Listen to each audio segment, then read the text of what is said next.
Chapter 101. Turf War. Castor had been lucky enough to enter the dream realm near the city and arrive at the castle much earlier than the three of them. By the time Sunny, Nephis and Cassie had found their way to the human settlement, he was already in good standing there. Despite the fact that there were a lot of opportunities for a talented legacy to rise through the ranks of Gunlaug's army, he had nevertheless decided to remain independent and eventually joined the Changing Stars cohort, drastically raising their combat strength and reputation. Looking back, that was when all of Sunny's problems had really started. That's right, it was all his fault, not mine. Yeah, definitely. Grinding his teeth, Sunny kicked the heavy chest and cursed under his breath. Then, acting as if nothing had happened, he smiled brightly and left the hidden chamber once again. Down below, things were getting interesting. Attracted by the smell of blood, several monsters tried to enter the ruined cathedral to feast on the fresh corpses. However, the Black Knight was as full of wrath as ever. Just as Sunny climbed onto the support beams, he was finishing off a large creature that looked like a praying mantis made of human skin. Initially, Sunny planned to take a look at the material possessions left behind by the 5 unfortunate thugs, but the sight of the ferocious battle made him change his mind. He would have to do it later. Besides, his shadow had already looked through the bloody remains and came to the conclusion that there was nothing really valuable among the dismembered corpses. Not wasting any more time, Sunny escaped through the roof of the cathedral and retraced his steps to the place where he had fought the Blood Fiend. The body of the hunting party's leader was still there. Of course, his memories had long disappeared, leaving the bearded man dressed only in rags. The heavy battle axe was gone, too. That's why killing people is not worth it. His shadow covered its face with a hand and shook its head dejectedly, trying to express that his wording was nothing short of unfortunate. Sunny frowned. When one awakened killed another, they received a considerable portion of the enemy's soul essence without having to shatter their soul shard. Sunny, however, was not an ordinary awakened. His aspect was based on consuming shadow fragments instead. That meant that even if his enemy had absorbed hundreds of soul shards in the past, Sunny would only receive the number of shadow fragments matching their rank and class, just like he would after slaying a nightmare creature. Since all sleepers were mere dormant beasts, in this case, the number was 1. Just 1 fragment away from 400, Sunny said, a bit disheartened. Some small, rational piece of his mind was actually relieved that killing humans was not very lucrative. Otherwise, in his state, no, he wouldn't. Surely. Sunny blinked a couple of times, waiting for his inner voice to answer. However, it was strangely silent. Shrugging, he bent down and searched the dead man's body, hoping to find something of value. However, he was left disappointed. There was no pouch full of soul shards as he had imagined. All Sunny found was a strange piece of fabric that had been secretively tucked away into the tall thug's shirt. Looking at the fabric, he noticed crude shapes drawn on it with ink. Some shapes looked strangely familiar. Indeed, it was a primitive map. The shapes he recognized were the various landmarks located in the neighboring parts of the cursed city. Sunny knew many of them by heart, and had even explored a few in the past. Suddenly, the strange timing of the hunting party's arrival and their lack of experience made perfect sense. They weren't actually hunters. Instead, they were a bunch of fools who had been swindled by some smart person back at the castle into buying a fake treasure map. At least that was the most likely possibility. Sunny blinked, looking at the map with a mix of distaste and avarice. He couldn't decide whether he should try and follow it or throw it away. Luckily, his thought process was interrupted by a thunderous crash. One of the buildings not far from where he was standing suddenly collapsed, filling the street with a cloud of dust and flying debris. A massive shape flew through the air and heavily crashed against another wall, causing an avalanche of stones to fall down. The creature tried to stand up, but then twitched and grew still, spilling rivers of fetid blood all over the pavement. It was unmistakably dead. Sunny quickly hid the map in his armor and dove into the shadows, trying to understand what was happening. Somewhere near, furious roars and the sound of steel clashing against steel could be heard, growing closer with each second. Strangely, there were no human voices. A battle between nightmare creatures. Such things were not rare in the Cursed City, but to Sunny's knowledge, there were very few things capable of challenging the current masters of this street and the adjacent square. These creatures were not the most powerful among the inhabitants of the city, but due to their unique characteristics, Sunny tried to avoid them like the plague. He saw several monsters much more powerful than anything he would be willing to take on, ending up sliced and diced into tiny pieces on that square. However, none of them was able to give the protectors of the square as much trouble as they were having right now, at least judging by the desperate sounds of the battle. Intrigued, Sunny decided to take a look. Hidden in the shadows, he climbed up the tall wall of an ancient building and soon arrived on its roof. Watching his footing, Sunny walked forward until he reached the opposite edge of the building. From there, he could see the wide square in all its dark glory.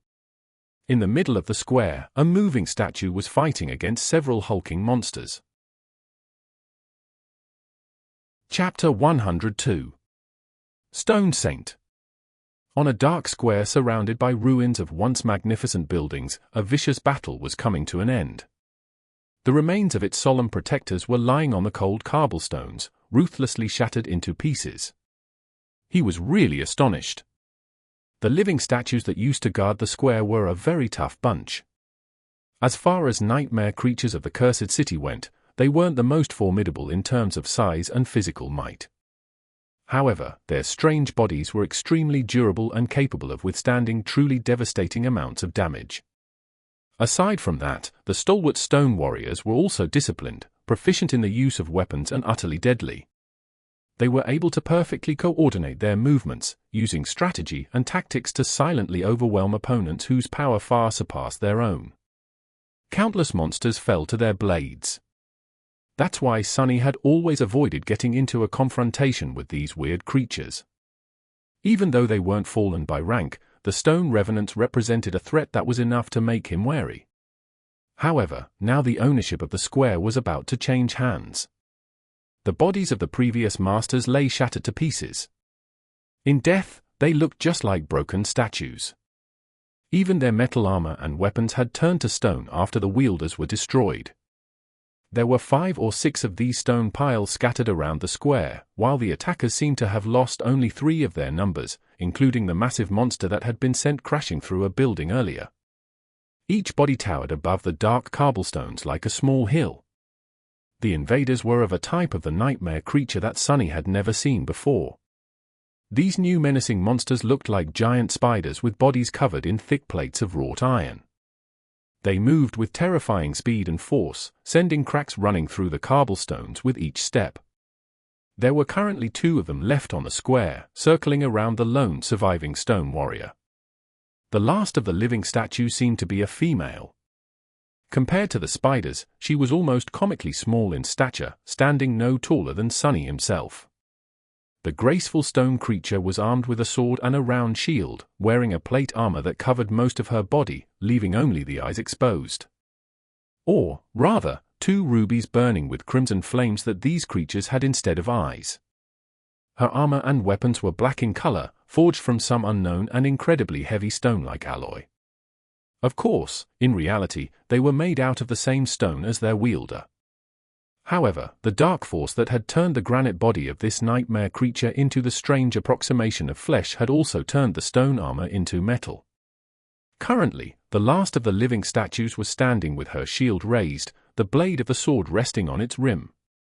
Her head was lowered, ruby eyes silently following the movements of the 2 spider monsters.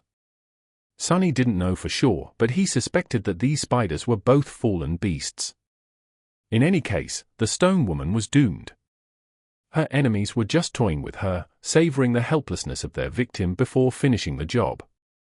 He didn't really care. In fact, he was waiting for the show. Watching nightmare creatures slaughter each other was one of his favorite pastimes, and the best thing about it was that it didn't matter who won. However, in the next moment, he was surprised. In a strange turn of events, the stone monster lunged at the spiders first. Calmly striking her sword against the rim of the shield twice, she dashed forward with grim determination.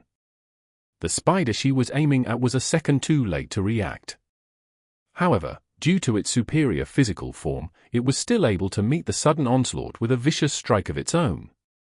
One of its legs shot forward, threatening to shatter the stone body of the attacking living statue into tiny pieces. The smaller creature deflected the blow with her sword and bashed the spider with the round shield, putting all of her weight and inhuman strength into the strike. Sunny blinked as the massive body of the fallen beast was thrown back and toppled over. The black sword immediately lashed out, sending a shockwave through the spider's guts. A rain of strikes fell on the iron surface of the monster's abdomen, filling the square with the clangor of metal. The stone warrior attacked with savage ferocity, using both the sword and the shield to inflict as much damage as possible in a short amount of time. Just as the iron plate protecting the soft innards of the monster cracked, the second beast joined the fray. The following bloodbath was nothing short of horrifying. Despite the fact that the spiders were much faster and stronger, the steadfast stone wraith kept up with them for a while. Her indomitable will and ruthless resolve were enough to give the fearsome creatures pause. Moving with the deadly precision of a bloodthirsty killing machine, the living statue completely disregarded self-preservation in favor of making her enemies suffer. It seemed as though she was determined to take them to the grave with her. Soon, the terrible wounds on her body accumulated, making the stone creature look like a vandalized piece of macabre art. However, the spiders were no better, their fetid blood was spilling everywhere, painting the whole square red. Severed limbs and shards of cracked iron littered the ground, mixing with the shattered remains of the fallen stone warriors. Finally, one of the spiders fell heavily to the ground and twitched, drawing its last breath. The remaining beast lunged at the staggered stone monster, its countless eyes burning with fury. The round black shield rose one last time and then flew aside, torn away along with the right arm of the stalwart living statue. However, almost at the same time, the blade of her sword pierced through the massive beast's skull, ending its life just a moment before breaking apart and turning to stone. Sunny shook his head. What an impressive sight! A lowly awakened creature slaying two fallen beasts. Midnight Shard would have liked that fierce last stand a lot. Come to think of it, this was nothing short of inconceivable. However, the graceful stone warrior paid dearly for performing the bloody miracle. Staggering once again, she fell heavily to the ground, clearly done for. The battle for the ownership of the Dark Square was over. Chapter 103. Coup de Grace. As the dust settled, Sunny abandoned his hiding spot on the roof of one of the buildings surrounding the square and jumped down. Avoiding the puddles of fetid blood, he walked among the corpses littering the ground and approached the dying stone monster. The nightmare creature was lying on her back, her body battered and broken. From up close, Sunny was able to see it better. The black armor of the strange monster was slowly turning to stone. In its gaps, he could see her slightly lighter skin. It was smooth like polished granite and dark gray in color. Streams of ruby dust was flowing from the terrible wounds, looking almost like blood. Two crimson gems that served her as eyes slowly moved, focusing on Sunny. There was no particular expression in them, just tired stillness. The flames that used to burn inside were slowly dimming. The statuesque creature stared at him without making a sound. In fact, Sunny wasn't sure that these monsters were even capable of producing sounds. Throughout the whole fight, she had remained eerily silent. With these words, he summoned the Midnight Shard and thrust it through the visor of the dying creature's helm. Even at the death's door, the stone-like flesh of the living statue proved to be extremely tough. However, he put enough strength into his strike, not wishing to make the poor thing suffer more than necessary. He was always glad to kill a nightmare creature, but this one deserved a quick death. To be honest, he was very impressed by the small stone warrior's desperate last stand. They didn't know who they were messing with. But you showed them. At that moment, the familiar voice of the spell resounded in the darkness. You have slain an awakened monster, Stone Saint. That's for shadow fragments. Finally! 403. However, in the next second, he forgot what he was thinking about. Because the spell wasn't done talking. Whispering into his ear, it slowly said, "You have received an echo, Stone Saint." An echo? He had finally received another echo. Cautiously looking around, Sunny lowered his voice and said to the shadow. The shadow stared at Sunny in exasperation, then gestured at its mouth, lowered its hands and didn't say anything. Exactly. That's what the spell said. Humming a song, he paced back and forth for some time, then suddenly flinched. Oh, right. I should get out of here. Now that the stone people are gone, who knows what kind of horrors will try to make this square their nest. He made a move to leave, but then stopped and looked at the scene of slaughter with avarice.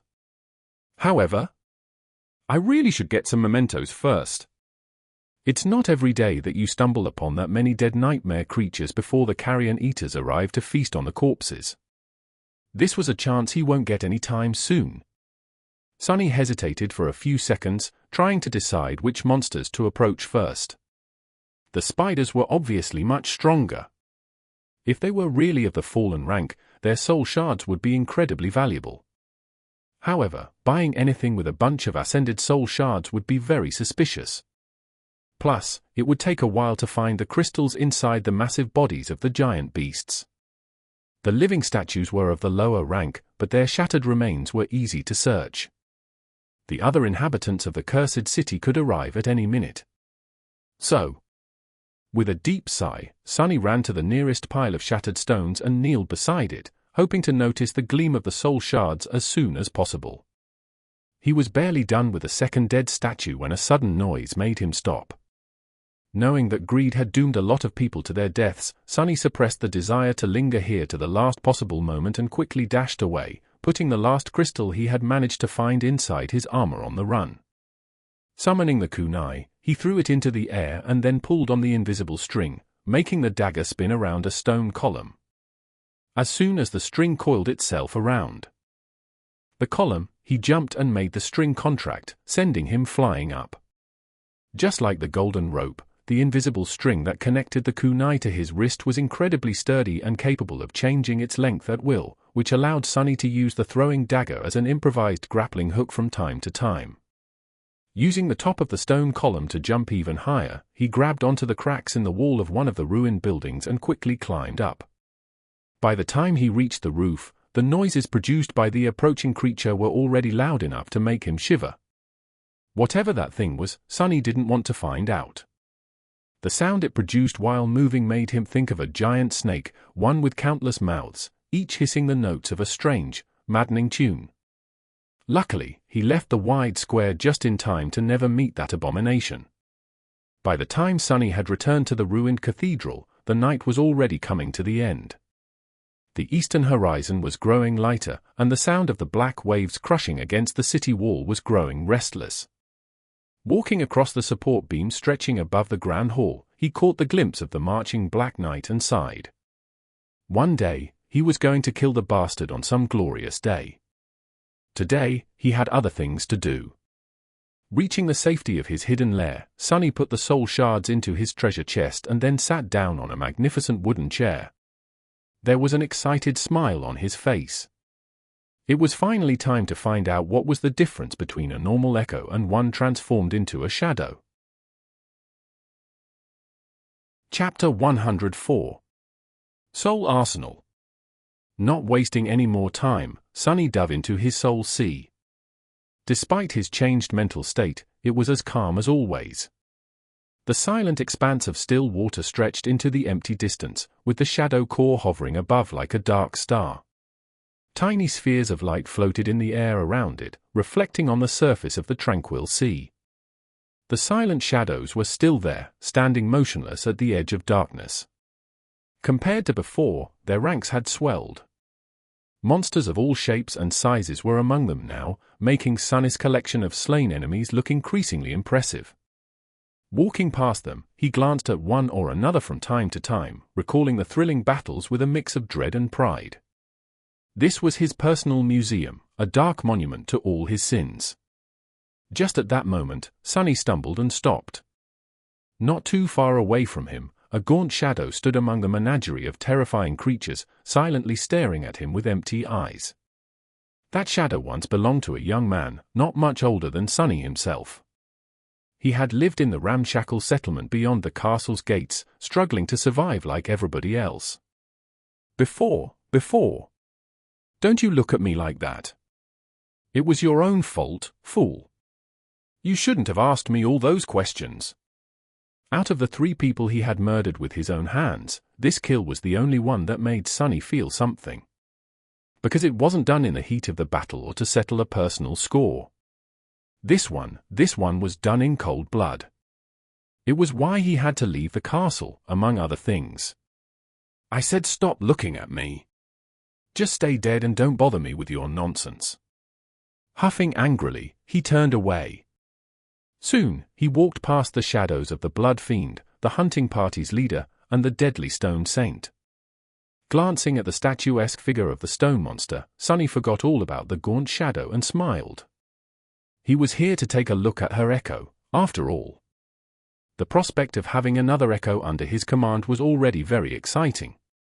The loyal and strangely personable scavenger had been of great help to Sunny in the past, tremendously increasing his combat performance. After all, despite having a divine aspect and a uniquely powerful ability, Sunny was still just a dreamer, one whole rank below the Echo. The Scavenger, however, was merely a beast, while the Stone Saint was a monster. Her power was comparable to that of the ferocious Carapace Centurions, far surpassing anything that Sunny could ever hope to achieve in this cursed place. The strange nature of the steadfast living statue made her even more formidable. Having a servant like that would make many impossible things possible. However, Sunny wanted even more. He was waiting to see what miracle his aspect was going to perform, hoping that the results would surpass his wildest expectations. Soon, he was standing under the black sun of his shadow core, observing the spheres of light that represented his memories. The ones that he actually used were the Puppeteer's Shroud, the Midnight Shard, the Prowling Thorn, the Ordinary Rock, and the Endless Spring. Savoring the anticipation, Sunny summoned each of them one by one and read the glowing runes surrounding the memories. He had gotten the heavy kunai after defeating a peculiar creature that resembled a monstrous armored porcupine. The rain of jagged bone quills had left several holes in Sunny's body, but the reward was well worth it. Memory description: this flying dagger is as unpredictable and fickle as the affection of a young beauty, but, perhaps, not as deadly. Memory enchantments: Rose of Betrayal. Enchantment description: the Prowling Thorn is connected to its wielder by an invisible string. This string is strong but mercurial, just like the treacherous bond of sentimental attachment. After reading this description for the first time, Sunny couldn't help but wonder if the spell had been scorned by a lover once. The runes practically exuded bitterness. Next on the list was his most dangerous memory, the Talking Rock. Memory description: just an ordinary rock. Memory enchantments: not really. Enchantment description: the word is mightier than the sword. The rock is mightier than the word. The funny thing was that the ordinary rock, which was capable of repeating various sounds, had fallen into the hands of a person who was unable to tell lies. It was now the most honest memory in two whole worlds. It had also made Sunny think twice before opening his mouth. Sometimes. The last memory he decided to take a look at was, perhaps, the most precious to him. It was the beautiful glass bottle that Cassie had given Sunny as a farewell gift. Memory description: a lovesick devil had once imprisoned a mighty river in this fragile glass bottle. It was his gift to a beautiful desert spirit. Memory enchantments: gift of water. Enchantment description: this bottle contains enough water to make flowers bloom in the desolate heart of the most lifeless of deserts. This one was sort of romantic. It seemed as though the spell was all over the place when coming up with these descriptions, to the point where Sunny couldn't even tell if it was being serious. With a sigh, he dismissed the sphere of light containing the Endless Spring and glanced up. The other four of his memories were not very useful. They were an incredibly heavy tower shield, a suit of armor that was worse than the Puppeteer's Shroud in every regard, a glass eye capable of producing bright beams of harmless red light, and the obnoxiously loud silver bell, the first memory he had ever gotten. The remaining three had been awarded to him for killing comparatively weak monsters on the streets of the cursed city. He was hoping to trade them for something more suitable during his next visit to the castle, whenever that might be. Forgetting about the memories, Sunny finally focused his attention on the brightest sphere of light that was floating in the dark emptiness above his head, the one containing his new echo. He willed it to descend and watched as the sphere glided down, softly touching the surface of dark water a few moments later. It slowly dimmed, revealing the stone figure hidden within. Here in the dark silence of the Soul Sea, the stone saint looked just like a statue. She was approximately as tall as Sunny, looking miniature in comparison to the rest of the nightmare creatures he had to face on the Forgotten Shore. She was also uniquely human-like in appearance. If not for the dark grey hue and the stone-like nature of her granite skin, Sunny might have even mistaken the strange monster for a sleeper. Provided, he couldn't see much of her body behind the graceful dark armor. The nature of these strange creatures remained a mystery. Chapter 105. Living Stone. Previously, Sunny had considered the living statues to be just that, monuments brought to life by evil spirits. There were a lot of revenants like that walking the streets of the cursed city. Take the Black Knight, for example. Sunny was almost sure that the bastard was actually just a suit of armor with a vengeful wraith imprisoned within it. He had no proof that there was an actual body in that moving steel fortress, at least. However, after watching the stone saint die right before his eyes, he wasn't so sure that she and the Black Knight were the same anymore. There certainly were similarities, even the design of their armors was somewhat similar, as though one had originated from the other. But the stone warrior's armor seemed much more ancient. And then there was the ruby dust that flowed from the stone creature's wounds instead of blood. Since when did statues have blood? It was almost like these strange creatures were designed to possess their own weird form of life. Come think about it, the stone warriors resembled artificial beings brought to life by some dark magic much more than they resembled undead creatures. Mysteries, mysteries, mysteries all around. Perhaps the runes describing the stone saint would provide him with some answers. The echo, meanwhile, was coming to life. 2 magenta flames ignited in her gemstone eyes. The stone of her armor suddenly gleamed with subtle metal shine, the smooth surface of her granite skin turned slightly less rigid. Silently turning her head, the saint gazed at Sunny through the narrow split of her helmet's visor. Echo attributes: Battle Master, Stalwart, Mark of Divinity. Sunny blinked. Mark of Divinity? That was the same as his original attribute. What business did a nightmare creature have walking around with the traces of divinity left in its evil, corrupted soul? And what were these other attributes? Battle Master attribute description: born on the battlefield, the stone saint is proficient in all forms of combat. Stalwart attribute description: the stone saint is highly resistant to all forms of damage, as well as being fully immune to mind and soul attacks. Bewildered, Sunny shook his head. No wonder these silent stone warriors were so deadly. They were literally a bunch of killing machines created to last as long and deal as much damage as possible on the battlefield. Leaving the attributes alone, he lowered his gaze and read the next line of runes: Echo description: deep in the cavernous halls of his dark domain, the last child of the unknown had created them from stone to quell the fire burning in his resentful heart. However, that fire only grew hotter. Designed to bring peace, they were instead born into an endless war. Hath the unknown again. Or rather, their children. It seemed like his theory was correct. The stone saint was either an artificial being or a descendant of one. In any case, that was before she was corrupted by, well, whatever it was that had corrupted all the nightmare creatures, and especially those in the cursed city. Now even gods wouldn't be able to describe what exactly she was. Not that it mattered. A monster was a monster. Sunny was more interested in the fact that the traces of divinity that the stone warrior bore had to have come from their original creator, who was at least partially one of the unknown. Which meant that the unknown, indeed, were closely related to the gods and to divinity itself. Looking away from the runes, Sunny studied the motionless echo with his altered eyes.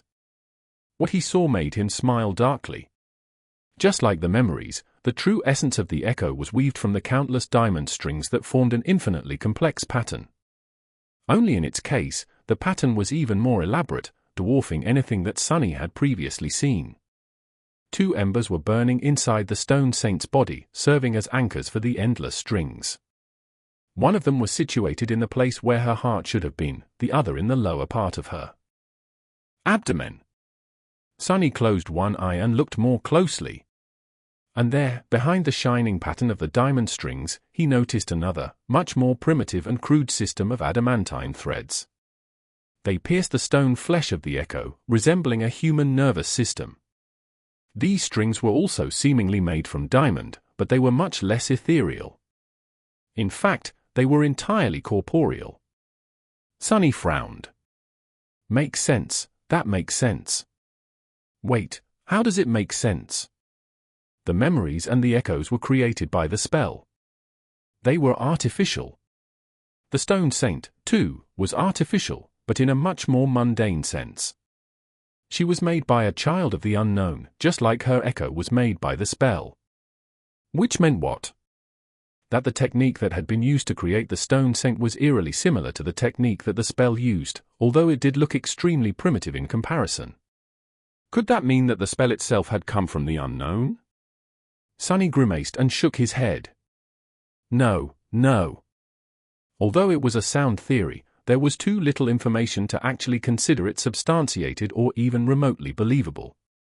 He needed to find out more, learn more, uncover more before even beginning to understand the true story that connected the spell, the gods, the unknown, and his own life into one nightmarish tapestry. But there would be time for it later. Right now, he had something equally as interesting right within his grasp. Glancing one last time at the graceful stone monster, Sunny gulped and licked his lips. Then, he said timidly, taking a step forward, he hesitated and then carefully put his hand on the breastplate of the stone saint's armor, right across from the place where the main nexus of her spell weave was situated. To his surprise, the breastplate felt like stone and was warm to the touch. It was as though a furious crimson flame was burning inside the nightmare creature's chest. As soon as Sunny touched the echo, a new string of runes appeared in the air in front of him. Transform echo into a shadow. He hesitated, once again afraid to make the choice. What was he going to do if the process made the stone saint weaker, or even useless? Trying not to think of this possibility, Sunny sighed and forced himself to say, an imperceptible change happened to the soul sea, as though a gust of wind suddenly appeared out of nowhere. The tranquil dark water seemed to simultaneously stay still and move restlessly. Then, a sudden pressure came from somewhere above. Raising his head, Sunny saw 2 dark beams descending from the depths of the shadow core. One of them fell on the echo, while the other landed on one of the silent shadows that stood motionlessly behind his back, as though connecting them together. Bathed in the dark light, the shadow of the dead stone saint slowly dissolved into it. And then the echo began to change. Chapter 106. Creating a monster. Under Sunny's watchful eyes, the echo began to change. The light falling from the shadow core seemed to seep into the flesh of the stone creature, making it shine with dark radiance. Wisps of shadowy fog emanated from beneath her impervious plate armor, slowly merging with it. It looked as though the stone saint was engulfed in ghostly black flame, being remade by it. What little color there was on her body was washed away and replaced with nothing but darkness. Only 2 crimson fires burning in her ruby eyes remained, slightly changing their hue and becoming more menacing. Of course, all these changes were happening on the surface. If not for the traumatic transformation that Sunny had gone through to inherit a part of Weaver's forbidden lineage, this would have been all he saw. However, with his eyes altered by the agony of consuming the drop of divine blood, he was able to see much more. Beneath the surface, the essence of the echo was being changed as well, in a way much more fundamental than its outer appearance. The shining embers that served as anchors for the weave of diamond strings had lost their radiance, becoming as transparent and empty as the shadow core itself. The diamond strings were gone, replaced by a sea of darkness. That darkness had a form, a shape that perfectly followed the lines of the stone saint's body. It was as though a living shadow was now inhabiting it, usurping the role that had been played by the pattern of the sorcerer's strings once. Although similar in appearance to the original echo, this new creature was a completely different type of existence. Sunny had never seen anything like it before. It was created by his aspect, after all. The process of transformation, meanwhile, was coming to the end. The ray of dark light cast by the shadow core was disappearing, its reflection drowning in the calm water of the silent sea. The black flames were already fully absorbed by the stone-like armor of the saint, gone with the dark radiance of her smooth granite skin. Sunny observed the stone saint. Clad in the lusterless black armor, with 2 ruby flames burning in the deep shadows of the visor, she looked like an incarnation of pure darkness, a noble demon sent to wage war against heaven from the depths of hell. What changed the most, however, was her presence. Before, the echo felt like an empty shell, a magical tool rather than an actual being. Now, however, there were hints of mysterious will in her crimson eyes, a subtle sense there was a nascent spark of sentience burning somewhere deep within her lightless soul. Or whatever it was that the menacing monster had instead of a soul. Just as this thought appeared in Sunny's mind, the faintly familiar voice of the spell resounded above the dark waters of the Soul Sea. You have created a shadow monster, Stone Saint. Hearing these words, Sunny smiled. However, a second later, the smile disappeared from his lips, replaced by a pained expression. Only now, after the process was complete, he felt a subtle emptiness permeating his whole body. He felt weakened. The loss of 100 shadow fragments was finally making its effect known. He had suspected that spending them in this way would reverse the process of power accumulation that had consumed him for these last few months, but it was still an unpleasant feeling. He was much stronger than he had been during the journey through the labyrinth. However, some of his physical might was unmistakably gone, leaving him with a bitter feeling of regret. No, he had known that this would happen, and decided to proceed with the experiment anyway. Forgetting about the change in his physical state, Sunny walked around his shadow and observed her from different sides. The stone saint's eye silently followed his movements, sending glints of crimson light reflecting from the black surface of the tranquil sea. This is amazing. I wonder what she is capable of. Summoning the runes, Sunny immediately noticed that there was a new cluster shining right beneath. The one describing his echoes.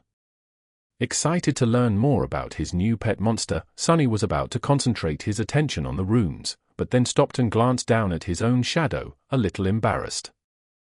Sorry. How are you feeling, buddy? You aren't, jealous or anything. The shadow looked away and pretended that it didn't know him. It was seemingly indifferent to the appearance of a new shadow creature in his service, even though this new shadow had a capital letter to its name. Well, I just wanted to say that you shouldn't be. I still value you very much.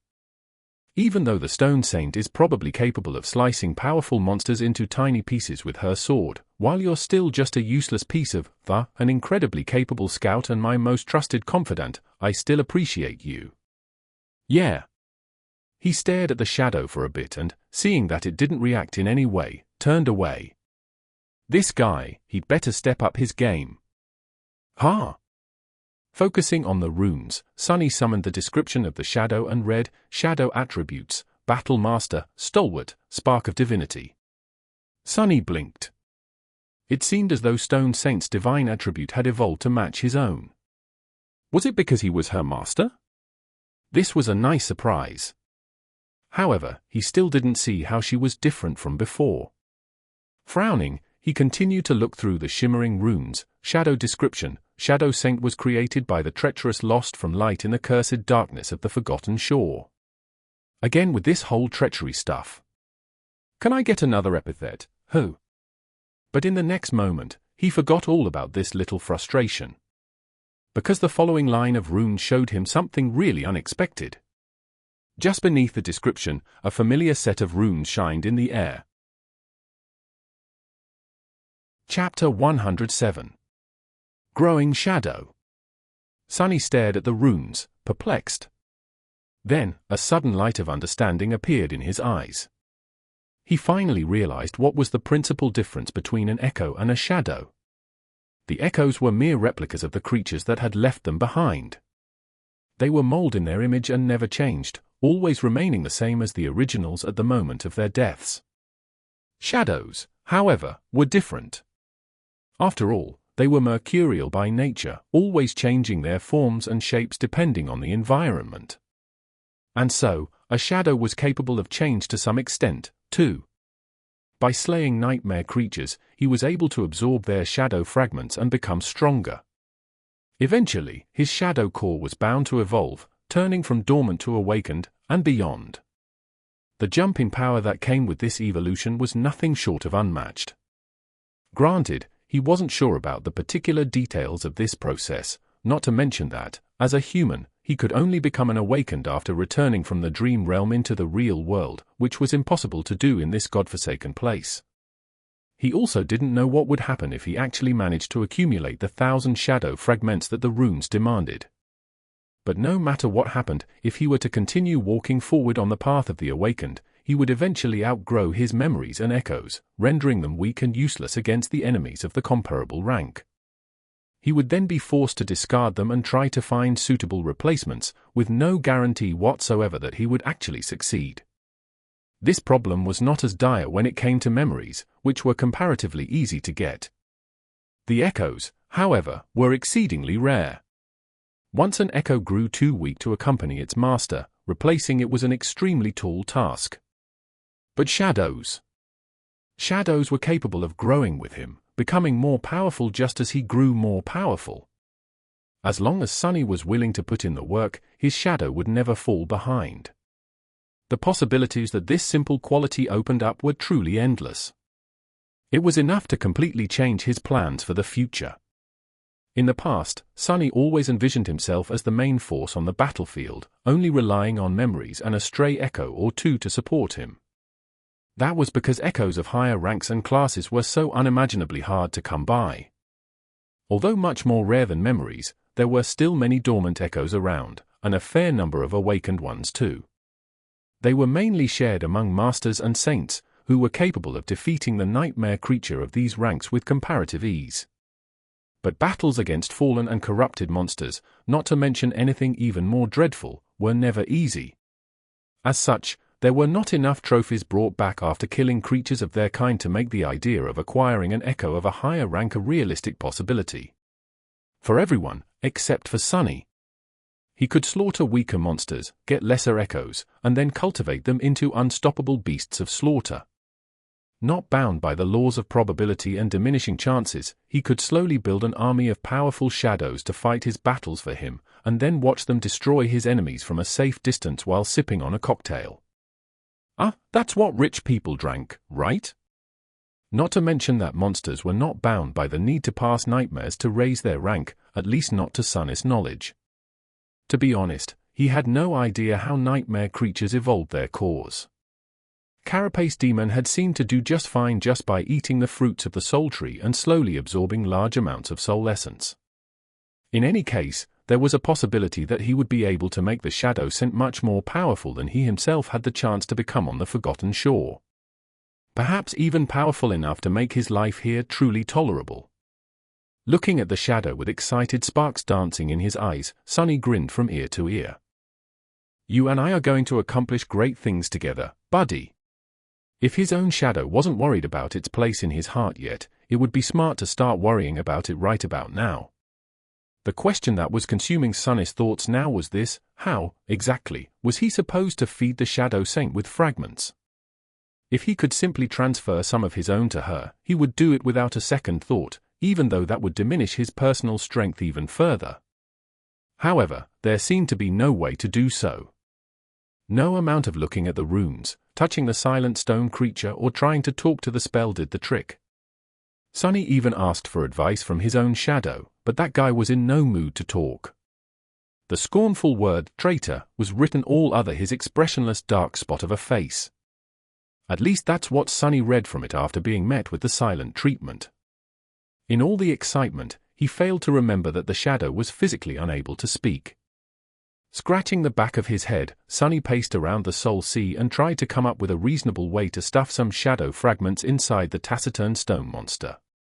Well, the most obvious answer is to go and make her kill some nightmare creatures.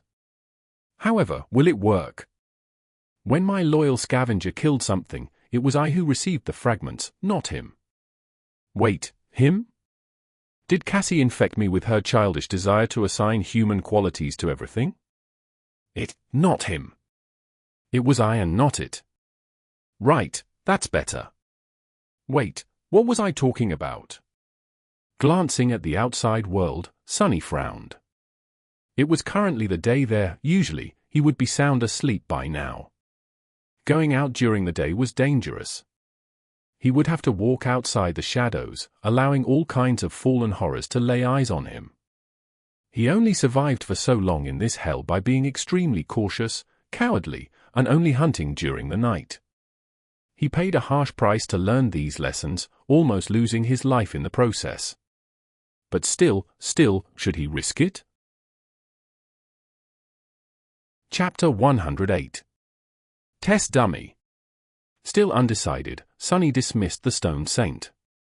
He was curious to see if the slumbering shadow would become a sphere of light just like an echo would. As soon as he gave the command, the ornate armor of the stone creature was immediately engulfed in black flame, and with a gust of ghostly wind, she was gone. It seemed as though the shadow was returned into the embrace of the shadow core that had created her, and was now sleeping in its depths, bathed in the invisible waves of nurturing dark flames. Sunny scratched the back of his head. So, the shadows literally dwelled within the deepest part of his soul. He didn't really know how to feel about this, but felt that it was strangely fitting. He was a child of shadows himself, after all. With a thoughtful sigh, Sunny emerged from the soul sea and looked around his secret lair.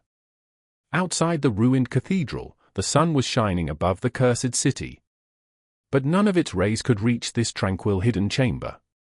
Sunny suspected that once, long ago, the secret room served as the private quarters of a venerated young priestess who performed sacred rites in this temple.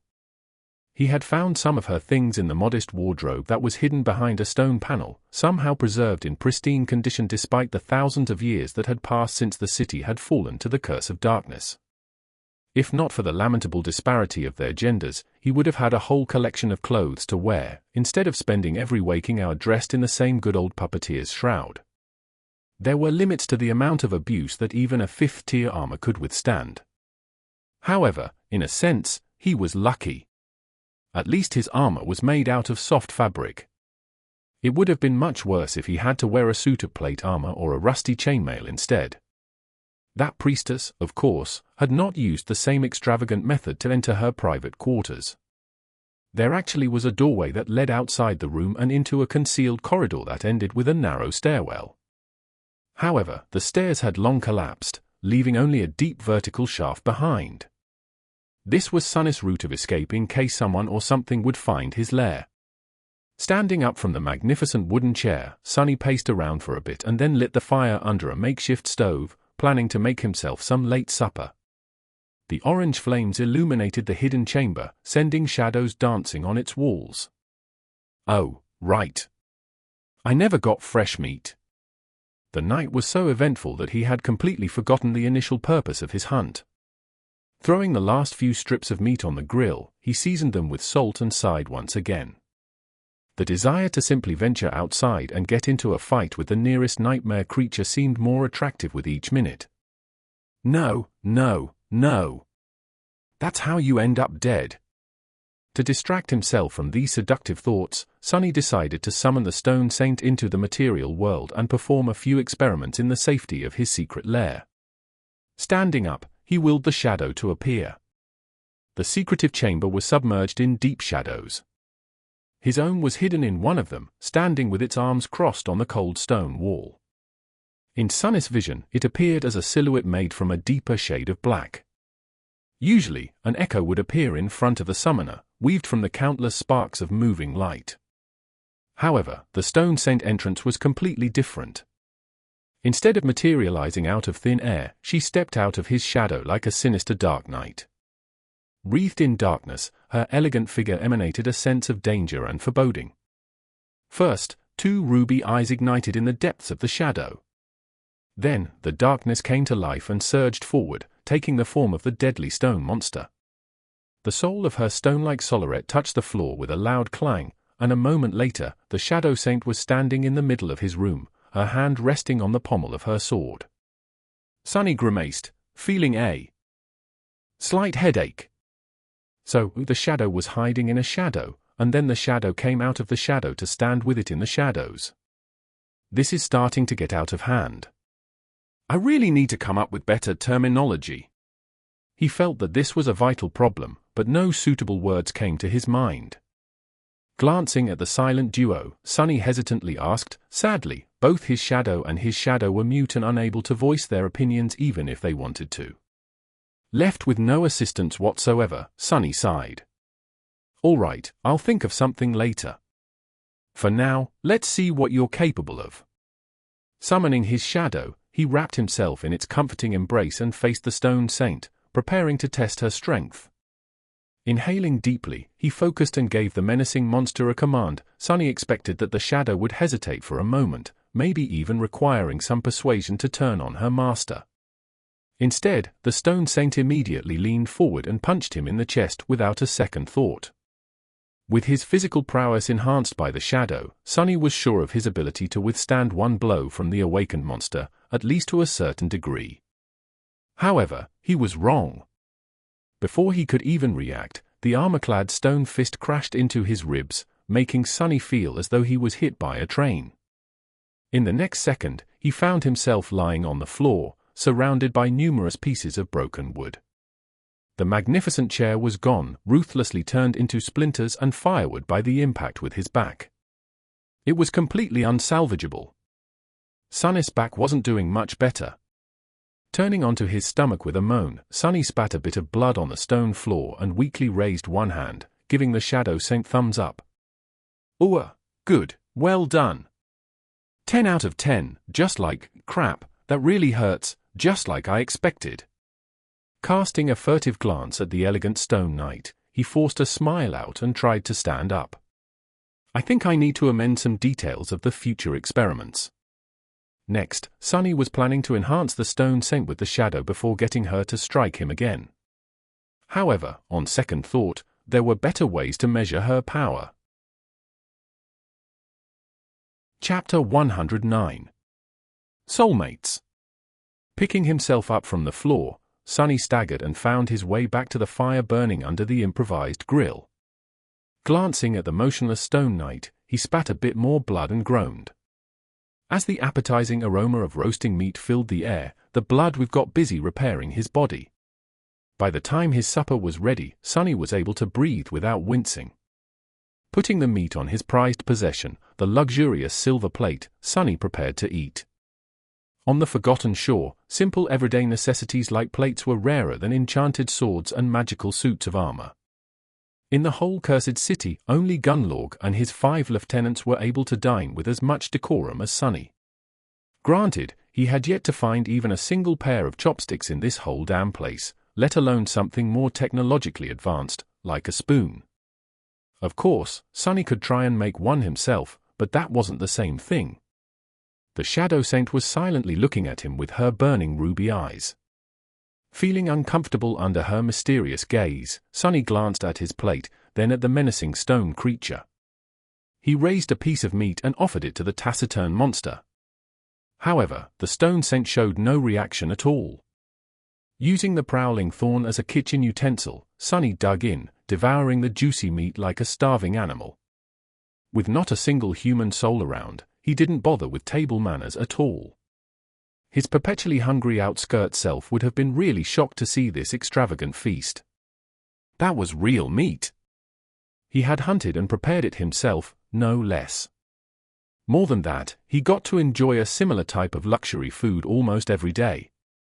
Of course, that real meat had come from a revolting horror of a monster, but these were just small details. Chewing on the last piece with a sense of deep satisfaction, Sunny thoughtfully looked at the stone saint. It was time to continue. Earlier, he wanted to see if there was a possible synergy between the different powers that his aspect possessed. Namely, if the enhancement provided by shadow control could be applied to shadows. Sunny knew that his shadow was able to enhance his body, his memories, and, with lesser effect, various inanimate objects. However, it was unable to enhance other humans and memories that belonged to them, as well as any living creature except for Sunny himself. He had secretly tested it during his travels with Nephis and Cassie to come up with this conclusion.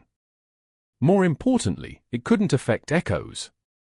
Giving a mental command, Sunny sent his shadow in the direction of the Stone Saint and held his breath. Flowing like water, the shadow silently grasped the statuesque monster in its dark embrace. Then, it seemed to disappear, as though absorbed by the stone flesh of the tenebrous night. A moment later, Stone Saint's ruby eyes blazed with crimson fire. Her smooth granite skin shined with dark radiance once again, smoky wisps of the ghostly grey fog oozing from beneath her stone-like armor like dancing flames. Suddenly, it felt as though the temperature in the hidden chamber dropped by a couple of degrees. Shadows around the menacing creature seemed to swell, becoming deeper and darker, like a vast mantle sown from boundless empty blackness. The elegant Stone Saint had always looked dangerous and deadly, but now, she was downright fearsome. Even without having the Shadow Saint strike him again, Sunny could tell that the experiment ended in a resounding success. It was apparent that the two types of his shadows were practically created for each other. Her power was increased twofold, at least. A bit peeved, he looked down and sighed.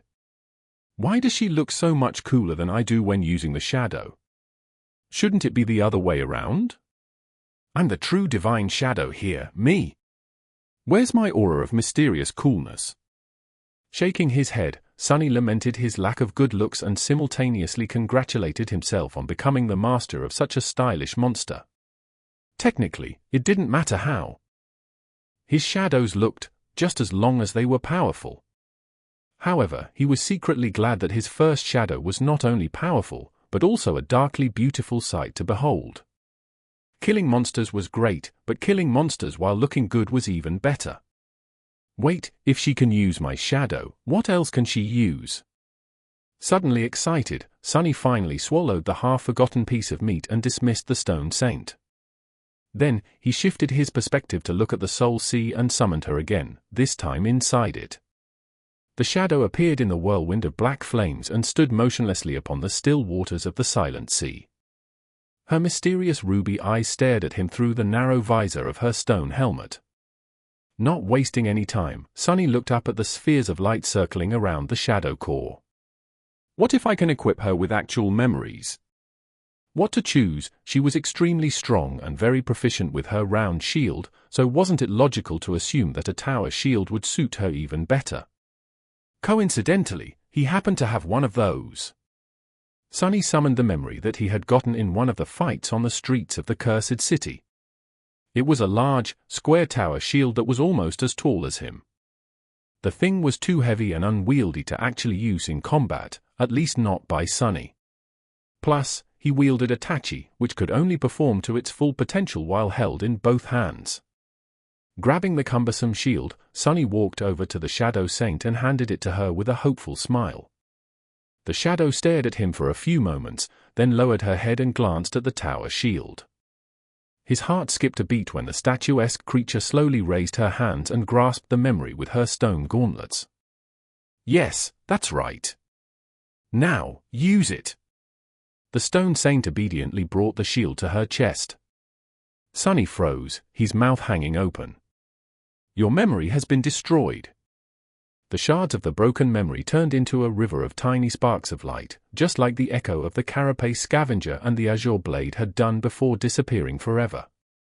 Sunny felt a sharp dagger of sorrow stab at his heart. Yes, the shield was of no use to him. But it would sell for so much money in the real world. Why did this evil thing have to break it? Why? Wasn't his beautiful chair enough? He gazed at the tiny sparks, wanting to cry. However, a moment later, his eyes widened. Because the river of sparks did not disappear. Instead, it circled around the Stone Saint's body and then suddenly flowed through it, separating into two streams. Each stream was then absorbed by one of the dark embers burning in the depths of the living shadow that was hiding inside the monster's body. Stone Saint has grown stronger. Chapter 110. Memento. Sunny stared at the Shadow Saint, dumbfounded. The storm of emotions that the destruction of the tower shield had produced was still tugging on his heartstrings, but now, an equally powerful feeling was slowly welling up in his chest.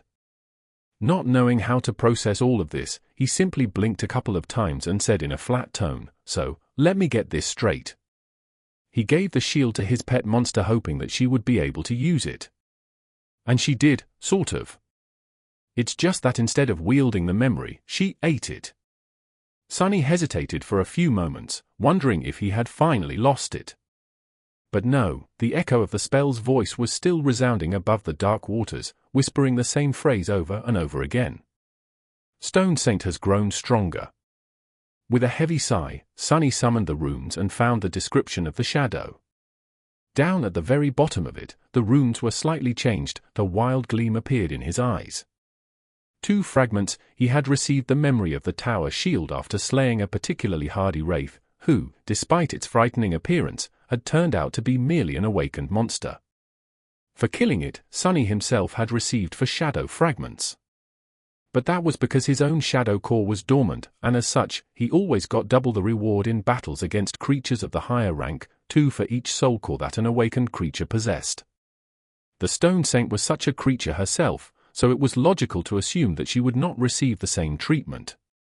The tower shield had come from a monster with 2 awakened cores, so she received 2 fragments for consuming its memory. With a fire of excitement burning in his eyes, Sunny hurriedly summoned another memory. A disgusting eye with a menacing vertical pupil appeared from the dissipating brightness of the descending sphere of light. That eye came from a basilisk-like creature that Sunny had killed a few weeks ago. To survive the battle, he had to fight it with his own eyes closed, relying solely on the shadow sense to move through the rubble and dodge the attacks of the deadly beast. In the end, he had beheaded the vile thing with a slash of his swift blade seconds before being ripped apart by its claws. It was a fine test for his nascent combat skill. Sadly, the memory came with none of the powers that the actual beast had possessed. It was only capable of producing a harmless beam of red light, which could only be used for creating mood lighting, at least in the case of Sunny, who could see in the dark. Grabbing the eye, he held it out for the Stone Saint to take. The shadow grasped the disgusting thing, brought it to her chest, and then crushed it in her armored fist. Once again, the memory disintegrated into countless tiny sparks of ethereal light, which were then absorbed by the darkness hiding inside the elegant creature's body. Stone Saint has grown stronger. Sunny grinned, then threw his head back and laughed. So that's how it was, the shadows fed on memories. They consumed them to receive power, just like he killed nightmare creatures to consume the remnants of their shadows. To make sure, he glanced at the runes again and saw exactly what he had expected to see: Tier 1 awakened memory, 1 fragment. Makes sense. Giddy with anticipation, Sunny summoned the next memory. A bulky suit of rusty plate armor appeared from the sphere of light and hovered in the air in front of him. This one he had received after burning the towering nest of monstrous, flesh-devouring termites to the ground. Creating a bonfire in the absolute darkness of the Forgotten Shores night was a dangerous endeavor, but he had hoped to receive hundreds of shadow fragments by eviscerating the whole swarm of these tiny gluttonous creatures. Judging by the amount of bones littering the ground around the nest, they were a real plague. Sadly, the entire colony had turned out to be a single demonic being, landing him only 6 fragments. He even had to retreat without collecting the soul shards. From the smoldering remains of the hive, scared away by the approach of several fallen horrors that had been attracted by the bright flames. The memory was of little consolation, since his own puppeteer's shroud was superior to it in all regards. But now, finally, it could be of use. The Stone Saint devoured the armor just like she had devoured the other 2 memories. Once again, the spell announced that the shadow monster had grown stronger. The runes changed again. Every time the numbers changed, Sunny felt a deep sense of satisfaction. His menacing Stone Knight was becoming more fearsome with each second. He suspected that gambling addicts felt something similar in the throes of a rare winning streak. Caught in the moment, he grasped the next memory, but then stopped and stared at the small silver bell that lay silently in his hand.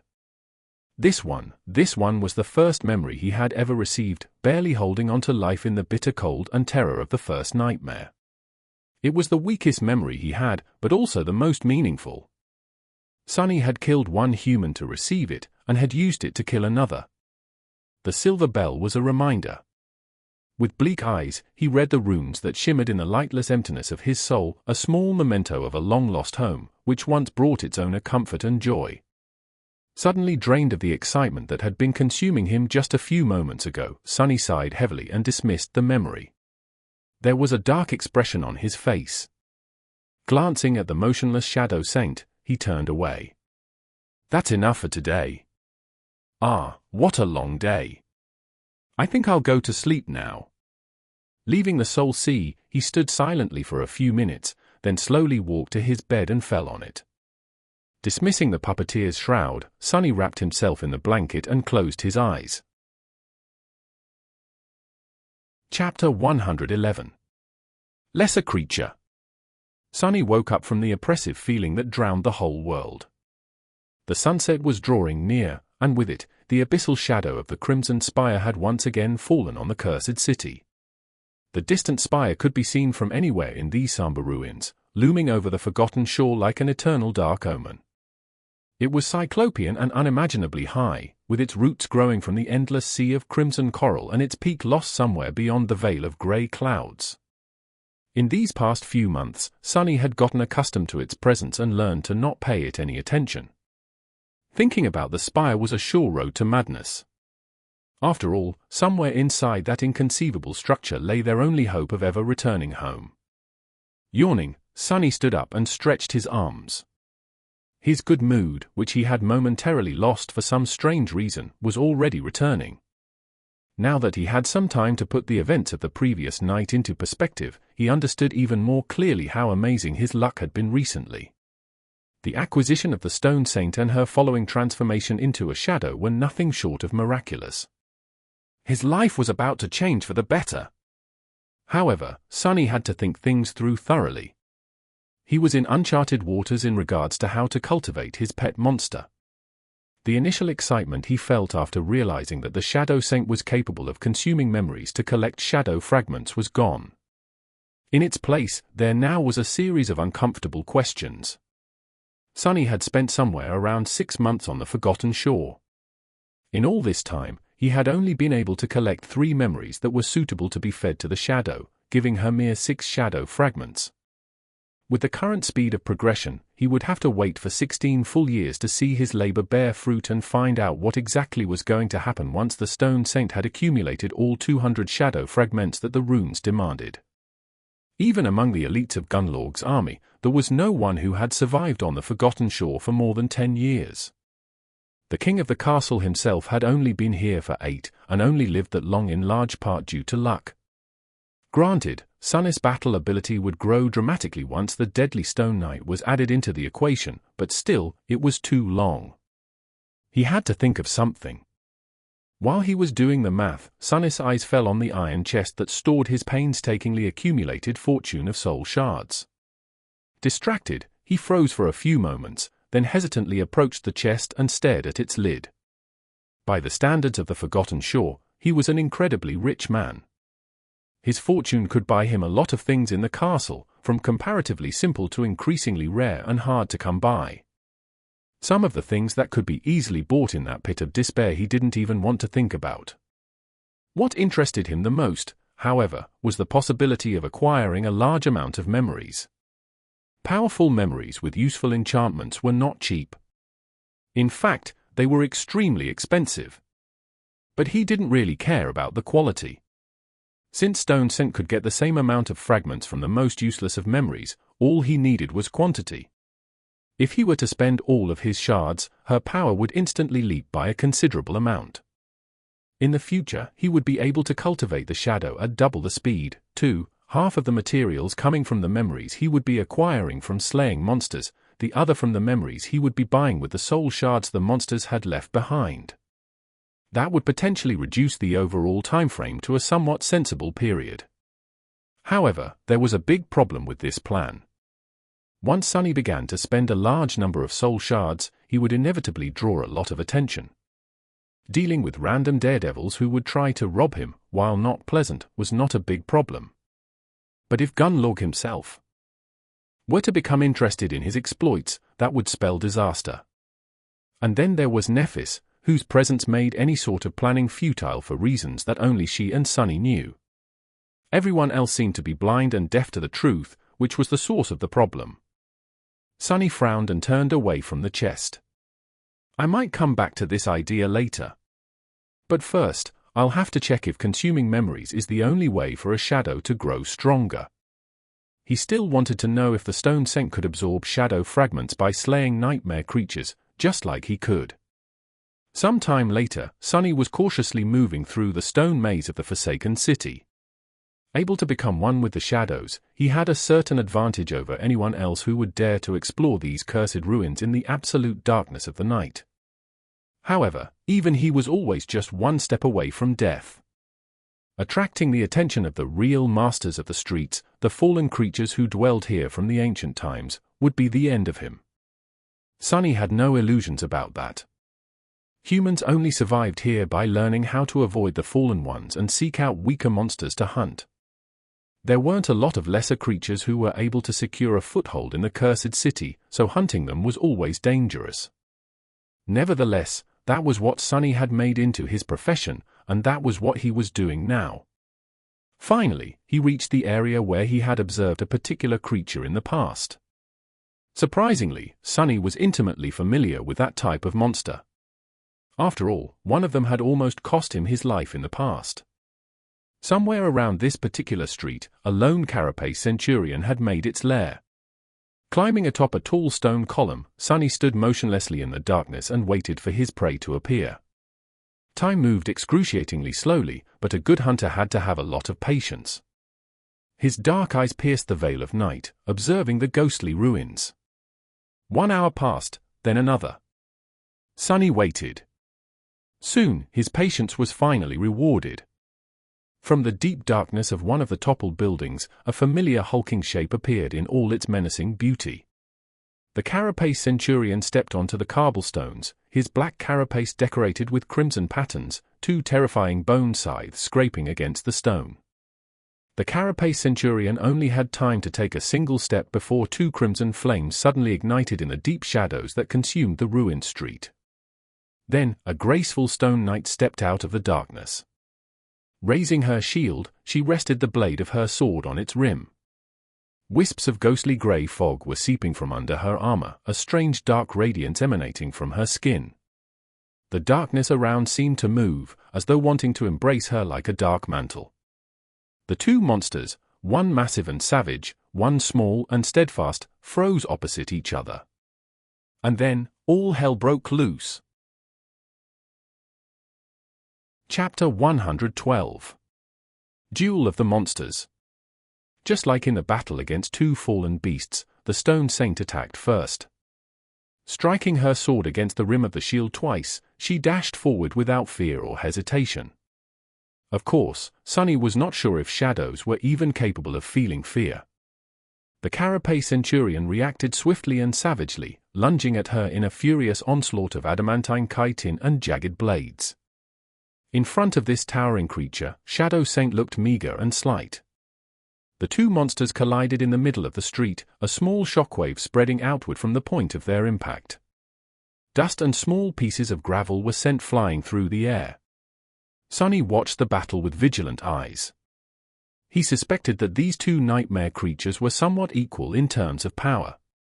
The centurion was much bigger and heavier, the impenetrable carapace making it an especially deadly adversary. All carapace creatures were unnaturally tough and strong. It also had the advantage of reach and mass.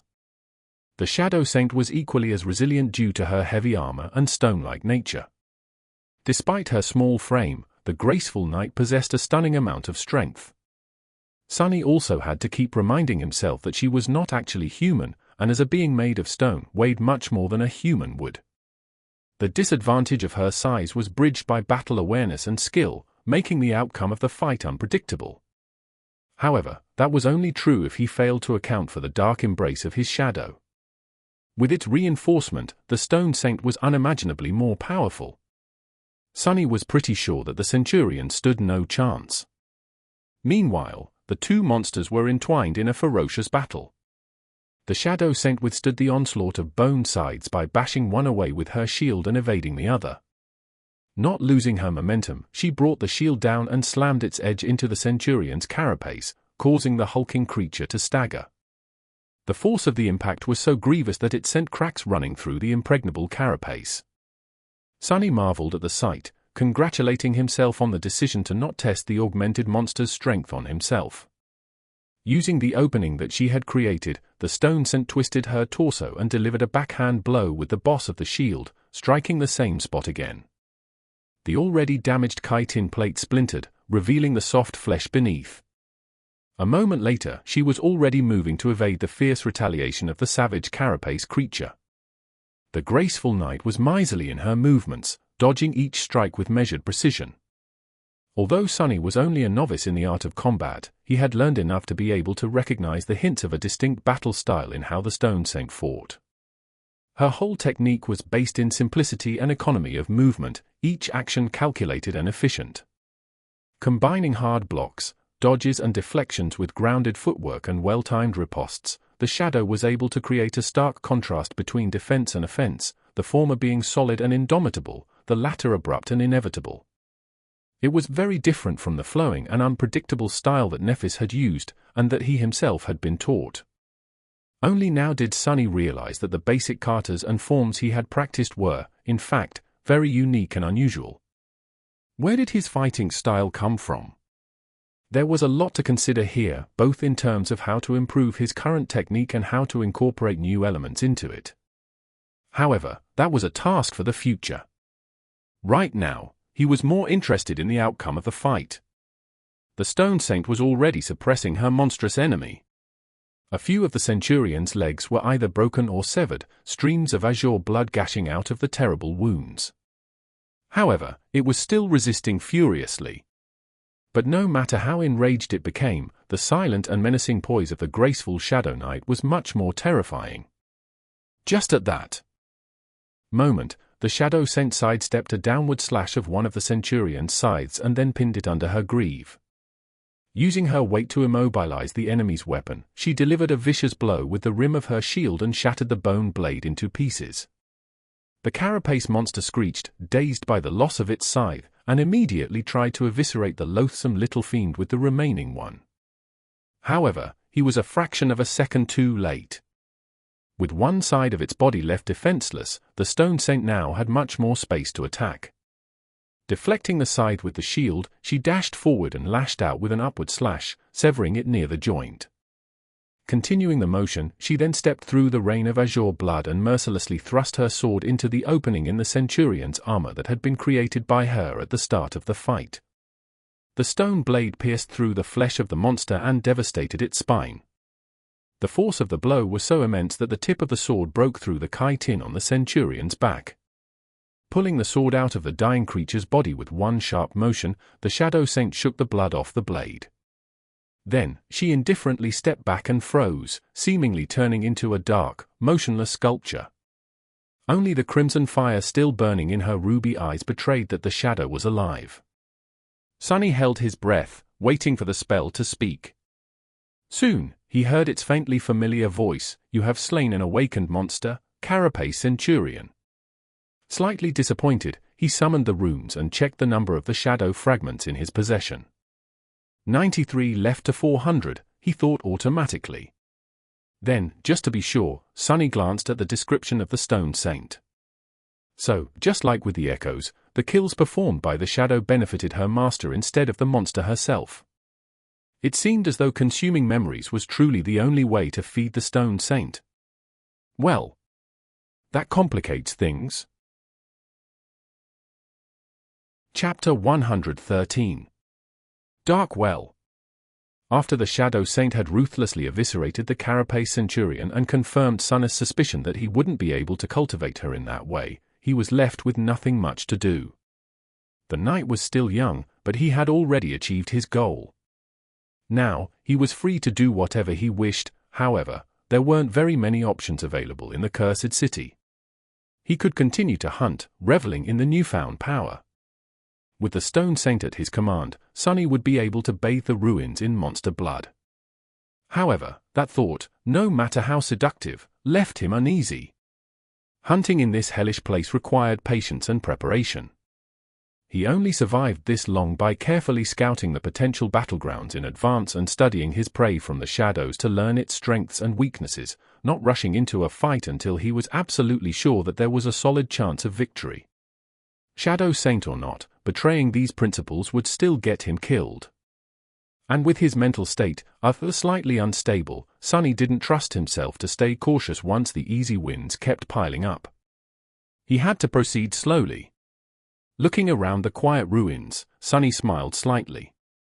Actually, he wasn't that far from the library. He had indeed turned hunting nightmare creatures into a sort of profession, but it was just that, a job. Like any well-adjusted young man, he also had a hobby. In his free time, Sonny liked to explore the ruins.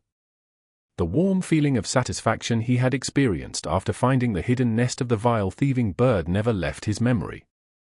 There was something deeply engaging in uncovering fragments of long-lost history and piecing them together. Maybe Sonny had inherited this passion from teacher Julius, or maybe it had always been slumbering deep within his heart. In any case, he enjoyed exploring the ancient city a great deal. It was full of all kinds of mysteries, both large and small. After thousands of years had passed, most traces of the past had been erased by the merciless flow of time.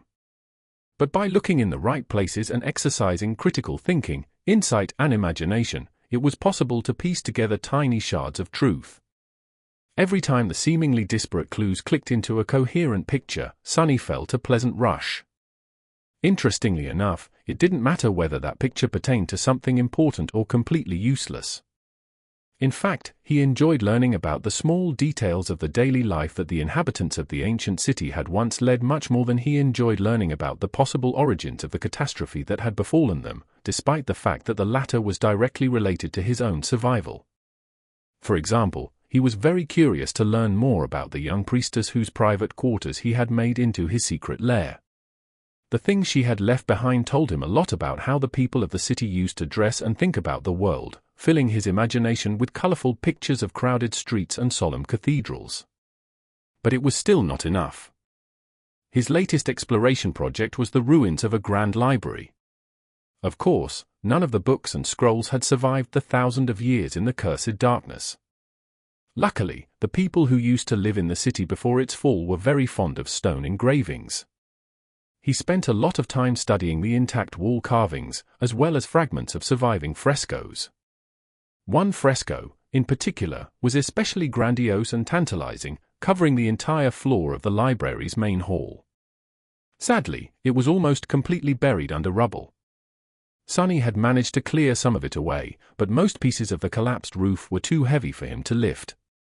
Maybe the Shadow Saint would have more luck. It was a suitable plan, but, for some reason, Sonny felt strangely reluctant to return to the exploration of the library on that particular night.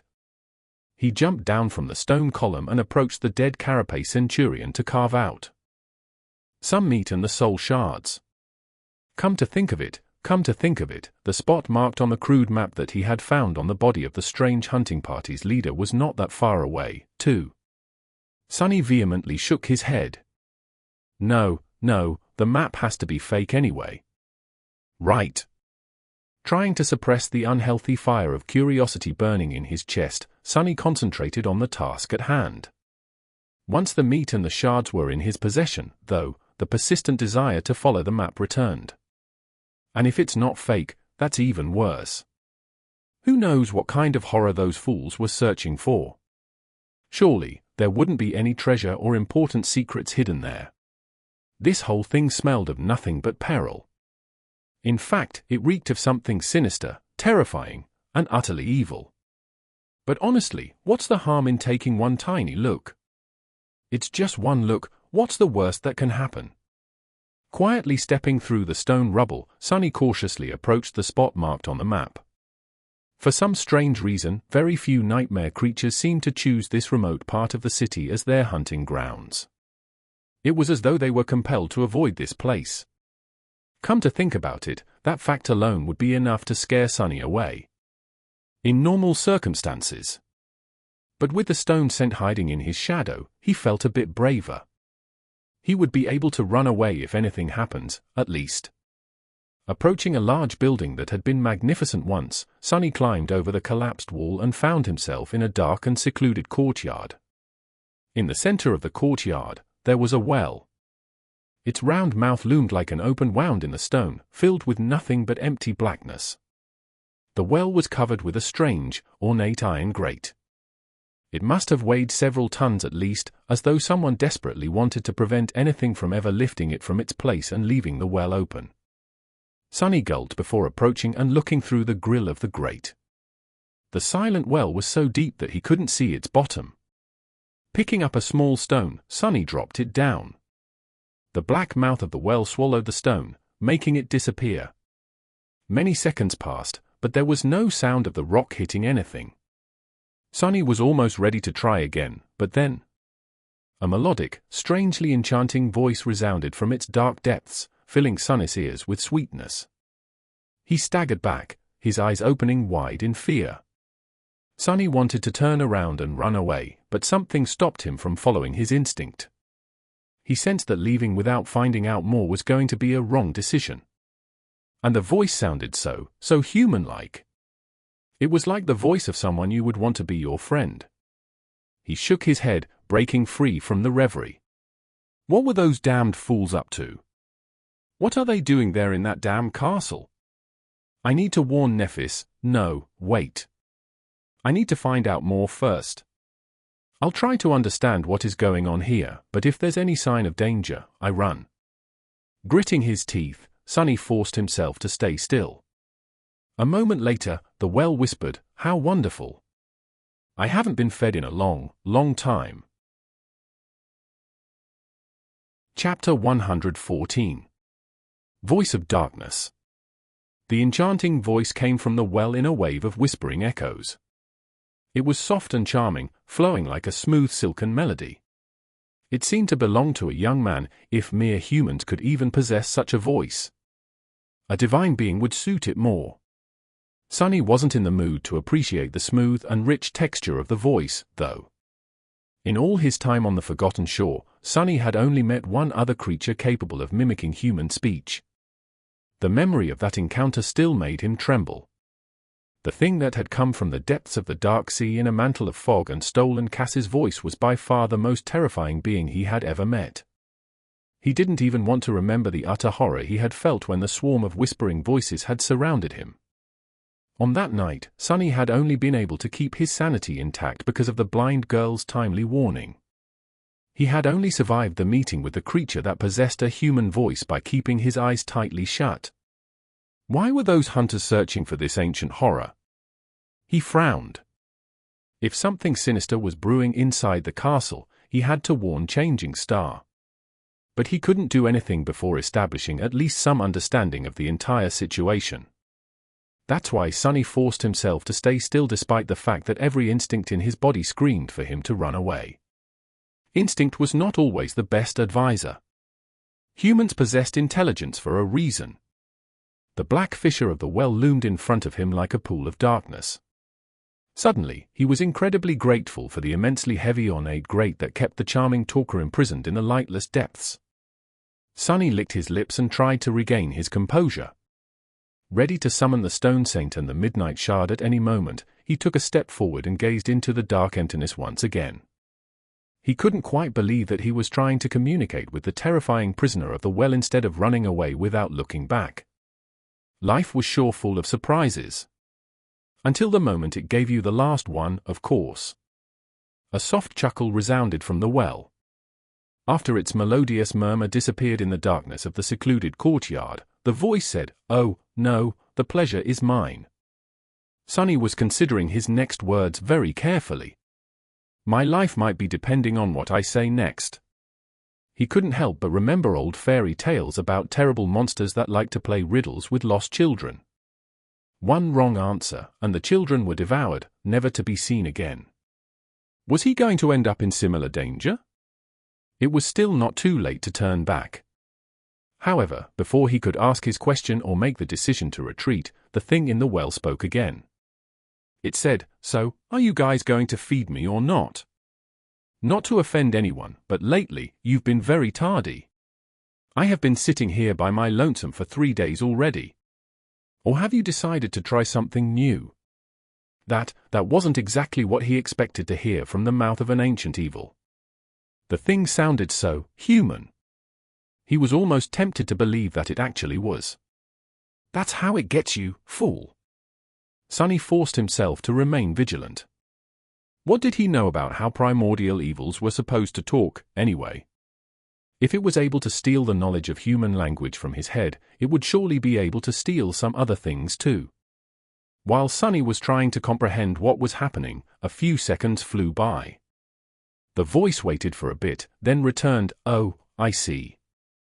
So we are going with starvation now. Well, I have to give you guys some credit, this is your best idea yet. Sadly, it won't work. Do you even know what type of diets we trainees have to follow to debut? I guess not. Actually, I have to thank you. This is a great opportunity to work on my BMI." Sunny stared into the well, dumbfounded. His eye twitched. Don't tell me that there is really just some guy sitting on the bottom of that dam. Well. Feeling like the world suddenly stopped making any sense, he rubbed his temples, then asked in a strange tone. Sunny tried to remember what the charming voice had told him before. Something about not being fed in a long time. It surely sounded ominous and creepy in the moment, but if he looked at it a bit differently, if the group of hunters he lured to their deaths had been on its way to deliver food to a prisoner, then that would explain why the poor guy had to skip a few meals. But why would they keep someone imprisoned in this remote area of the ruins? Meanwhile, the voice spoke again. This time, it sounded tense. "Wait, you're not one of the... You're not... Oh, gods." Sunny covered his face with his hand, realizing what was going to happen next. "Oh, gods. It's not a human, heavens, I'm going to die. Those damn fools finally got me killed." From the perspective of a sleeper locked inside a well in the middle of the ruins, only 2 types of beings could come here to find him, either his captors or nightmare creatures. Sunny revealed that he wasn't one of the captors by asking his last question, which left only one other possibility. The fact that he came to the well during the night, alone, and not using anything to light the way only made the conclusion easier to make.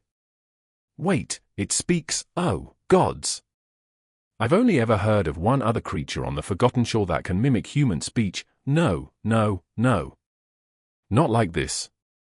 Damn, he really does have a nice voice. It's beautiful even when full of despair. Hey, what? It's just a voice. Why am I so enamored with, Was he so desperate to hear a human voice? Why? He was doing fine on his own. Great, even. Better than ever. Sunny had never expected to find a human at the end of the crude map. What was he supposed to do now? I guess the first step would be to find out who the guy in the well is, and how he got there. Then I can decide what to do with him, or if I should do anything at all. But there hid the problem. First, Sunny had to convince the young man in the well that he was actually a human, too. Sunny glanced at his shadow, feeling somewhat helpless. The shadow was bent over, holding its stomach. Its shoulders were shaking. Chapter 115. Nightingale. Sunny could really understand how bad the situation looked from the perspective of the young man with a beautiful voice.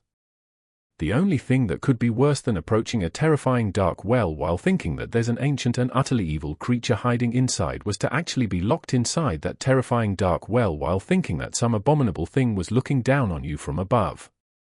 At least Sunny had a chance to escape if things were to turn really bad. The poor guy in the well literally had nowhere to run. Of course, there was still the possibility that all of this was just a cunning act performed by some incredibly horrifying monster. Sunny had to keep that in mind while exploring the other theory. So, if he is indeed a human, how do I make him believe that I'm not a monster? That wasn't a very simple task for Sunny.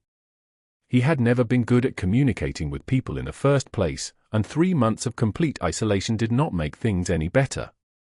In fact, they had made everything worse. Now, even Sunny sometimes felt uncomfortable when talking to himself.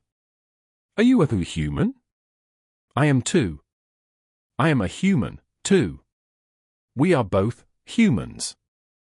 After that abhorrent attempt, Sunny wouldn't be even surprised to find out that he was not, in fact, a human. Who talks like that? The young man in the well grew silent.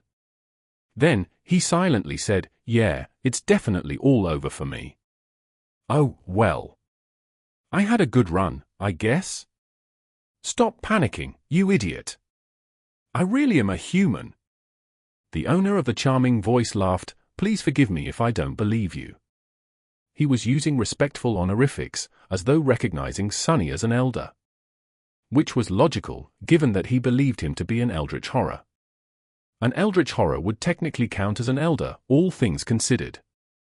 "Why are you using honorifics? I bet I'm younger than you." The young man imprisoned in the well hesitated. "Wait, you really are a human?" Sunny smiled with excitement, feeling that he was making progress. The voice returned a dozen seconds later. "How come you're here alone and in the middle of the night? You also don't seem to have any source of light with you. Please don't get angry, Sir Monster, but that's not exactly something a human would be able to do. Maybe you should work on your story a bit more next time you venture out to devour innocent souls? Just a piece of friendly advice." "Very funny.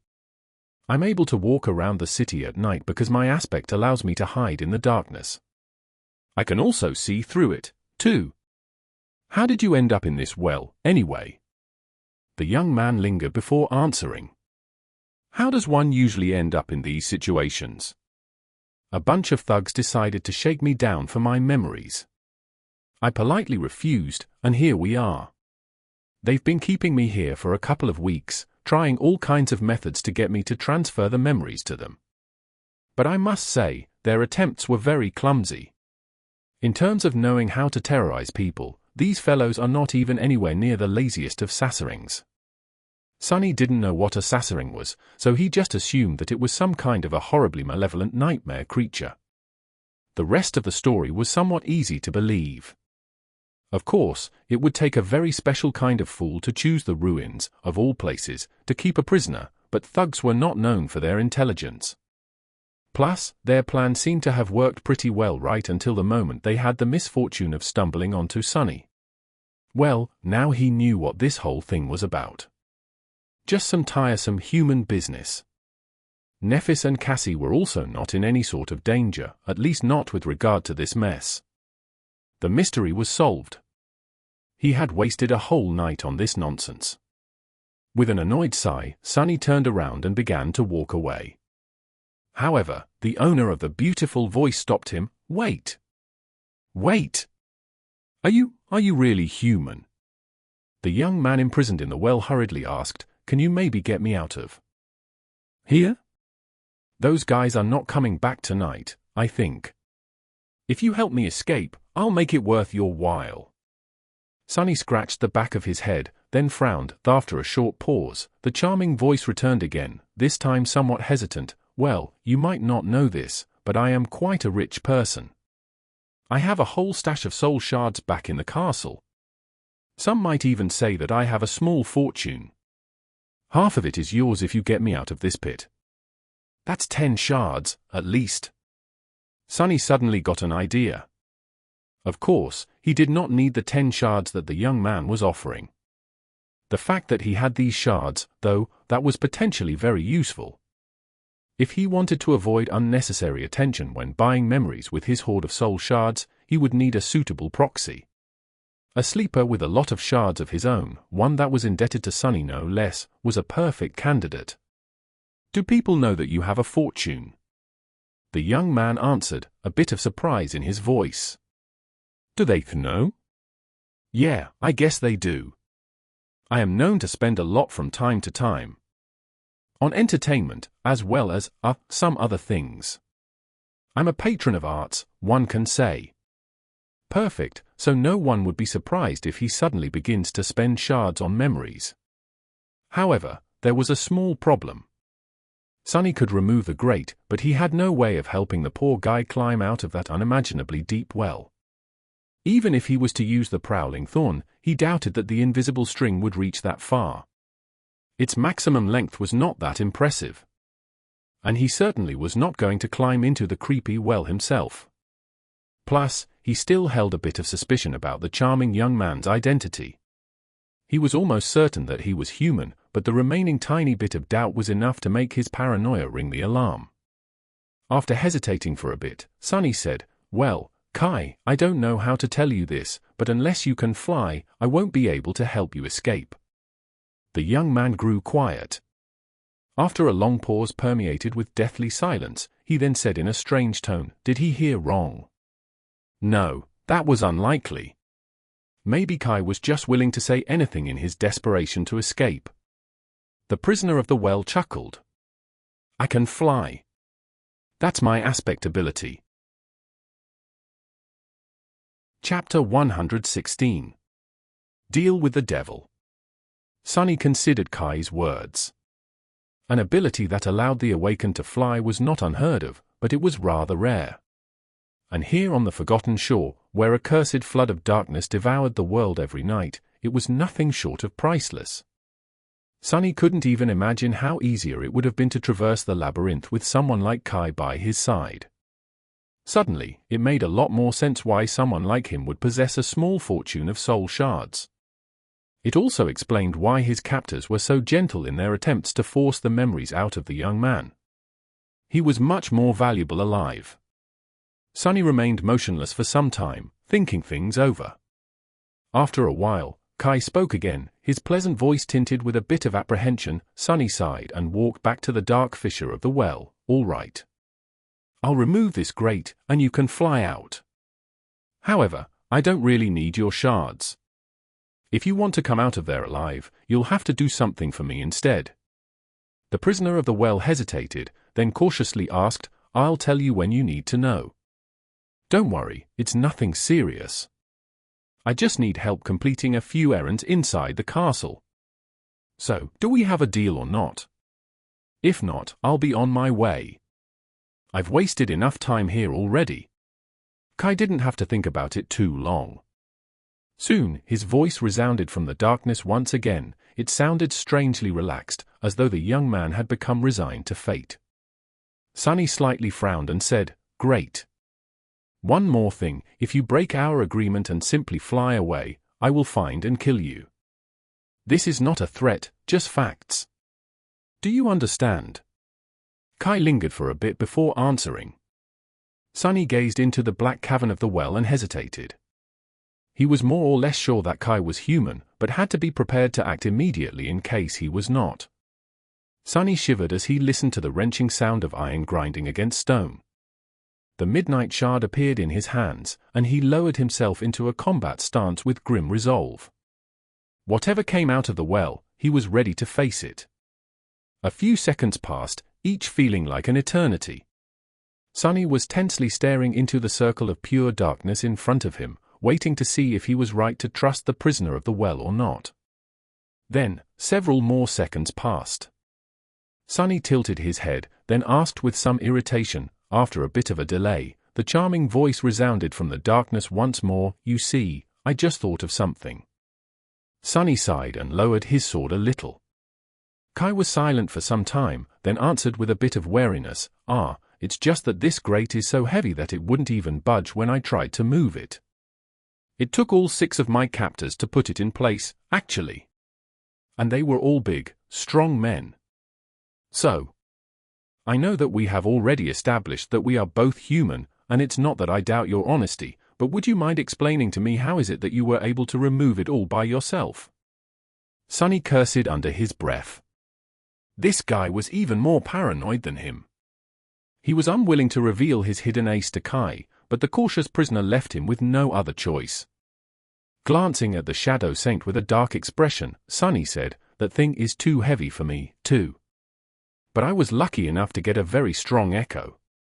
Kai seemed to suddenly become very curious. "Oh? That is indeed lucky. Very few people in the castle have an echo. I think I know every one of them by name. By the way, what is your name? Sunny rolled his eyes and said through gritted teeth, this conversation was entering dangerous waters. Depending on what Kai was going to say next, Sunny might be forced to climb into the well after all. Not to save the young man with a beautiful voice, but to silence him forever. Meanwhile, Kai suddenly laughed. Sunless? That name does not sound like something only a soul-devouring demon would be called at all. Zero chance of that, right? After saying that, he laughed again, this time with a hint of desperation in his voice. However, even then Kai's laugh was very pleasant to the ear. More pleasant than his charming voice, even, but Sunny was in no mood to appreciate its melodious sound. Sunny rubbed his temples. Why didn't anyone ever trust him? He was such an honest young man. The most honest young man in the world, really.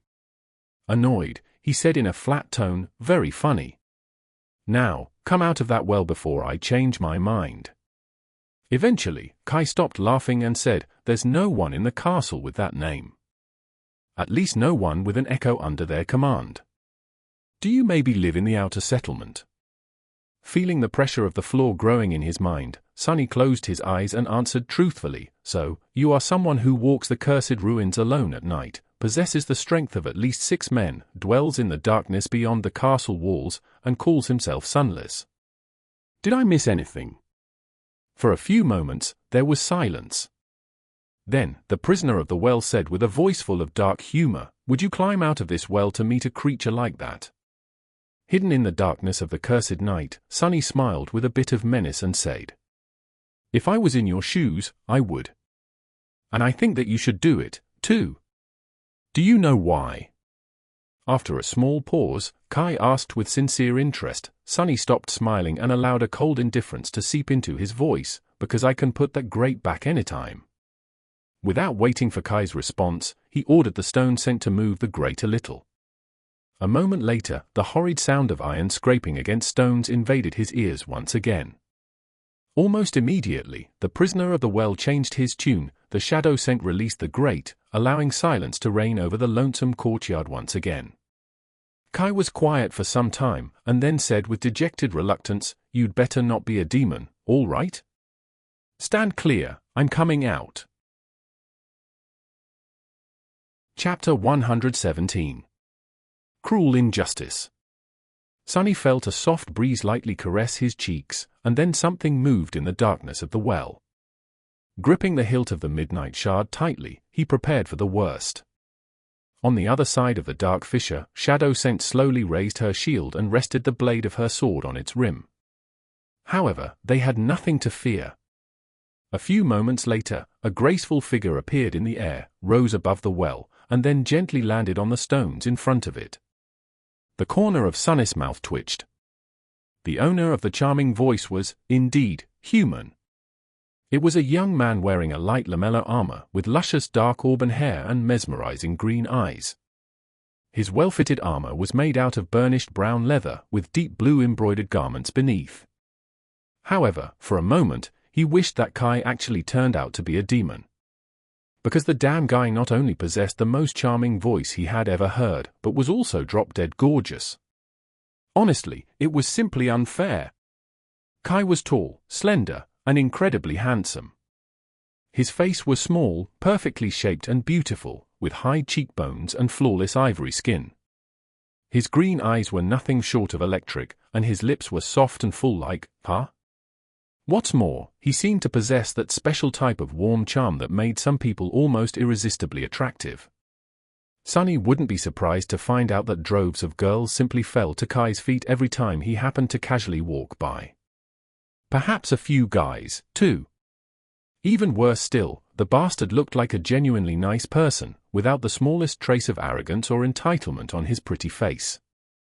There were playful sparks of humor hiding deep within his eyes, and one could be absolutely sure that when Kai smiled, cute dimples would appear on his cheeks. You couldn't even hate the damn guy. 2 weeks spent in the deep dark pit did nothing to lessen his glamour, too. In short, Kai was the most beautiful person Sunny had ever seen, even compared to other awakened. He looked like one of those screen idols that people love to obsess over, only somehow even more attractive in person. Sunny glanced at himself, feeling a strong desire to grind his teeth in outrage. Well, this is just a cruel injustice, simple as that.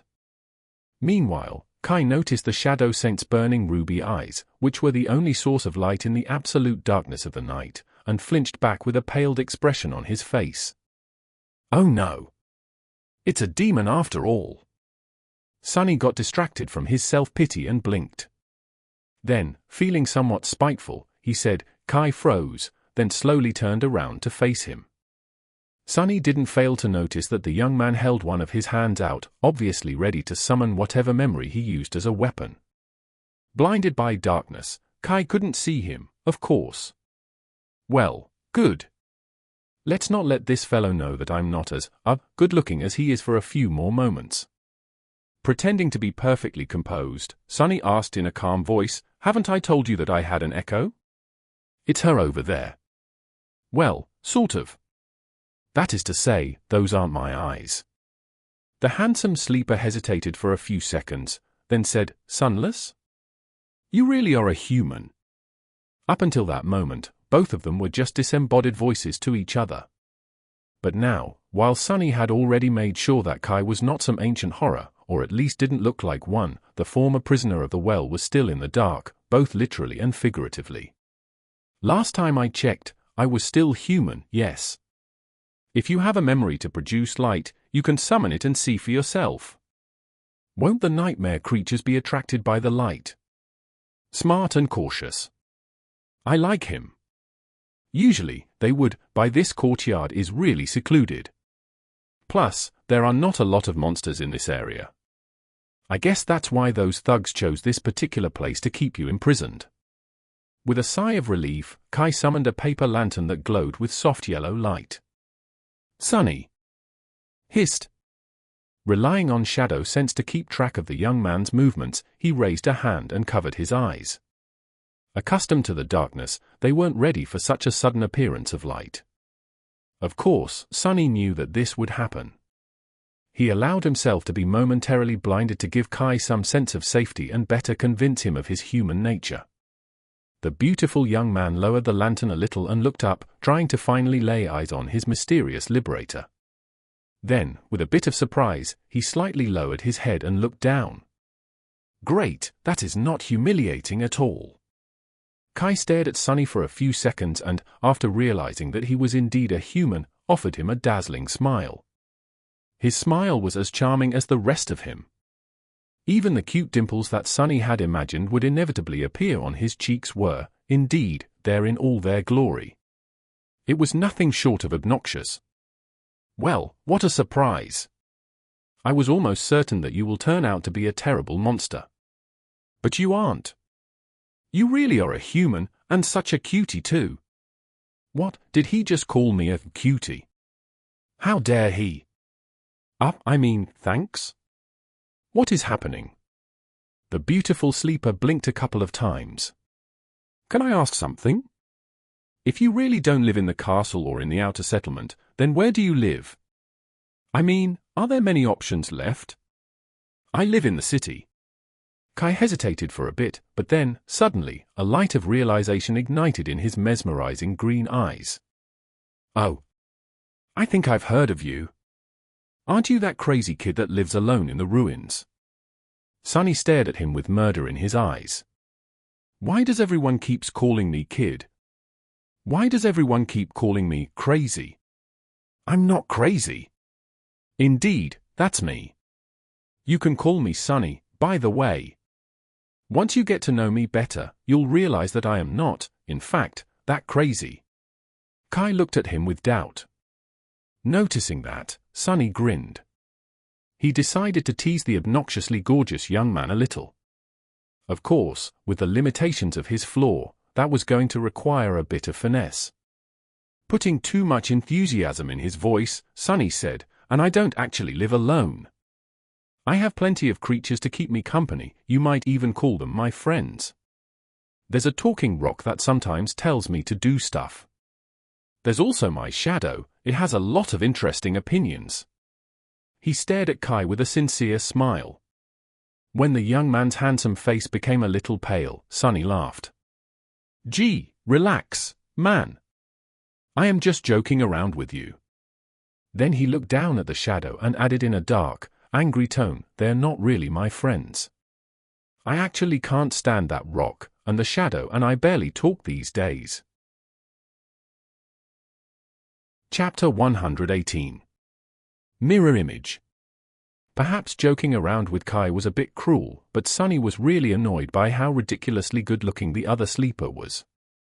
Plus, he had not talked to another human in such a long time that his already lacking communication skills had become truly rusty. Since they were going to visit the castle soon, Sunny had to prepare himself for the inevitable moment when he would be forced to talk to strangers. Stretching his floor to its limits was a good practice. He wouldn't want for something like that accident to happen again. The unpleasant memory soured Sunny's mood. Meanwhile, Kai was staring at him with a very strange expression on his face. Sunny cleared his throat. That was a part of the joke, by the way. The handsome young man continued to stare, his face full of doubt. Did I go too hard on this poor guy? He must have been scared out of his wits already, he's probably in an utter panic now. Who wouldn't be a bit apprehensive about meeting a madman? Yeah, maybe it wasn't as funny as I thought. It's not that. I just feel like I have to inform you about something. Kai hesitated, then said in a very calming tone, it's about my flaw. I can actually tell when someone is lying to me. So, when you said that there's a rock that tells you what to do, I knew that it was true right away. Sunny glared at the beautiful young man with an incredulous expression. Internally, he didn't know whether to laugh or to cry. Flaw? How is that a flaw? That's a damn superpower, you despicable bastard. Why was that Kai so lucky? He had the charming voice, the tall stature, the perfect face. Even his flaw was a damn blessing. Coincidentally, it was also a perfect counter to the better half of Sunny's tricks. If Kai had not informed him about this strange flaw of his, Sunny would have gotten himself into really big trouble pretty soon. Luckily, the beautiful young man happened to be a very honest guy. While Sunny was seething in outrage, Kai said in a gentle tone, So Sunny, what exactly does that rock ask you to do? Do you maybe want to tell me? I'll have to be really careful and watch what I say around this guy. Well, you're no fun at all. The talking rock is actually a memory capable of repeating words.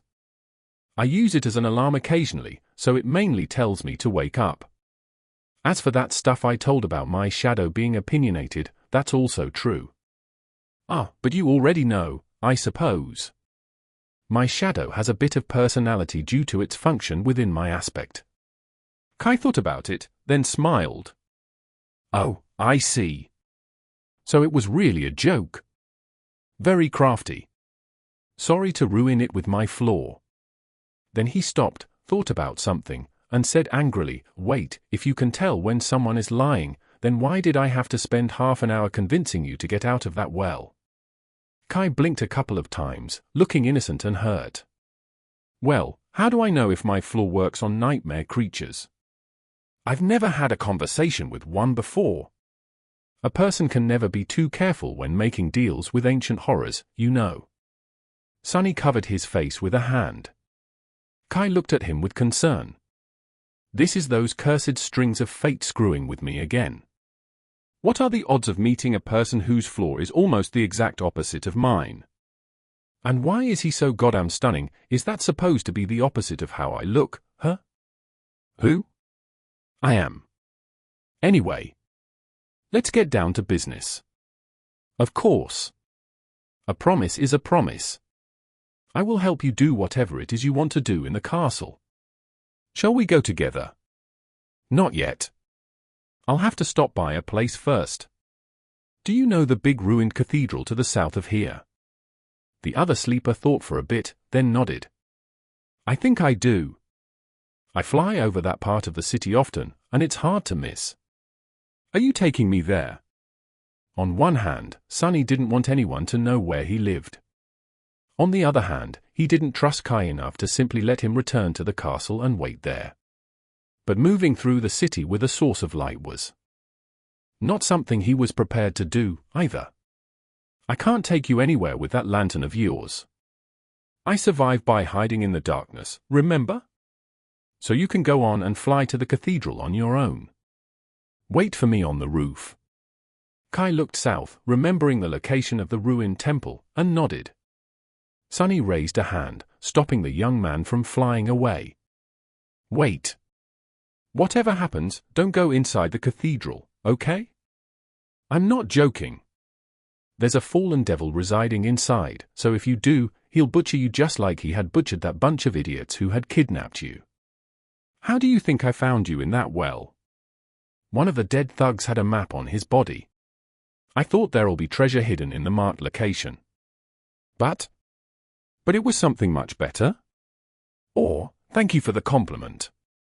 I'll be careful not to enter the cathedral, rest assured. Sunny stared at the smiling Kai for some time, then shrugged in exasperation. Sure. Off you go, then. And remember, if you break our agreement, I will. Find and kill me, yeah. Don't worry, Sunny. I never break a promise. With these words, Kai raised his head and looked up. A soft gust of wind touched Sunny's skin, and in the next moment, the charming sleeper suddenly soared above the ground, quickly disappearing into the sky. Soon, only a tiny dot of his paper lantern could be seen, moving south through the black skies like a lonely star. A cold feeling of dread grasped his heart like an iron grip. There was a lonely star burning in the black skies, and under its light, the castle was suddenly consumed by fire, with rivers of blood flowing down its halls. He stood for a while in the darkness, motionless. If Sunny didn't know better, he would have thought that this part of Cass's prophecy talked about Kai. He had known the truth of that prophecy for some time now.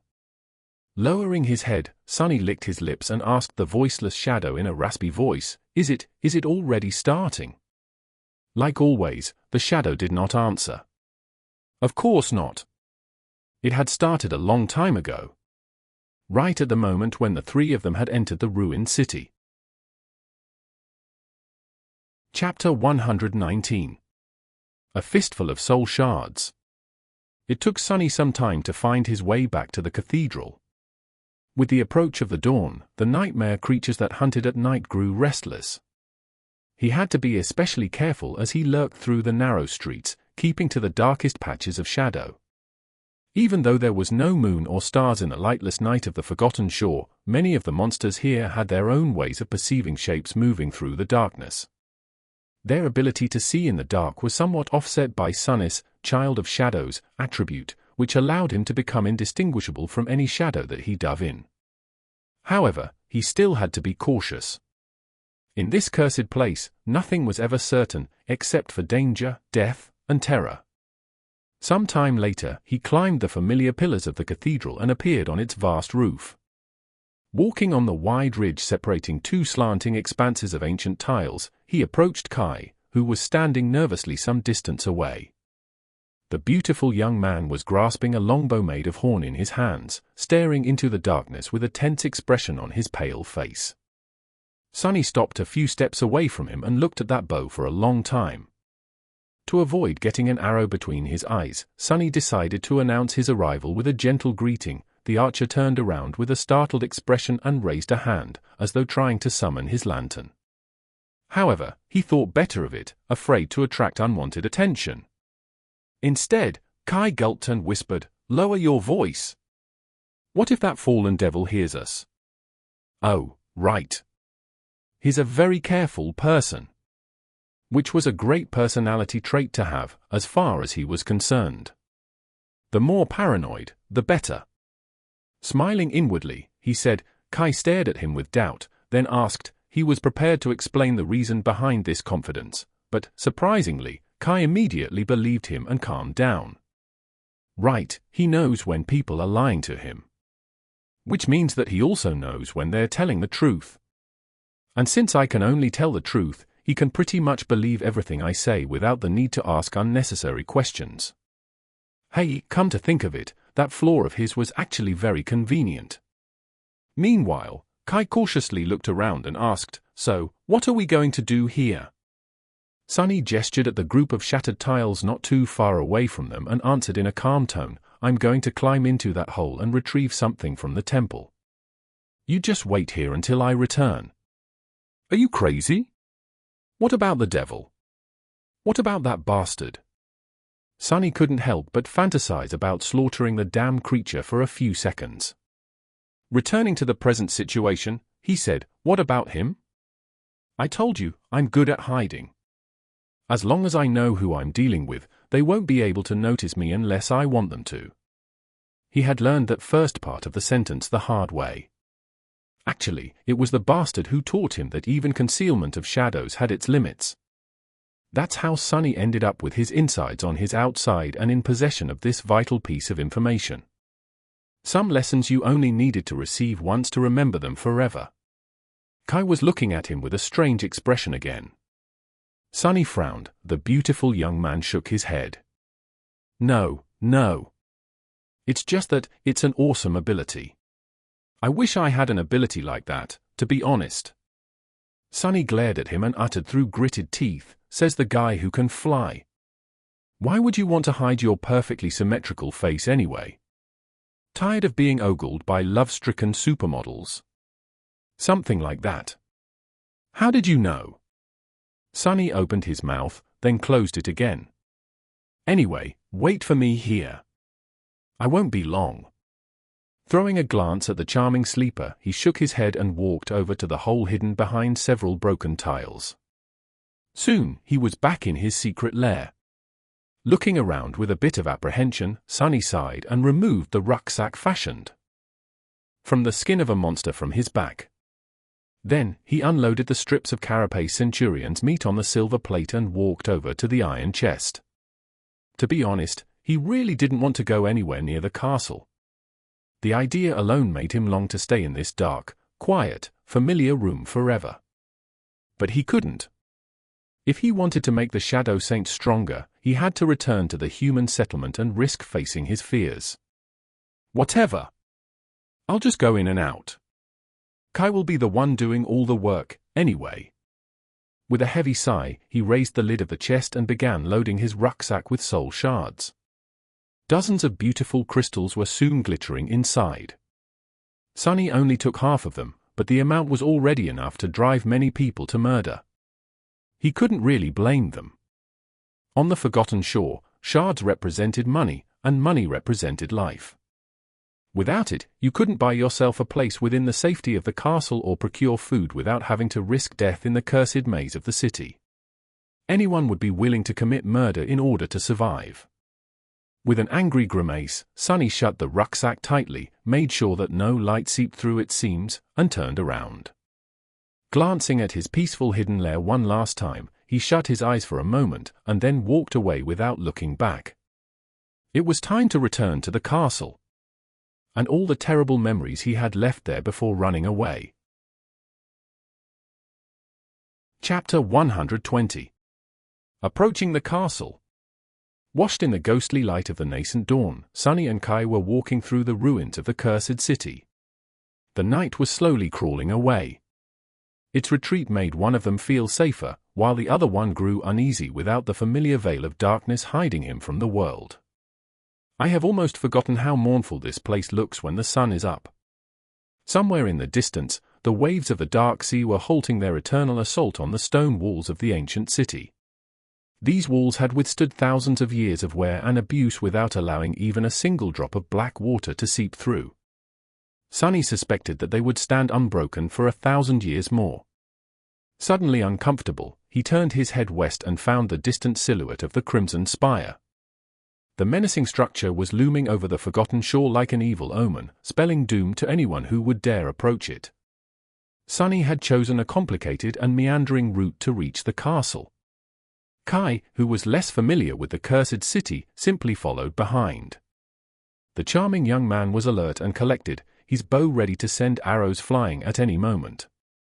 They had to circle around many areas where especially terrifying creatures were known to dwell and hunt, making slow progress. Still, it was better to be safe than sorry. At some point, Sunny raised his hand, gesturing for his companion to stop. He peered into the distance with a deep frown on his face. Kai glanced at him and whispered. Sunny brought a finger to his lips before answering. Soon, they heard an eerie sound that resembled stifled, heart-wrenching weeping. It was as though there was a crying woman in the fog ahead of them, slowly drawing closer. Her trembling sobs made both sleepers shiver. Kai looked at him and asked without much confidence, "What are the chances that it's actually a human girl?" Sunny gave him a crooked smile. Without needing to discuss it, they hid behind a large pile of rubble and waited. Pressing himself against the cold stones, Sunny sent his shadow to climb the building and observe the surrounding streets. Kai saw the shadow off with a bewildered look, blinked a couple of times, but didn't say anything.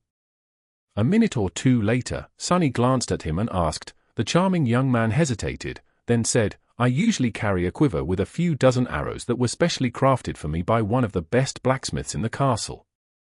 But the gentlemen who put me in that well, may they rest in peace, weren't kind enough to let me bring it. So that bow of yours is actually useless." Kai lingered for a few moments before answering, "I also have arrow-type memories." The elegant archer lowered his gaze in embarrassment. "Two.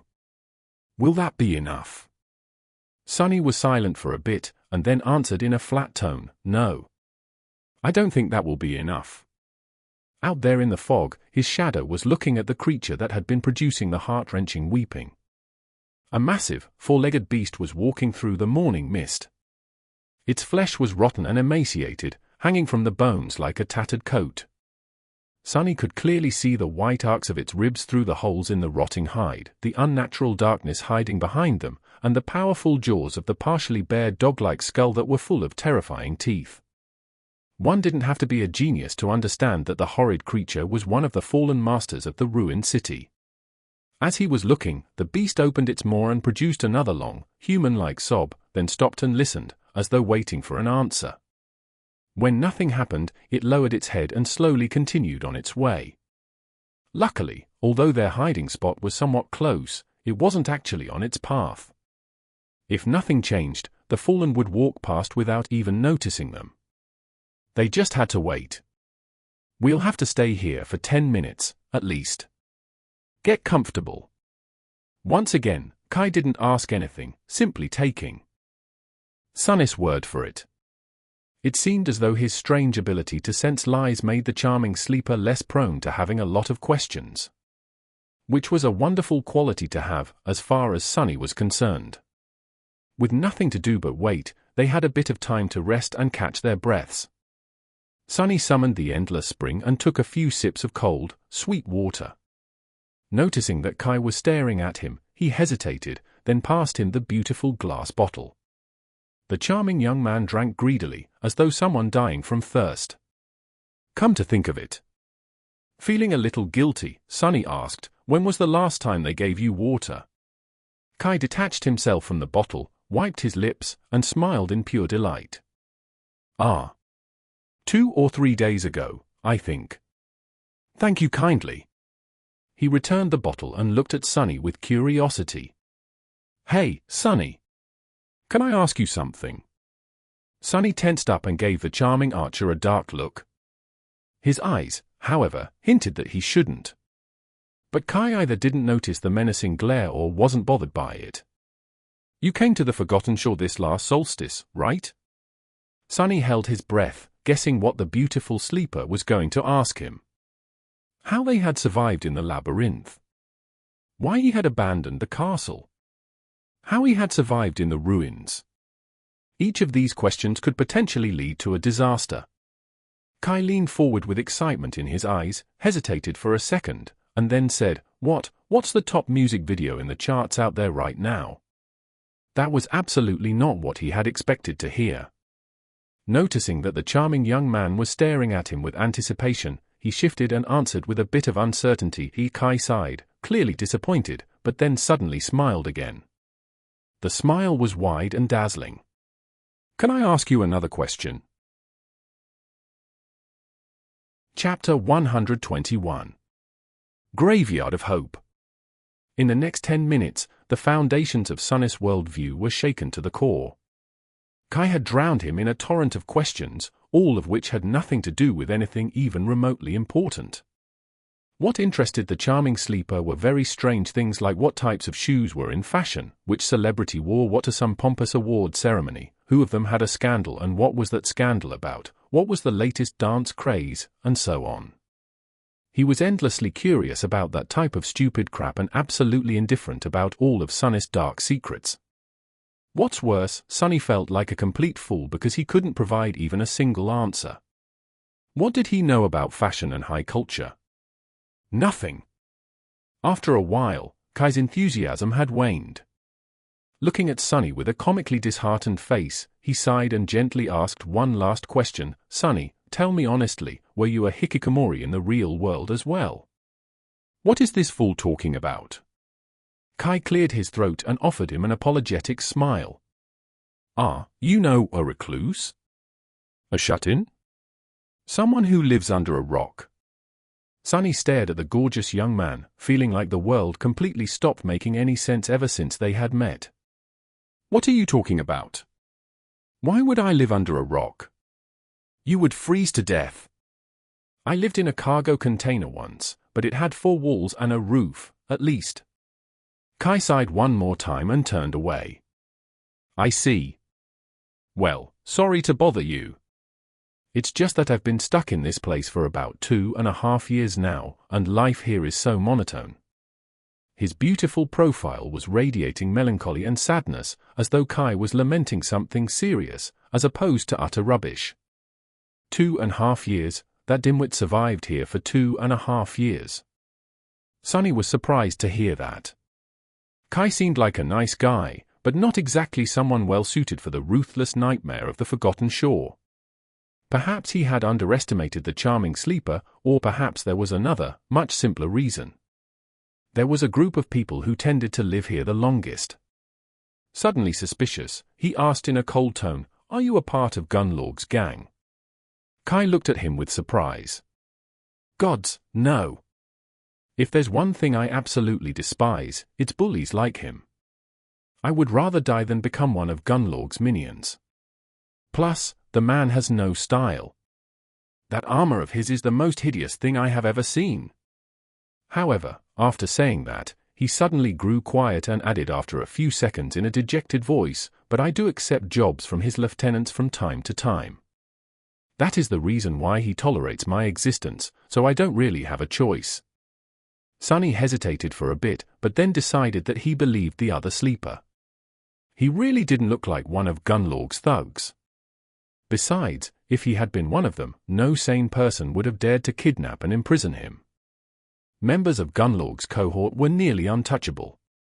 Which meant that Kai was, indeed, much more capable than Sunny had given him credit for. Noticing that the eerie sobs of the fallen beast had grown sufficiently distant, he shifted his perspective to the shadow and made sure that the terrible creature was already far away. Standing up, Sunny dismissed the glass bottle and said, "We're safe now. Time to move."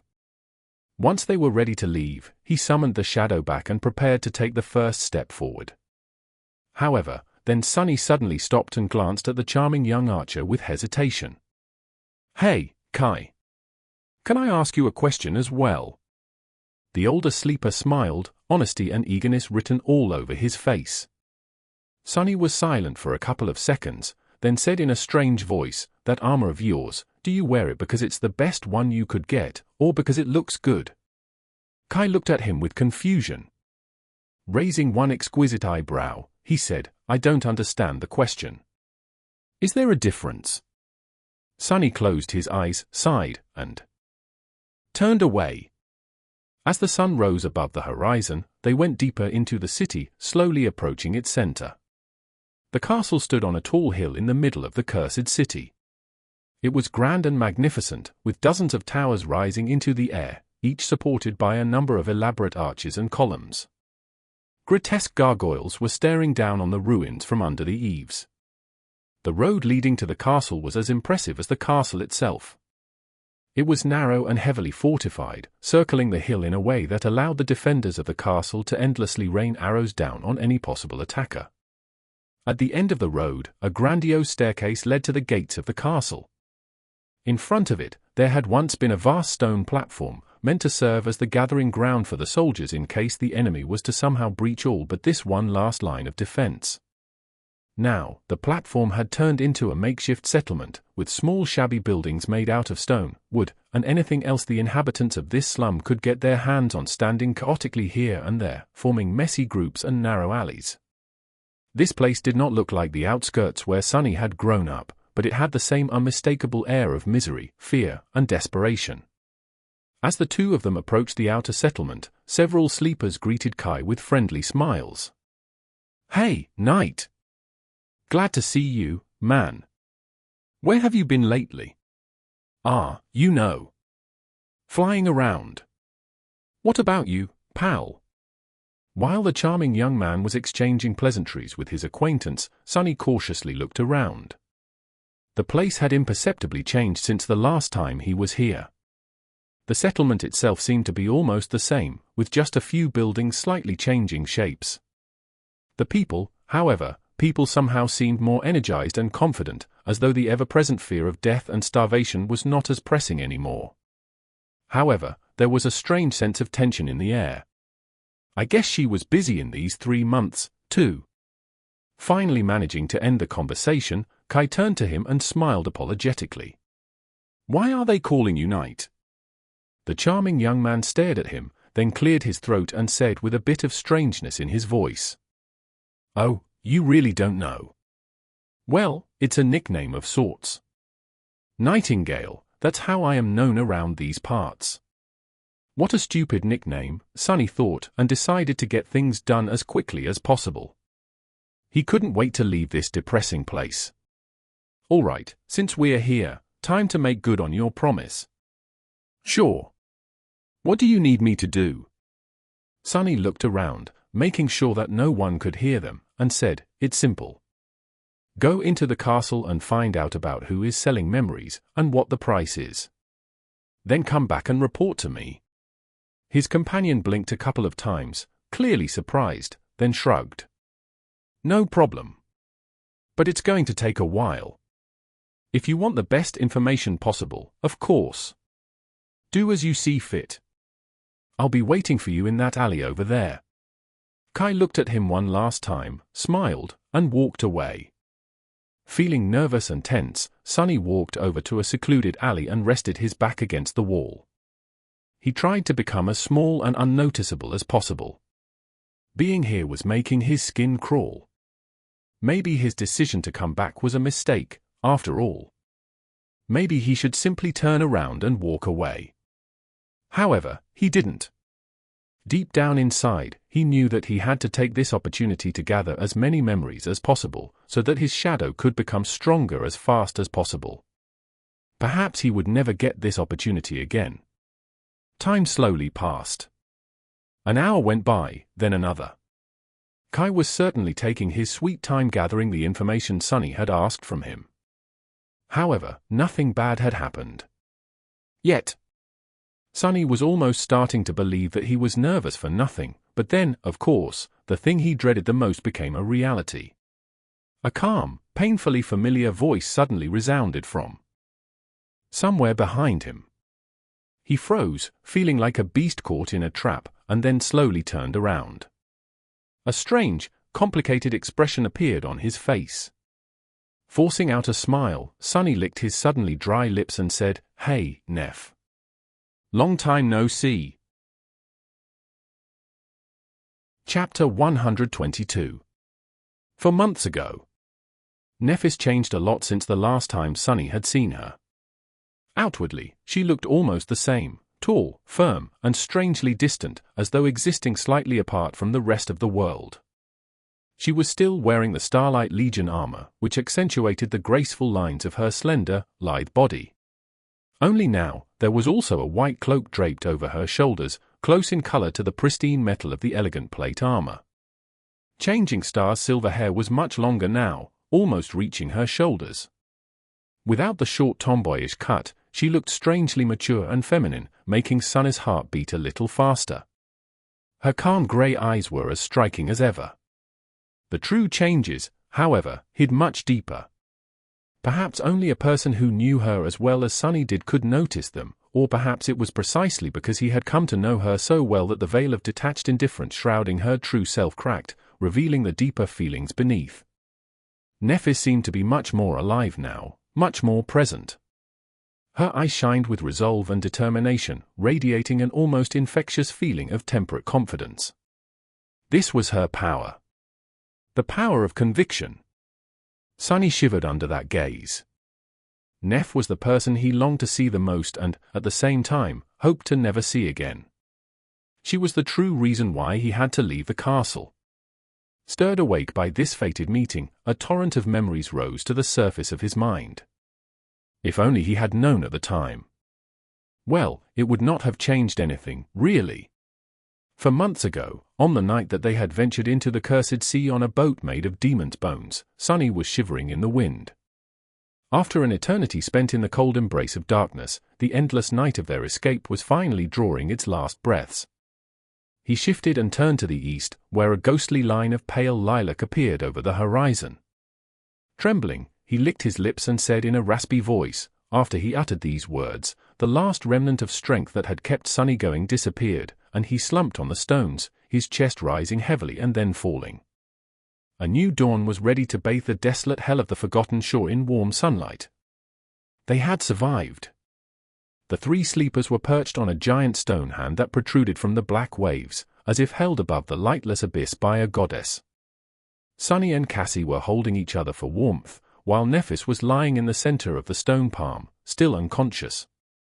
Visible through the gaps in the shattered armor, her ivory skin was pale and listless. They had escaped the clutches of Soul Devourer, sailed through the cursed darkness, and even lived through a battle with the horrifying Dweller of the Depths, by some miracle. Sunny couldn't quite believe that they had actually managed to pull their daring escape off.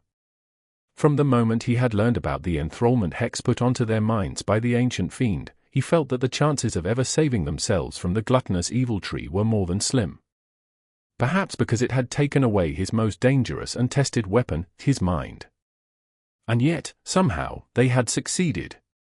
Utterly exhausted, Sunny closed his eyes and listened to the dark sea as it retreated to hide from the coming sun. Without even noticing it, he slipped into the embrace of sleep. When he awoke, the sun was already high in the sky. Sunny expected to feel crippled now that adrenaline had left his battered body, but, to his surprise, he wasn't in even half as much pain as he had anticipated. Bloodweave was truly a miraculous attribute to have for someone as prone to disasters as he was. Even his broken finger wasn't hurting that much anymore. Sunny still had to groan while sitting up, though. Cassie was sleeping by his side, as drained by the events of the previous night as he was, perhaps even more so. Her delicate face seemed vulnerable and pale, twisted in an anxious frown. Sunny sighed. Nephis had yet to regain her senses. At some time while he slept, the blind girl had used her cloak to cover Changing Star, helping her to preserve some warmth. Neph lay still and motionless, her face drained of all color. Only the quiet sound of her breathing told Sunny that she was still alive. He trembled, remembering the harrowing sight of her mangled flesh restoring itself in the crucible of purifying flame. Unleashing that flame always took a heavy toll on Nephis, bringing her unimaginable pain and suffering. Who knew what price she had paid to pull herself away from the doors of oblivion? He had not even realized before that she could use it to heal herself. Perhaps there was a reason why she had never done so in the past. Only time could tell. It's time to assess the situation. Turning away from Changing Star, Sunny looked around, trying to discern their current circumstances. His heart was heavy. If they had survived the attack of the tentacle monster and the ensuing shipwreck only to find themselves stranded in the middle of the cursed sea, with no way to continue forward, that would be a truly macabre twist of fate. To the east of them, there was nothing but the empty expanse of the colossal crater. Same thing for the... Sunny froze, noticing a dark line in the distance. That was the western edge of the crater. They had almost crossed it. Feeling a strange excitement grasping his heart, Sunny quickly turned around and looked west. His eyes widened. For a few moments, his head was silent and empty. Then, a single thought appeared in it. He sat quietly for a long time, forgetting about everything else. A few hours later, Cassie finally woke up. Feeling that he wasn't next to her anymore, she called in a frightened voice. Cassie sat up and stretched her hand out, finding his shoulder. Why do you sound so strange?" Sonny blinked, then slowly turned his head to look at the blind girl. A tentative smile found its way onto his face. "Cassie, we found it. We have found that city you saw." In the end, Nephis had remained unconscious for 2 whole days. Sonny was really starting to worry about her, but then, on the 3rd day, Changing Star had finally come back to her senses. At the time, he was sitting on top of the giant hand's index finger, staring west with a warm, excited feeling in his heart. They did it! They were finally going to go home! Sonny couldn't wait to return to the real world. He didn't even care about becoming an awakened and the corresponding leap in power and status that much anymore. All he cared about was his soft bed, mountains of delicious food, and limitless hot showers. Sonny lowered his head and glanced at Nephis, trying to determine if there was anything wrong with her. In the webtoons, one of the characters was bound to suffer from something like amnesia right before things were about to take a turn for the better. But Changing Star seemed to be fine. She was still the same Neph he had known, tall, firm, and strangely distant, as though there was an invisible barrier separating her from the rest of the world. When the gaze of her striking grey eyes fell on him, Sonny felt his heart beating a little faster. Nephis frowned, lowered her head, and then asked in a flat tone, realizing that he was grinning from ear to ear like a fool. Sonny blinked, then tried to shrug with false indifference. Abort! Abort! Divert her attention! The sight of what lay in the west was one of the reasons for his good mood, so it wasn't that much of a stretch. Neph stared at him for a few moments, then sighed and turned around. Behind her, a tall city wall built of grey polished stone towered above the slopes of the colossal crater. That wall was a sign that all their suffering was not in vain, and that all their dreams were about to come true. Chapter 123. Helping Hand. Soon after Nephis had finally come back to her senses, they prepared to leave the shelter of the giant stone hand. The morning had just begun, so there was plenty of time to cross the remaining distance and climb out of the deep and vast crater. If all was going to go well, they would meet the next sunset on top of the tall wall of the mysterious city. Of course, numerous things could go wrong between now and then. But, for some reason, Sonny felt optimistic. This was a rare moment for his cynical, paranoid heart. Just like before, Sonny and Neph took turns climbing down a few dozen meters and lowering Cassie to one another with the help of the golden rope. However, they had grown considerably stronger since the last time they had to do it. Sonny remembered how tiresome it was to descend from the giant knight statue in that way and chuckled. Now, he felt as though he could do it 3 times in a row, and considerably faster, too. Even though he had spent the last few days in an endless nightmare and brought his body to the point where it was about to shut down, now, there was nothing but resilient strength filling his muscles. These 2 months that they had spent in the perilous hell of the Crimson Labyrinth, constantly fighting for their lives and slaying monsters that no sleeper should ever face one after another, had made all 3 of them much more powerful. Sonny doubted that a lot of Awakened had ever gone through this ruthless of an initiation and lived to tell the tale. Once he returned to the real world, he would most likely be considered one of the elite representatives of the current generation. Hey, that might actually be a problem. Well, he could always blame everything on Nephis. She was already close to being a mythical existence, the last daughter of the legendary Immortal Flame clan, one of the few Awakened in history who had managed to receive a true name in the first nightmare, the top student in her batch of sleepers in the academy, and so on. People would easily believe that a prodigy like her had been able, and willing, to carry 2 pathetic weaklings on her back all the way to the gateway. Sonny just had to choose his words carefully when describing the events leading up to their triumphant return. Luckily, in that regard, he was a master. Entertaining himself with such thoughts, he didn't even notice the flow of time. Soon, they were already approaching the ground. Just before jumping into the soft black mud, Nephis looked at Sunny and said she didn't have to remind him. Sunny knew that the last stretch was often the most dangerous, mostly because it was natural for people to allow themselves to relax in these moments, falsely believing that the worst was already behind them. Numerous Awakened perished tragically with their goal already in sight. He wasn't planning on becoming one of them. Sunny carefully lowered Cassie down, watched as Neph helped her step out of the rope loop, and jumped down.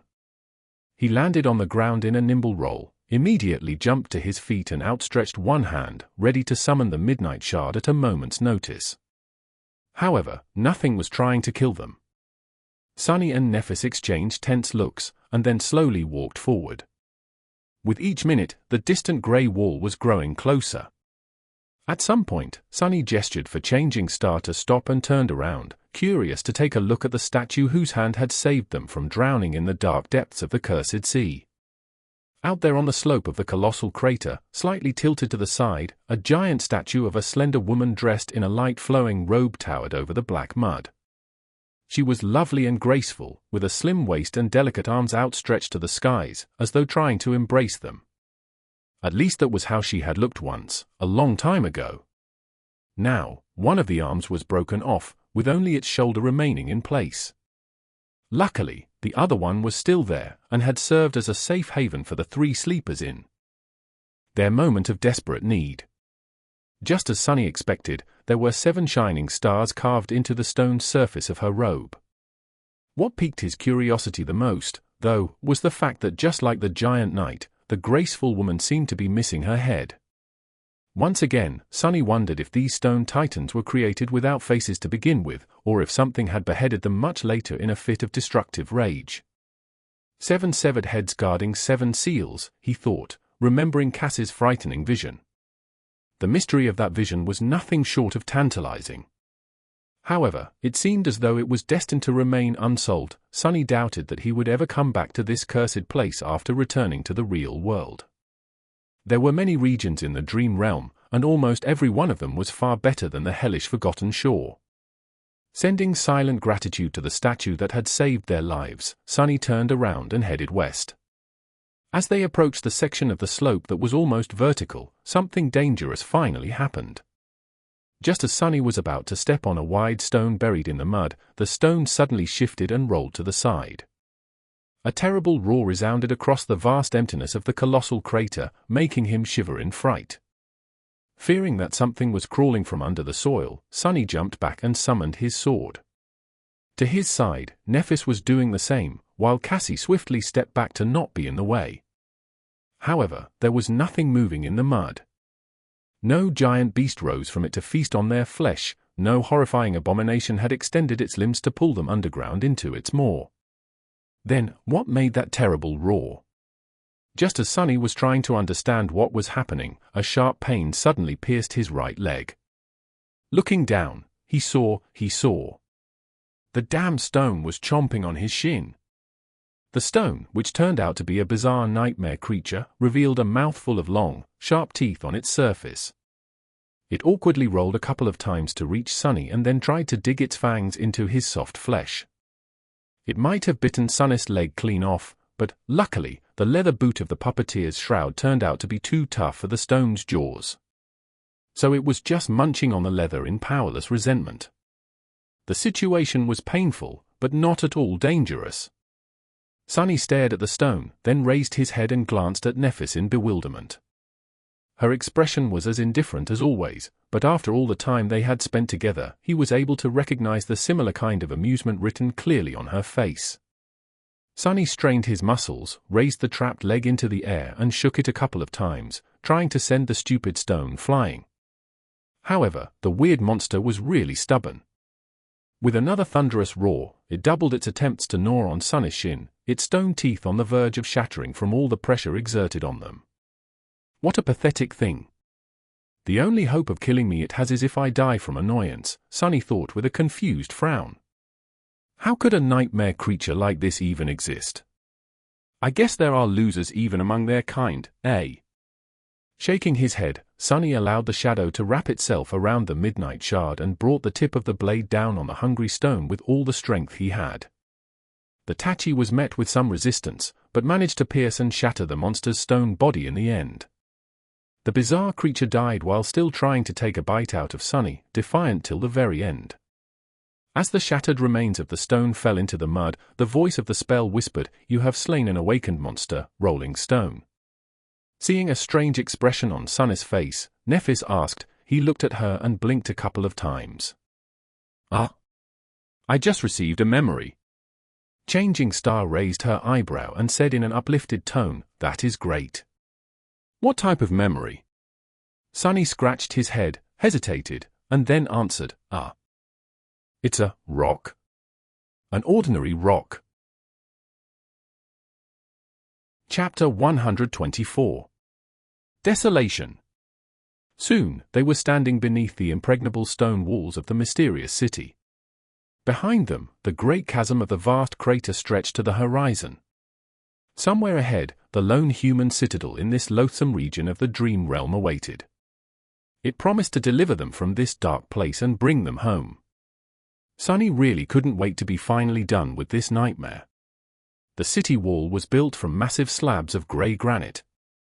Still wet from the cold touch of the cursed sea, the ancient weathered stones looked almost black. Despite the thousands of years that passed since the mysterious builders of the wall had disappeared into the fog of time, it still looked monumental and unassailable. The joints between the granite slabs were barely wide enough to insert a narrow blade. Looking up, Sunny tried to guess the height of the wall. It had to be 60 meters tall, at least twice as high as the awakened Academy defense barrier, which was constructed with the help of both modern technology and various aspect abilities. For a few moments, he wondered about the people who had erected this wall, the city behind it, and the giant statues that still stood lonesomely on the desolate shores of this cursed land. Their creations had withstood the onslaught of darkness and time, but the creators were gone. Who had they been? What terrible fate had befallen the citizens of the ruined city?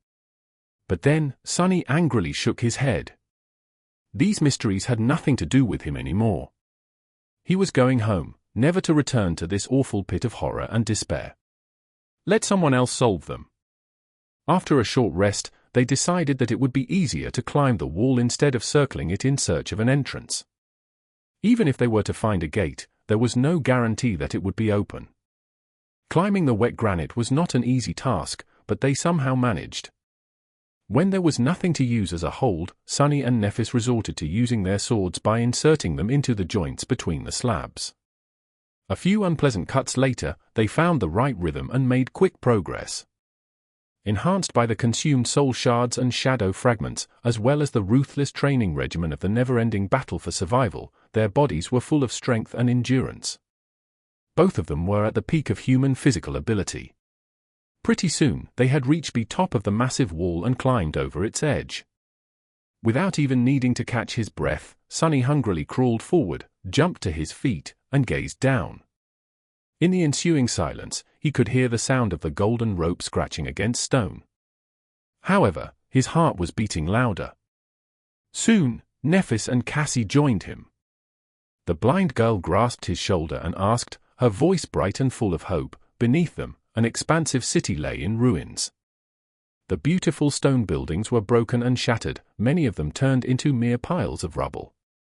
There were no people walking along the wide streets, no clamor of voices to drive away the silence. Under the cold grey sky, the ruined city looked dead and mournful. It was impossible to say what terrible disaster had happened here, but it was clear that it was not natural. Many of the collapsed houses were blackened by fire, with claw marks cut into the still-standing fragments of walls. Here and there, monstrous bones of ancient horrors protruded from the ground, telling tales of desperate battles that must have had taken place on these streets once, a long time ago. Looking closer, Sunny felt cold sweat running down his back.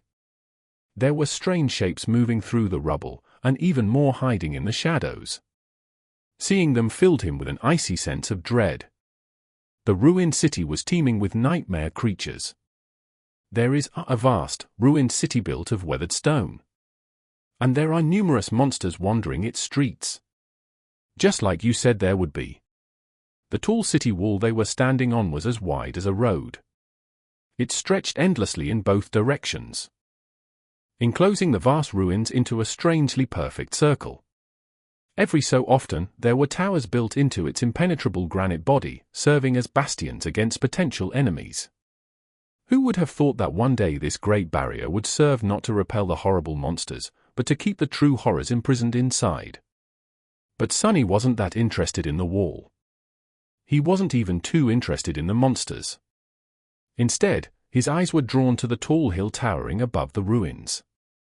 On that hill, there is a magnificent castle standing on a hill in the middle of the ruins. It looks like something out of a legend. Its walls are built from radiant white stone, with tall towers and majestic spires piercing the sky. It stands above the city like a symbol of hope, the only thing in this hell that seems to be untouched by the darkness and a wide smile appeared on Cass's face. Yes! This is the castle I saw. However, Sunny didn't hear her. Just as he was describing the splendor of the bright castle to the blind girl, his gaze accidentally slid behind it.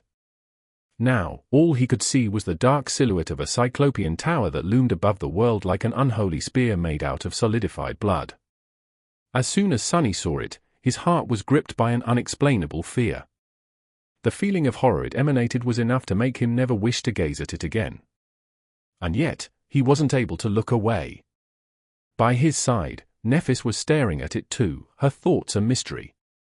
There was a tense, dark expression on her face. After a few seconds had passed, Changing Star was finally able to compose herself and turned away. Looking in the direction of the castle, she frowned and said, "The final stretch of the way to the citadel might be extremely dangerous. We must not hurry. Let's find a way down first." Chapter 125. A feast in time of plague. Neither Nephis nor Sunny wanted to climb down from the wall, because that would leave them with no path of retreat should something terrible happen. Without the need to discuss it, they had decided to explore the nearest tower and see if there was a suitable way to descend from the wall inside of it. They followed the slightly bending wall north, keeping an eye on the ruins below. From time to time, Sunny was able to notice the shapes of creatures moving through the desolate streets of the ancient city. However, nothing seemed to be interested in scaling its tall granite bulwark. For the time being, they were safe. However, he didn't feel safe. Instead, he kept glancing at the distant axis of the crimson spire and shivering. That thing was seriously way too ominous. Good thing we will be out of here soon. That was the only thought that kept him from falling into an irrational panic. Their journey through the Forgotten Shore was about to end. They had endured a lot and survived through a lot. At times, he had not even been sure that they were going to make it out of here alive. But now, all their suffering was about to be rewarded. The path to freedom was already in their sight, they just had to overcome this one last hurdle to return home in glory. Soon, they were closing in on one of the mighty towers built into the wall. The structure was round in shape, rising above the main embankment by a good dozen meters. There was a wide wooden gate leading inside the tower, which was broken a long time ago, with only a few splinters remaining on the ancient iron hinges. Behind the doorway, there was nothing but darkness.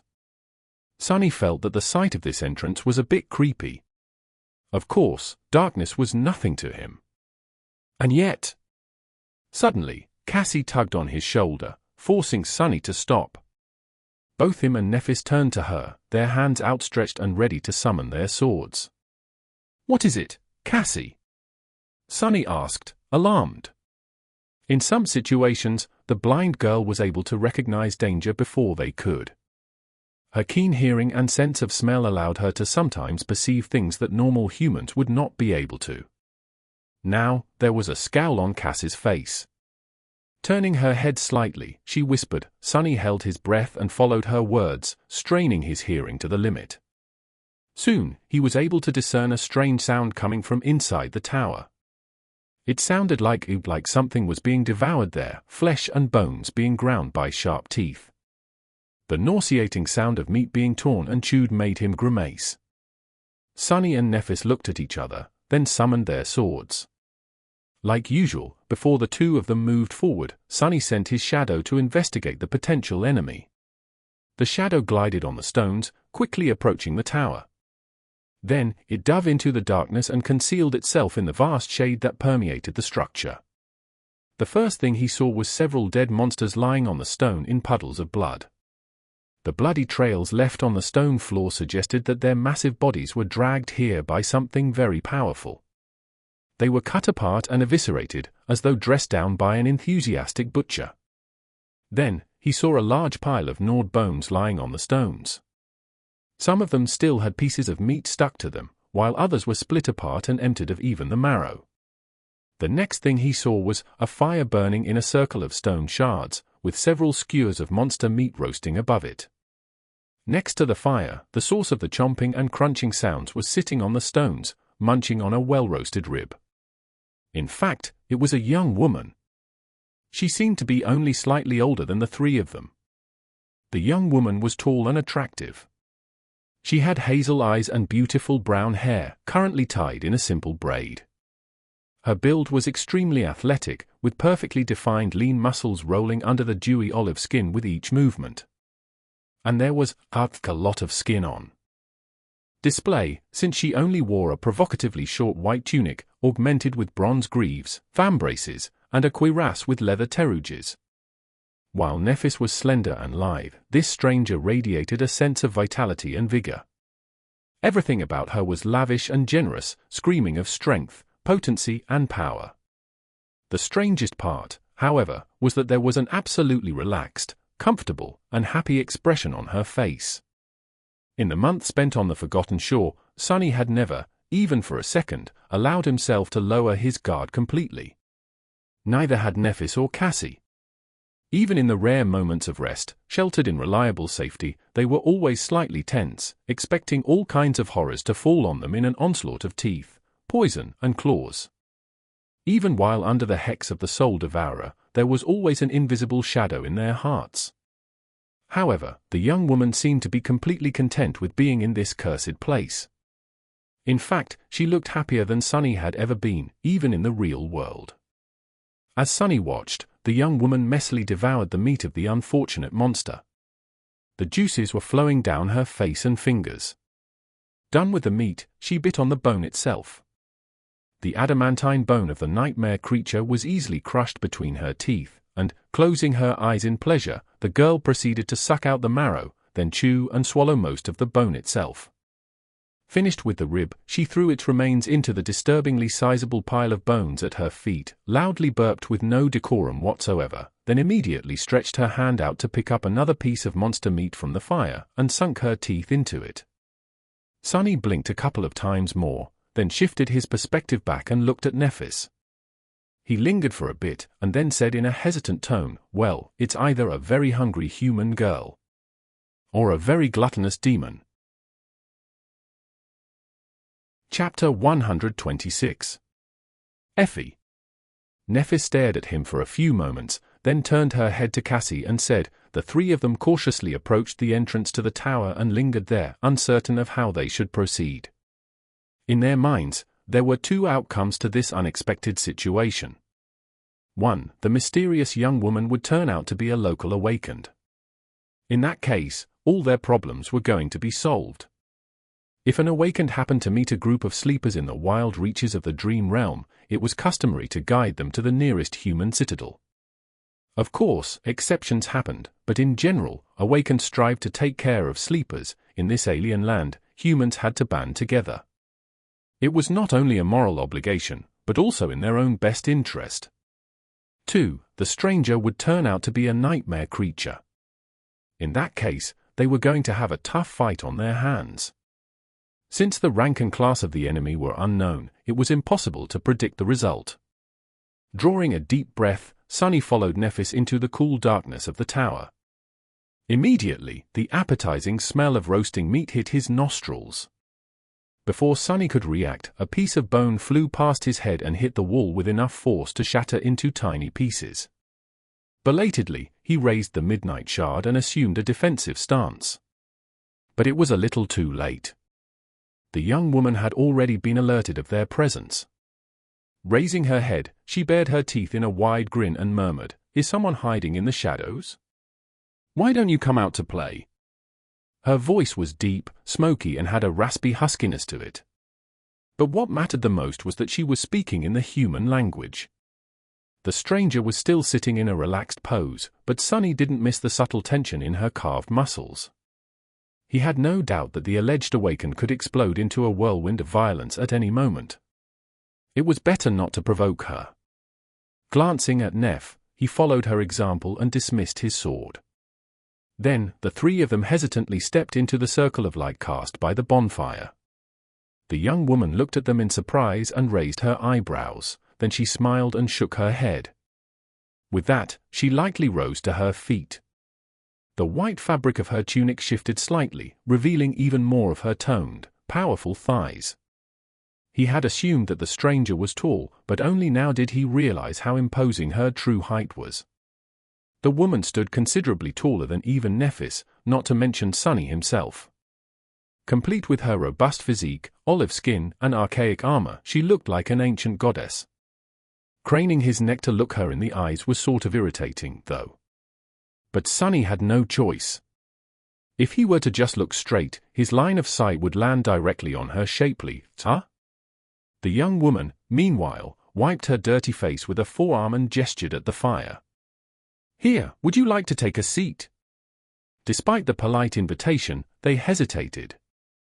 After several seconds passed in awkward silence, Nephis finally took a step forward and asked the question that had been tormenting all three of them. With her voice uncharacteristically tense and full of suppressed emotion, she cautiously said. The stranger stared at her with a blank expression, then blinked a couple of times. "What else would I be? A horse?"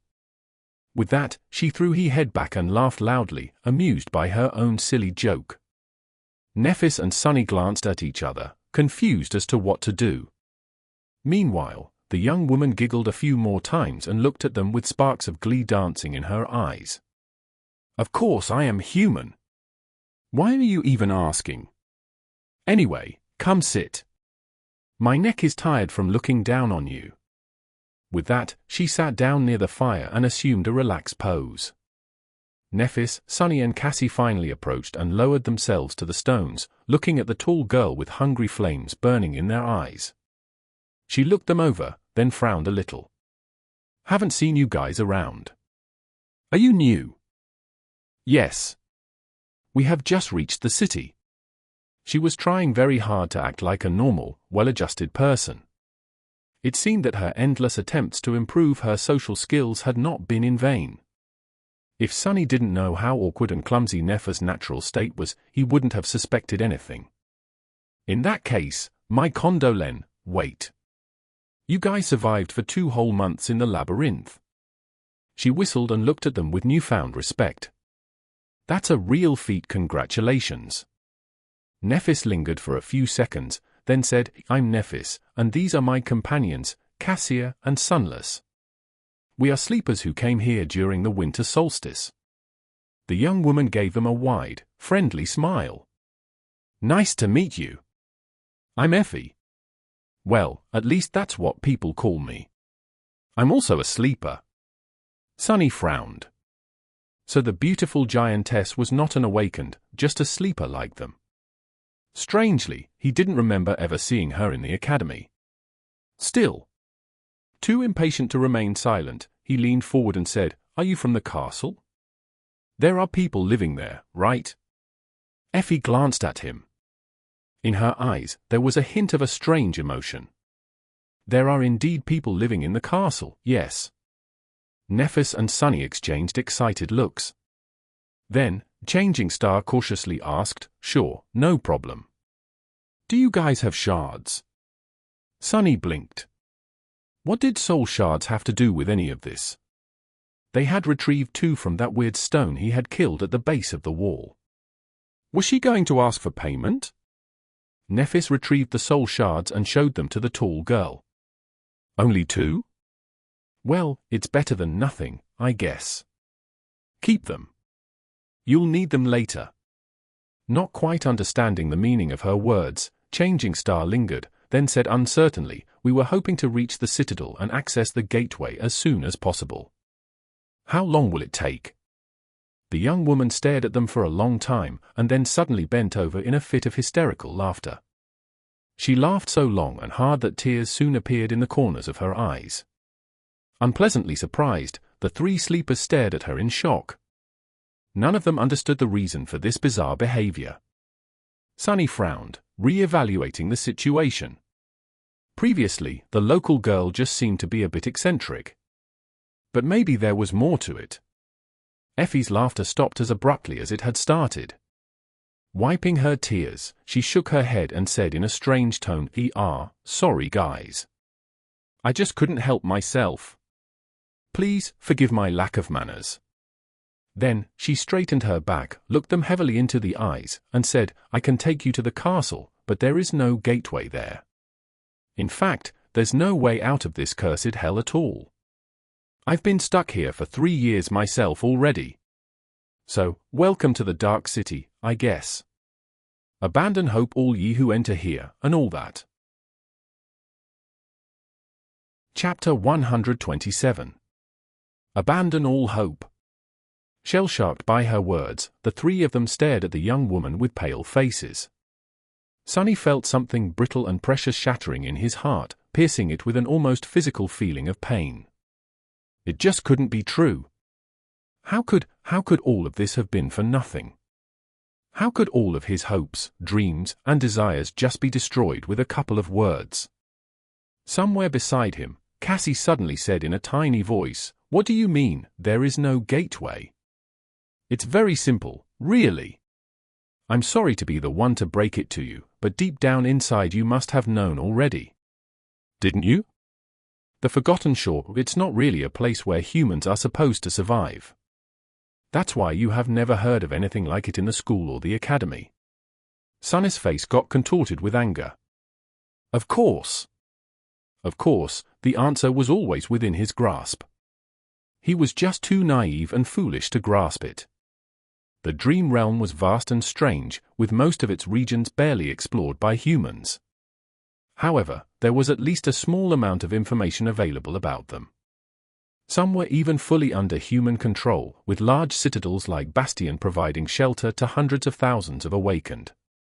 And yet, when he had first come to the Forgotten Shore, Sunny didn't recognize any of the unique characteristics of this place. At the time, he had thought that his patchy education was to blame. He should have realized the truth when neither Nephis nor Cassie managed to succeed where he had failed. Why would a region as unique as this one be utterly unknown?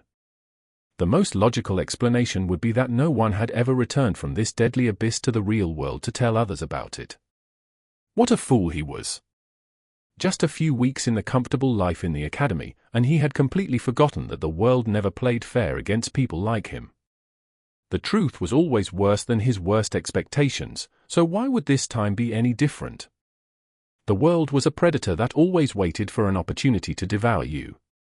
Why would he even expect anything else? A familiar bitter taste appeared in his mouth. Meanwhile, Effie continued in a gentle tone, 15 years ago or so, a group of powerful and desperate sleepers managed to reach this city and claim the castle for themselves. Not because it had a gateway, but because it was the only place that could keep them safe. At least for a while. Ever since then, a few lucky or resourceful people would find their way to the castle each solstice, only to get stuck here with the rest of us. Nephis was sitting quietly, with only her clenched fists betraying the storm of emotions raging in her heart. Cassie was taking the news harder than both of them, though. After all, it was her vision that led them into this trap. Her face was deathly pale, with an expression of pain and shock contorting its delicate lines. Closing her eyes, she whispered, "But that is not fair." Effie looked at her with pity. Then, she chuckled, smiled darkly and said, "She was right, of course. Justice didn't really exist outside of the ethereal realm of human imagination." Sunny had learned that lesson a long, long time ago. While he was stewing in his indignant despair, Effie's smile suddenly lost its grim undertone and turned into a happy grin once again. Leaning forward a little, she said, "But it's not all bad. At least you have met me. You guys are incredibly lucky, really. If you hadn't run into a local, you would have been dead already.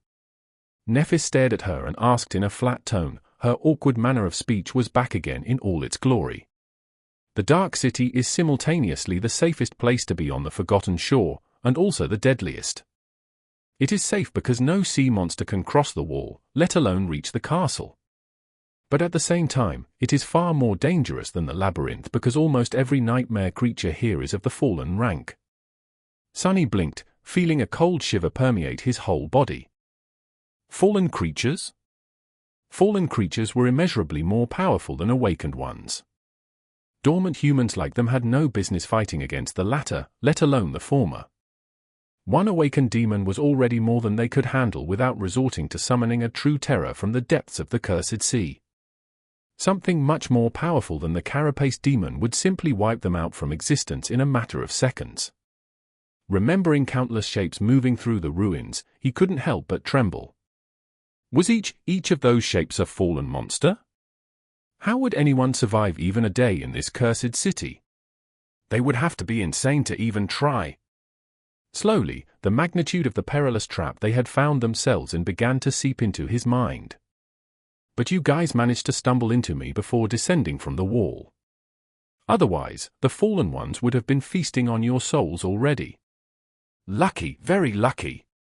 There are very few people in the castle who go out hunting in the ruins, let alone venture so far away from it. Meeting an experienced hunter like me was probably your only chance to avoid finding out about the true face of the Dark City a second too late. That's like 1 to 1,000? 10,000? A million? At any rate, the odds were really not in your favor.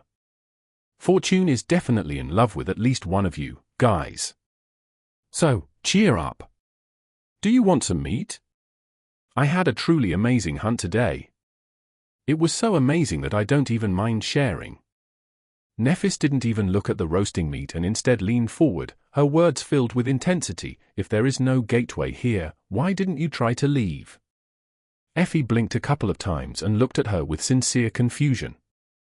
The meat was about to become burnt, so she leaned to the fire and removed the skewers, then replaced them with a couple of new ones. Then, with a sigh, she turned to Changing Star and said, "You've been to the labyrinth, so you know what it's like. There's nothing else but that damn coral and cursed sea for months of travel in every direction. You can't go on foot, you can't swim. You can't even fly, because there are swarms of dreadful flying abominations hiding in the clouds. But try to leave? Yeah, many have tried. They're all dead now. Actually, that's how the initial master of the castle had perished. So, what?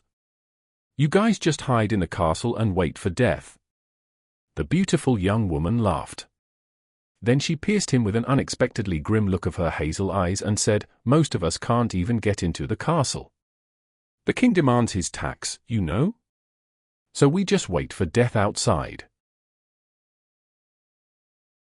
Chapter 128. King of the Hill. Sunny stared at her, trying to understand the meaning behind the strange words. The castle belongs to a man named Gunlaug.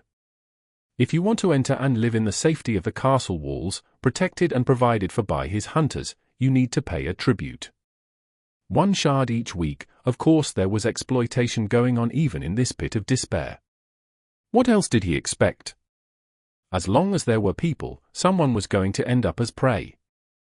Sunny sensed a familiar dark feeling rising up from the depths of his soul. At some point, he had lulled it into a slumber and forgotten it, but now it finally returned to its rightful place. A corner of his mouth curled up. What happens if you can't pay the tribute? The huntress glanced at him with confusion. What do you think? You are not allowed to step anywhere near the gates.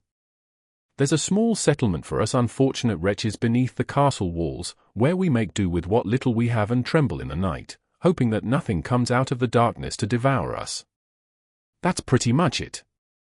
But how are people even supposed to get soul shards in this cursed place? Effie gestured to the corpses of the monsters she had slain. By hunting. One can find awakened creatures here and there in the city. The trick is to find and kill them without stumbling into something far more deadly.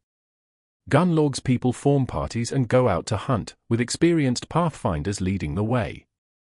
They bring back food, memories, materials, and shards. Nothing stops people from attempting the same.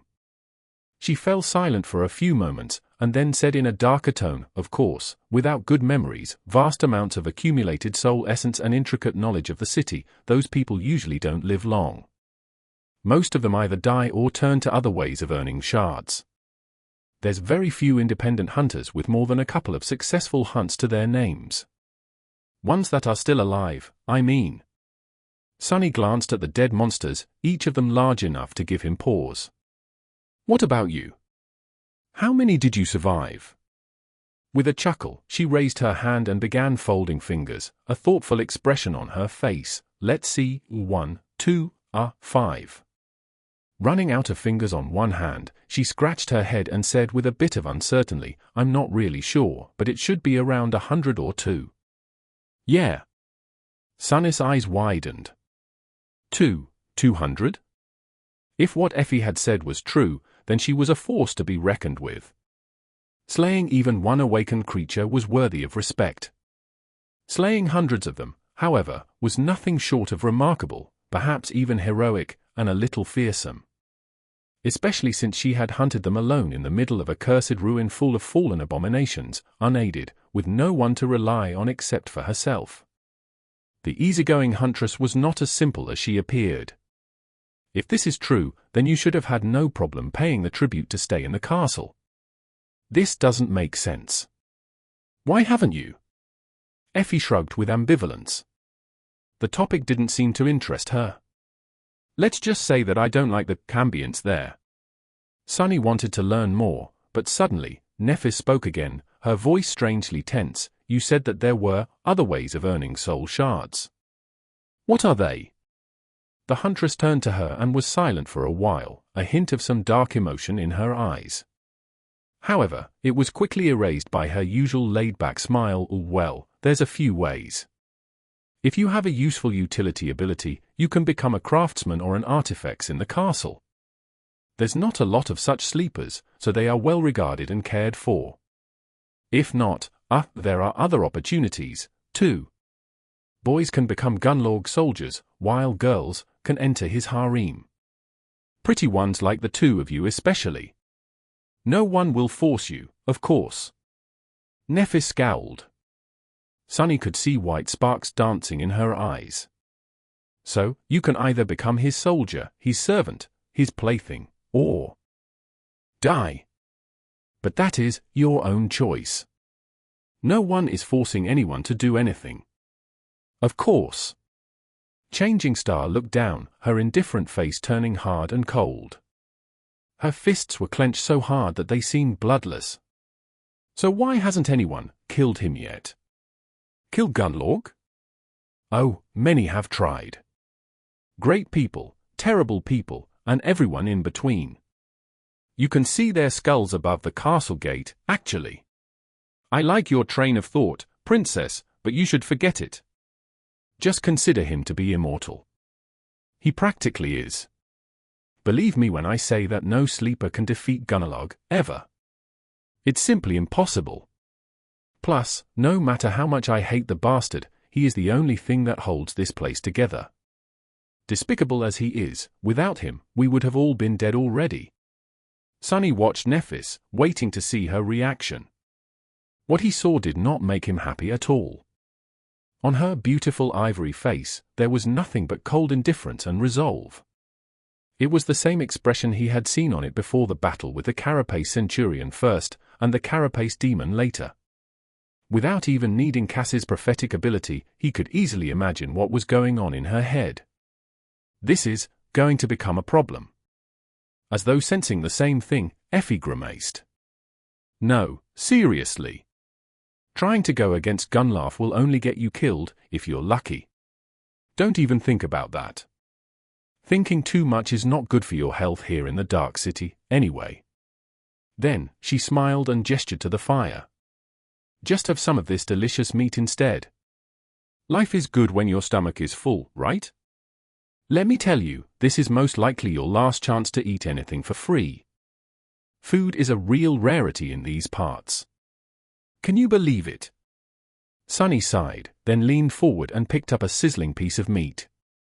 No matter what happened, they had to keep going. One step at a time. This was the only way to survive. Of course I can believe it. I'm from the outskirts, you know. I didn't even know what real meat smells like before entering the academy. With that, he handed the piece of meat to Cassie, took another one, and began devouring it greedily. Nephis lingered for a bit, but then followed his example. That's the spirit. See, Doofus gets it. It seemed as though Changing Star had listened to her advice. At least on the surface, she had accepted that defeating the current master of the castle was impossible. But Sunny knew that, deep down inside, she remained unconvinced. After all, Nephis was in the habit of making impossible things happen. Chapter 129. Solace. After the shocking revelation about the cruel futility of their long and arduous journey to the Dark City, the desire to reach the promised castle that kept the three of them going for so long had diminished significantly. However, they still wanted to get there as soon as possible. There was a tiny remnant of hope still burning in Sunny's heart. Perhaps Effie was lying to them, or wrong about everything. He didn't really believe it, though. The beautiful huntress seemed sincere and competent, if a little eccentric. More than that, her words made too much sense. But Effie wasn't in a rush to leave the granite tower. There's not enough daylight left to traverse that much distance. Moving through the ruins is a slow ordeal. Get comfortable and rest. We'll leave tomorrow at dawn. After that, she got busy dressing down the monster carcasses with a long knife that appeared in her hand. She even summoned a memory that looked like a leather apron to avoid getting blood on her tunic. Whistling an upbeat melody under her nose, the vigorous young woman looked like an enthusiastic gourmet chef. Nephis, Sunny and Cassie were in no mood to talk. Each of them sat somberly by themselves, trying to digest the awful reality of their new situation. Sunny was utterly disheartened. He felt as though someone had pulled the batteries out of his body, leaving him with no strength or desire to do anything. The world had become dim and tiresome. He didn't even have enough motivation to get angry. It was as though he had run an exhausting marathon and crossed the finish line, only to find out that there was another race waiting for him on the other side. In fact, he would have to keep running forever. He would never meet Master Jet and Teacher Julius again to thank them for the advice and teachings that had helped him survive, and maybe even repay their kindness. He would never become an awakened and learn more mysteries of his strange aspect. Most importantly, his dreams of becoming rich and spending the rest of his life in comfort were also not meant to be. Crestfallen, he made an effort to find some semblance of solace in this disastrous fiasco. Well, if you think about it. I'm still alive. That has to be worth something, right? His shadow glanced at him, not entirely convinced. Plus, I can easily stay alive for the foreseeable future. Yeah, the big picture changed for the worst, but our immediate situation has actually improved a lot. We are safe from the constant threat of drowning or being devoured by the dwellers of the deep dark sea. We have also found a strong community of humans. No matter how things were run in the castle, there were hundreds of people living there. Numbers and experience meant everything in the dream realm. By becoming a part of a human collective, they were going to shed most of the burdens that had been silently crushing them all this time. Compared to the infernal gauntlet of the labyrinth, life in the castle was going to be like a dream. If they were willing to submit to its thug of a master, of course. If Sunny was alone, he probably would. Now, however. But even if they were to refuse, there was still the outer settlement. Effie seemed to be doing just fine as an independent hunter. She didn't even seem miserable. In fact, she might just be the most contented person I've ever seen. Seriously, how can she be so laid back and cheerful? Is she insane? He cast a sidelong glance at the unreasonably tall huntress and frowned. Well, let's ponder about it. She has a roof over her head and a limitless supply of delicious food, provided that she hunts it down herself. That is already better than my life in the outskirts. Come to think about it, remaining in the Dark City for the rest of his life was not how he had envisioned his future, but it was not that different from struggling to survive in the slums of the real world. Actually, in a lot of senses, it was way better. So, maybe, the situation seemed to be so bad not because it actually was, but because it simply didn't fit his inflated expectations. Perhaps Effie didn't expect anything from life at all, and that's why she was so damn happy and lively even in the middle of this odious hell. Yeah, that must be it. Problem solved. Easy. The shadow shook its head and turned away. Sunny sighed. Despite his somewhat rational attempt to find the bright side in this calamity, he didn't feel any better, at all. In fact, thinking about how inescapable and bleak their future was only made him more tired. Suddenly, his skin crawled. The familiar sensation of dread and unease flooded his mind, only now, it was so much more profound and invasive. The shadow of the Crimson Spire had fallen on the Dark City. Soon, the sound of waves crashing against stone informed them of the coming of night. Not in the mood to even stand up, Sunny silently sent his shadow to take a look outside. As the last rays of the falling sun colored the world in the shades of red, the cursed sea was surging out of the great crater.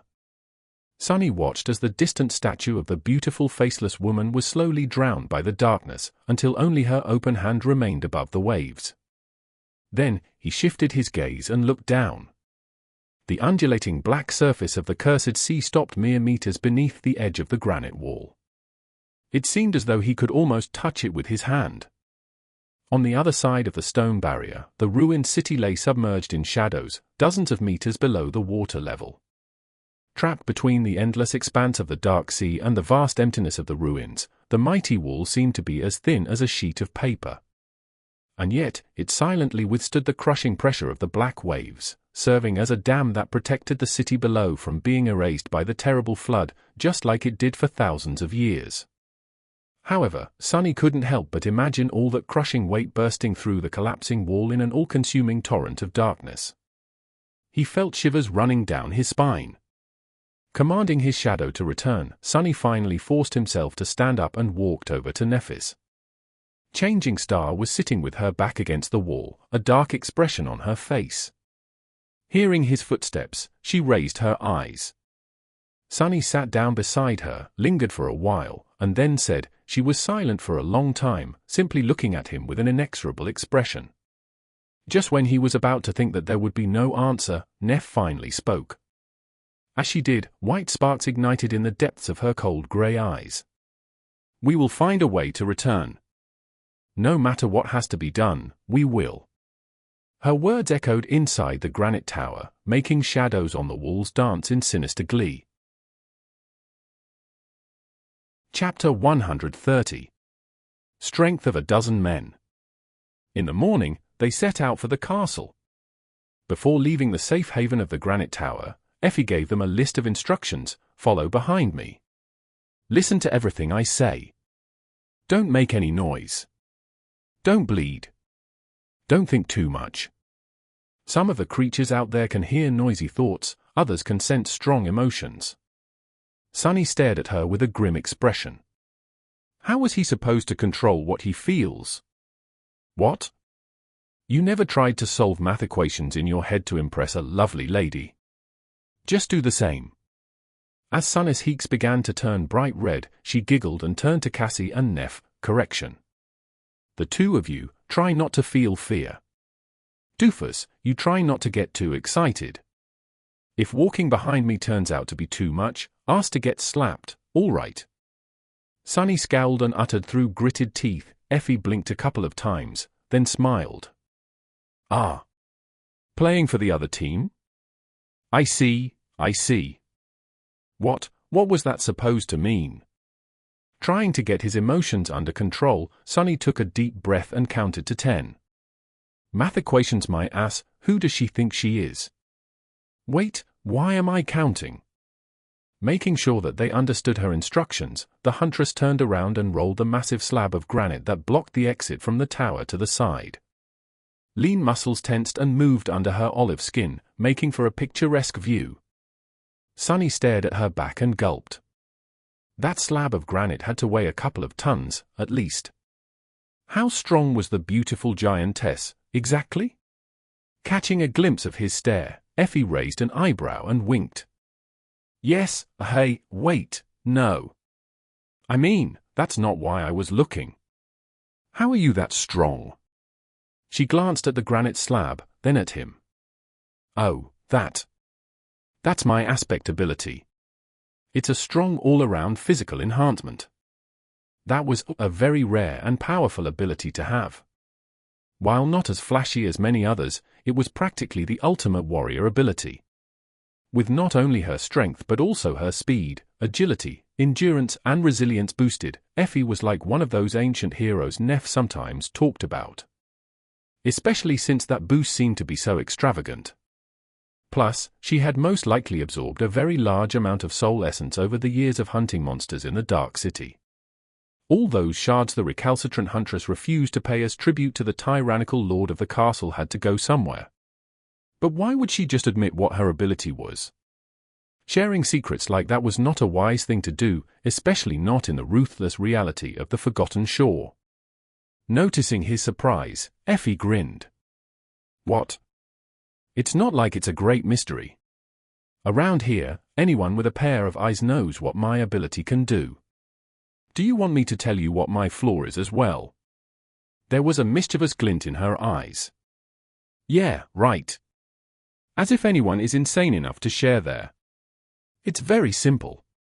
My aspect not only enhances all my physical attributes, it also does the same with all my physical needs. Why do you think I ate enough meat to create a literal pile of gnawed bones, for the fun of it? She laughed and shook her head. Well, it was fun, not gonna lie. So the price for having the strength of many men was to have the hunger of many men, as well. Out here in the Dark City, where food was scarce and hard to come by, it was a dangerous flaw to possess. It was a curse that could force a person to hunt more, and therefore risk injury and death more than anyone else would have to. Most people would scoff at its severity, but not Sunny. He knew what hunger, real hunger, felt like. What it could do to a person. Perhaps that was the reason why Effie was out here in the first place. Perhaps she had become a huntress not because she wanted to, but because she simply didn't have a choice. What other physical needs do people have? Sunny thought, a little confused. Air, then water and food, then Coup. Hey! I said not to get excited. Sunny flinched and looked up at Effie, who was staring at him and cackling. Embarrassed, he gritted his teeth in anger. Don't flatter yourself, Beanpole. However, when he noticed that Nephis and Cassie were observing them with amusement clearly written on their faces, his anger somewhat subsided. Belatedly, Sunny realized that, perhaps, the experienced huntress had been joking around with him not just out of pure mischief. Perhaps she was trying to lighten the mood to get them into the right mental state, thus making traversing the cursed city less perilous. Then he forcefully changed the flow of his thoughts and reluctantly added, a minute later, they left the granite tower and stepped onto the streets of the Dark City. Effie had summoned the helmet of her archaic armor before venturing forth. It was of the Corinthian design, with a tall crest of blue horsehair and a narrow visor that left only her eyes and lips exposed. On her back, there was a leather bag containing the meat, bones, and hides of the monsters she had slain during the hunt.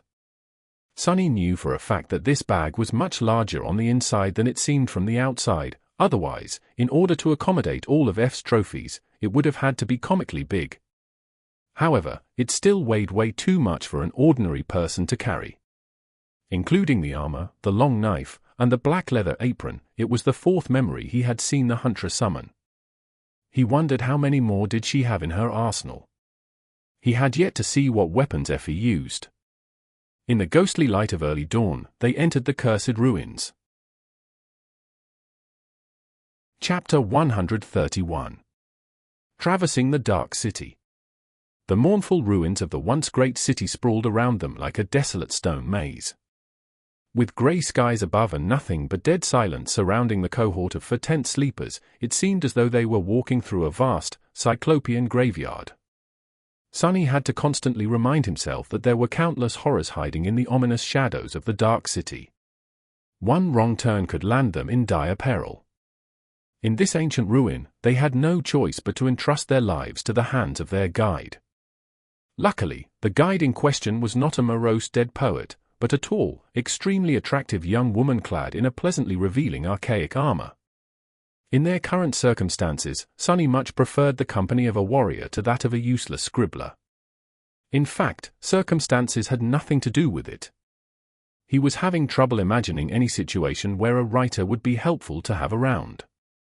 From what he knew, all writers were lazy, talentless hacks whose only real skill was finagling money out of honest people while getting off on torturing them with sadistic cliffhanger. Not to mention that none of them had a backside like Effie. Tough. Wait, what? Getting his mind out of the gutter, Sunny frowned and reminded himself to keep his emotions in check. In a sense, this harsh necessity was a blessing. The perilous reality of the ruined city prevented them from concentrating on the bitter despair that had taken a stranglehold on their hearts after the grim revelation of the previous day. They just had to put one foot in front of the other and not think too much about anything. One step at a time. That was how he was going to survive. With a heavy sigh, Sunny glanced around and continued walking. Just like Effie had said, traversing the ruins turned out to be a slow ordeal. The huntress led them through the complex maze of wide and narrow streets following a strange, convoluted path that only she knew. Often, they would have to stop and hide, waiting for some unseen danger to pass. Sometimes they walked under the empty sky, sometimes they dove into the weathered buildings and spent some time crawling through the piles of rubble inside. Other times, Effie was able to lead them straight through half-collapsed houses to emerge into secluded alleyways on the other side. Once or twice, they had even climbed to the rooftops and proceeded forward by walking on precariously rickety tiles or bared support beams, jumping across vast chasms and balancing on half-rotten planks of wood that had been placed there by someone to bridge especially wide gaps. During these moments, either Neff or Sunny would carry Cassie in their arms. Sunny was surprised to discover that the interiors of some buildings were incredibly well preserved. It was as though the inhabitants had just left a few days ago, as opposed to the thousands of years that had passed in reality. Because of that, he was able to catch glimpses of how the citizens of this ancient city had lived all that time ago. It was a strange and eerie sight. He was also able to clearly understand that Effie indeed knew the ruins very well. Everywhere they went, there were signs of her previous visits and preparations. From the planks placed across the gaps between roofs to the heavy slabs of stone used to hide improvised passages, it was apparent that she had spent years of meticulous effort turning large parts of this lethal maze into her own private hunting grounds. He had gained a new respect for the seemingly carefree young woman. She almost made traveling through the cursed ruins look safe and easy. However, he knew that this couldn't be farther from the truth. In fact, he suspected that death was constantly breathing down their necks, only barely held at bay by Effie's knowledge and timely judgment. Several freshly eviscerated carcasses that they had stumbled on served as a clear sign that Dark City was teeming with harrowing life. Even terrifying nightmare creatures were not safe here. More than once, they heard the distant sounds of claws scraping against stone, sensed the ground trembling under heavy footsteps, or noticed swift shadows falling through the clouds. In those moments, Effie would change their course on the fly or find a perfectly concealed hiding spot without fail. Meeting her had indeed been a rare stroke of luck. But with each hour that passed, Sunny grew increasingly somber. No matter what kind of future awaited them in this cursed place, he had no doubt that they would have to hunt for food as well. That meant that he was going to have to learn all the same things that Effie had learned, and maybe even more. The task seemed incredibly daunting. He wasn't even sure that he would be able to accomplish it. At least he wasn't going to do it by himself. There was Changing Star to partner with, and Cassie. Their presence calmed him down. Living in this terrible hell alone, he didn't even want to think about it. Such a wretched existence would surely kill him, and if not, at least drive him insane. At that point, he wouldn't wish to be alive anyway. Who would want to endure that kind of misery? Why think about something that is never going to happen? Glancing at Nephis and Cassie, Sunny hid a smile and hurried to catch up to Effie. Come to think about it, he had it way better than the recalcitrant huntress. There were reliable allies with whom he had forged bonds of trust and companionship at his side. The three of them made each other stronger. More than that, his own aspect was able to provide him with a similar comprehensive physical enhancement ability, albeit a lesser version of it. It was much more versatile, though, allowing him to transfer the enhancement effect onto memories and inanimate objects, not to mention his invaluable ability to move and scout around without being seen. Sunny would offer the services of his shadow to Effie, but he wasn't sure about how safe that would be.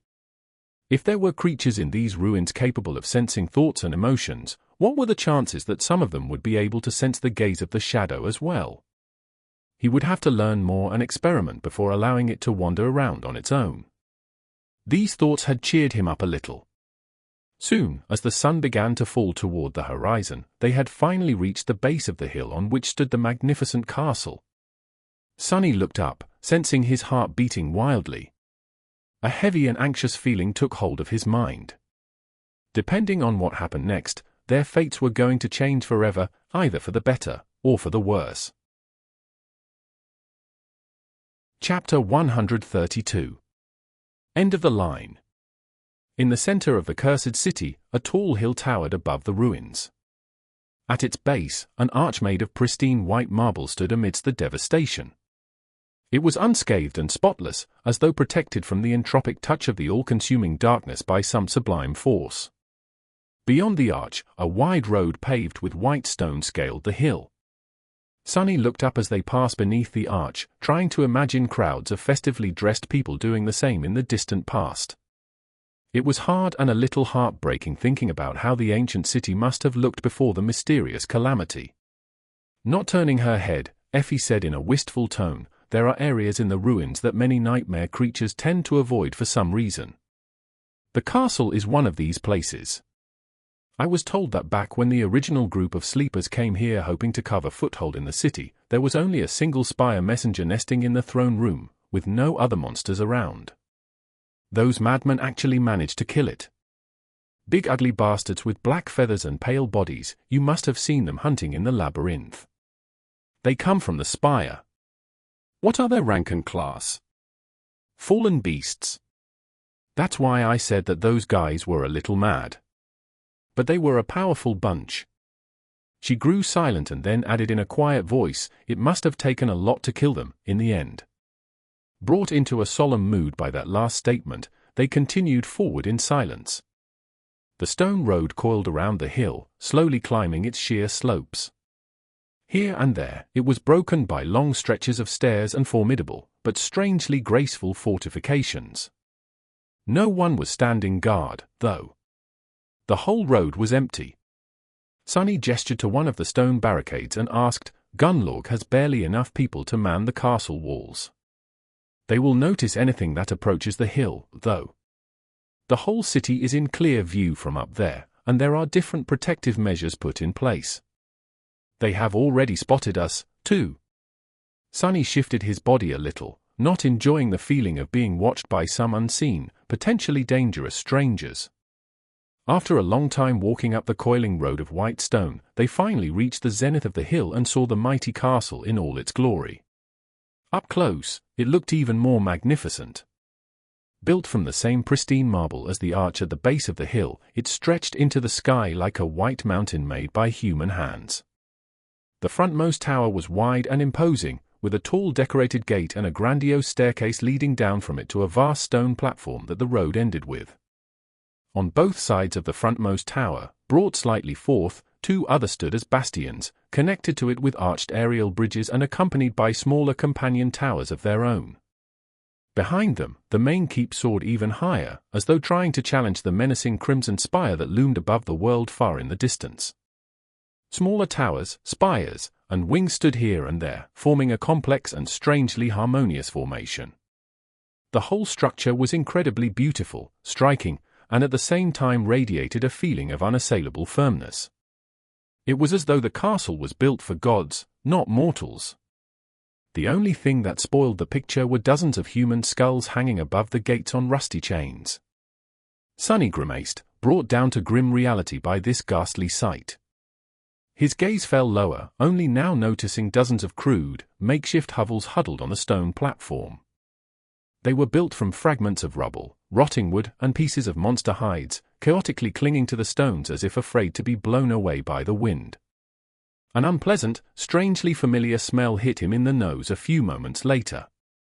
It was the motley, but unmistakable stench of the slums. That stench was nothing like the poisonous reek of the outskirts, and at the same time exactly the same. Sunny couldn't help but smile. Crookedly. Between the hovels, gaunt and empty-eyed people were busy eking out their pitiful existences.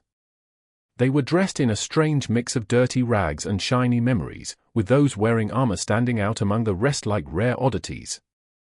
Most of them were extremely young, barely older than Sunny himself. He could smell their exhaustion and desperation even from where he was standing. After everything he had been through ever since becoming infected by the nightmare spell, the cycle had finally completed. He was right back to where he had started, only much worse off. Wasn't that the funniest thing ever? If this wasn't fate, then he didn't know what was. Oh, the irony. Changing Star's voice tore him away from his reverie. He blinked a couple of times, then slowly turned to face her and said after a brief pause, "Yeah. I was just reminiscing." Something in his voice must have sounded strange, because she gave him a long look before turning away with a short nod. Then, she turned to Effie and asked. The huntress looked around and shrugged. "It's going to get dark soon, so I would advise you to find a shelter before that. Look around for an empty hut. With how many people die each season, there's always plenty of those. Otherwise, 2 of you can pay the tribute and go into the castle. But the third one will have to stay." Changing Star lingered, then said, "What about me? That luxury 1-bedroom cottage over there is mine. Mind you, it was built from the best kind of crap you can find here, although it's still crap. Anyway, I am going home, preparing myself a hearty supper and then going to sleep. I'm dead tired from these last couple of days. Sorry, I don't host guests." Nephis stared at her, obviously wanting to say more, but then simply nodded. "I see. Thank you for everything you have done for us. I won't forget it." Effie smiled, patted her on the shoulder and turned to Sunny and Cassie. "Bye, doofus. Bye, doll. See you around." With that, she began whistling a cheerful melody and walked away. The 3 of them were suddenly left alone, lost and unsure about what to do. The inhabitants of the outer settlement didn't pay them a lot of attention, only occasionally throwing an indifferent glance at the 3 young strangers. Only Cassie's beauty attracted a couple of intense, darkly fascinated gazes. After a minute or so passed in disoriented silence, Changing Star hesitantly took out the 2 soul shards that they had collected from the remains of the rolling stone and looked at the glimmering crystals lying in her hand. Chapter 133. Farewell. Nephis held the shimmering crystals, looking at them with a heavy expression. Sunny was also staring at the shards, his head full of dark thoughts. The remnants of shattered souls glowed softly in the dim twilight of dusk. Around them, the inhabitants of the outer settlement were hurrying to get inside their pitiful hovels before the coming of night. The sun was already hidden behind the cyclopean silhouette of the crimson spire, drowning the world in its eerie shadow. The air was full of fear and worry. Changing Star sighed and looked up. Her ivory face was harsh and thoughtful. She remained silent for a while, and then said in her usual calm tone, "You do know what usually happens when people split up in these kinds of situations, right?" She stared at him with no humor in her cold, grey eyes. "This is not a drama, Sunny. We have the means to provide 2 of us with food and shelter for a week. There's no reason to pass on this opportunity." Cassie turned to her, a confused expression on her face. But what about the third?" An uncomfortable silence hung between them, broken only by the whistling wind. Sunny looked at the blind girl, then at Nephis, and finally glanced at himself. Which one of them was going to remain hungry in the bitter cold while the other 2 would be eating their fill in the comfortable safety of the castle? He thought that he had an inkling. It was less than 10 minutes since they reached the human civilization. Well, whatever passed for one in this loathsome purgatory, and the tentative connection that had been established between them in the crucible of the labyrinth was already coming apart at the seams. Just as he had expected, the nature of their relationship was going to change now that they weren't essentially the last three people in the whole wide world, with no one else to rely on but each other. Was it strong enough to endure without that desperate need? He wasn't sure. Throughout his whole life, Sonny had never managed to last long in any group. He didn't know if this time was going to be any different. Just as his insecurity threatened to break out of control, Nephis sighed and handed him the soul shards. He stared at her hand, then looked up sharply. A strange storm of emotions erupted in his heart. There was surprise, joy, concern, but at the same time, irrationally, a dark sense of shame and resentment. Not knowing how to deal with all these feelings, he scowled and asked. Changing Star simply raised an eyebrow. Shaking his head, Sonny offered her a crooked smile and added, "Don't get me wrong, I'm not refusing. I'm just curious, why are you so kind all of a sudden? Is it out of some misguided sense of nobility?" Nephis looked at him for a while, and then said with indifference, "I have never been noble. I have never been kind." He blinked, struggling with the desire to pinch Neph and make sure that she was awake. Had she met herself? If she wasn't noble, then who was? Meanwhile, Changing Star shrugged and looked away. It is simply the best choice. Right now, we need information the most. With the help of the shadow, you will be able to learn much more about what is going on in the castle than I ever would. While you are gathering information inside, I will do the same here. We will meet in a week, share our findings, and decide what to do next. Sonny just stared at her. Did Neph just reveal herself to be as cynically pragmatical as he was? Once again, he felt a weird mix of emotions. He was simultaneously elated and hurt by her lack of sentiment. However, the fact that she simply assumed that they were going to continue working together, as though it was a given, had not avoided his attention. For some reason, this small detail gave Sonny a warm feeling. Nephis looked at him and added, "Besides, the terms of our trade have come to an end. Your promise was to give up on your share of spoils on the way to the castle. Well, here we are. That stone creature was your kill, so these shards are yours by right." Oh, yeah. The trade he had made with Changing Star to get her to teach him swordsmanship and hide the fact that he had no way to absorb soul shards. He has almost forgotten about it. Now that Sonny had been reminded of its existence and realized that it was over, he felt a sudden pang of regret. It was as though one of the few strings that connected them together had been suddenly severed. With a sigh, he took the soul shards from her hand and gripped them tightly. "All right. Then. I'll meet you in a week, I guess." Sonny opened his mouth, wishing to say something else, but then just turned away.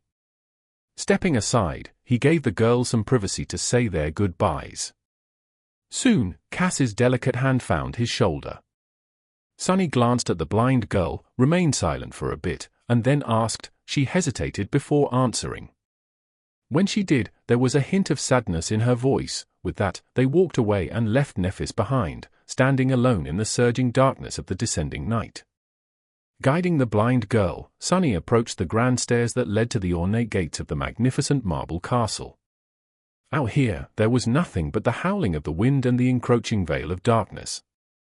It seemed as though the dwellers of the slum were not allowed to build their hovels on the wide stretch of stone that separated the marble steps from the outer settlement.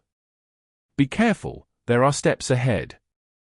After warning Cassie, he sensed a cold feeling grasp his heart. For some reason, it felt as though once he stepped on these stairs, there would be no way back. Gritting his teeth, Sonny took a step forward and began his ascent to the castle. Soon, they approached the apex and stopped in front of a couple of unfriendly guards.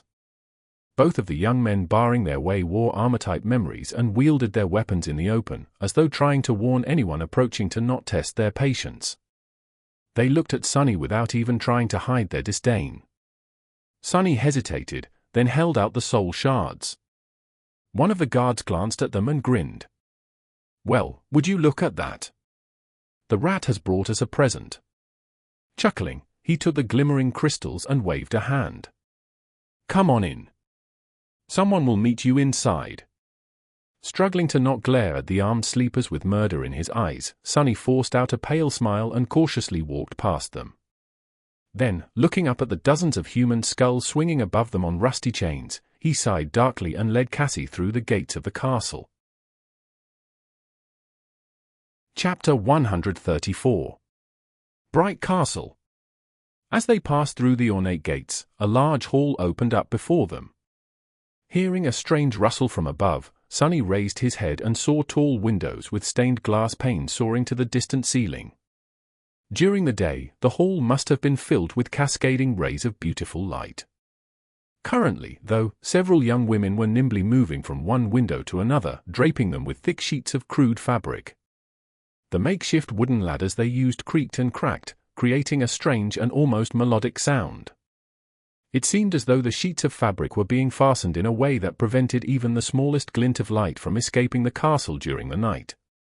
Sonny suspected that every window in the marble fortress was currently being covered in the same way. Just as this thought appeared in his mind, a loud noise thundered behind their backs.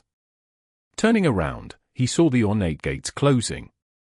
The two guards who had met them outside were already sliding a heavy iron bolt into the sockets, their faces red from strain.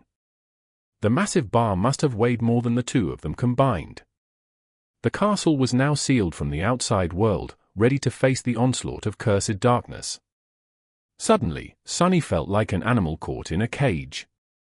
Trying to calm himself down, he looked around and noticed an opulent wooden desk that looked completely out of place in the grand hall. It must have been dragged here from some other part of the marble citadel. Behind the desk, a gaunt young man with nervous eyes was writing something down on a piece of parchment. The whole thing looked strangely similar to a reception desk in a luxurious hotel, or, rather, to what Sonny imagined such a thing would look like.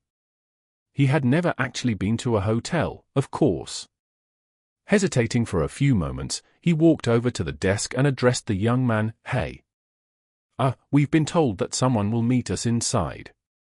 The castle receptionist flinched and looked up from his paper, a fearful expression appearing on his face. When he realized who was speaking to him, though, the fear disappeared, replaced by a tentative smile. The young man had a thin face and a pale, unhealthy complexion.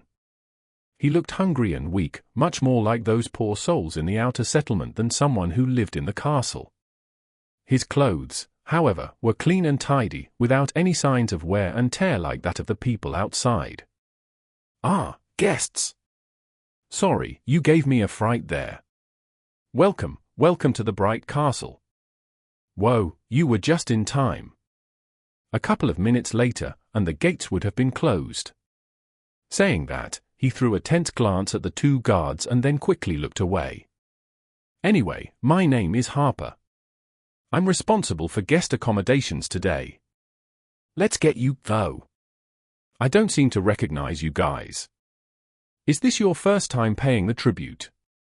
Sonny stared at him for a couple of seconds, feeling Cassie squeeze his shoulder a little tighter, then said, "Congratulations. You might not even suspect it, but I was once in your shoes myself. In fact, it was just a few months ago. But ever since Lord Gunlaug graced me with his kindness, I've been living in the safety of the castle. You'll love it here too, I'm sure."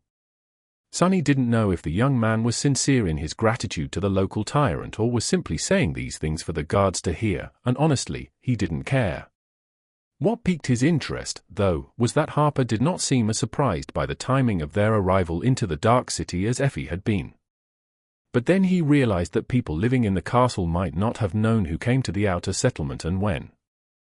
They would probably assume that he and Cassie had entered the dream realm close to the ruins and then spent the last 2 months scrounging for soul shards to pay their way into the castle.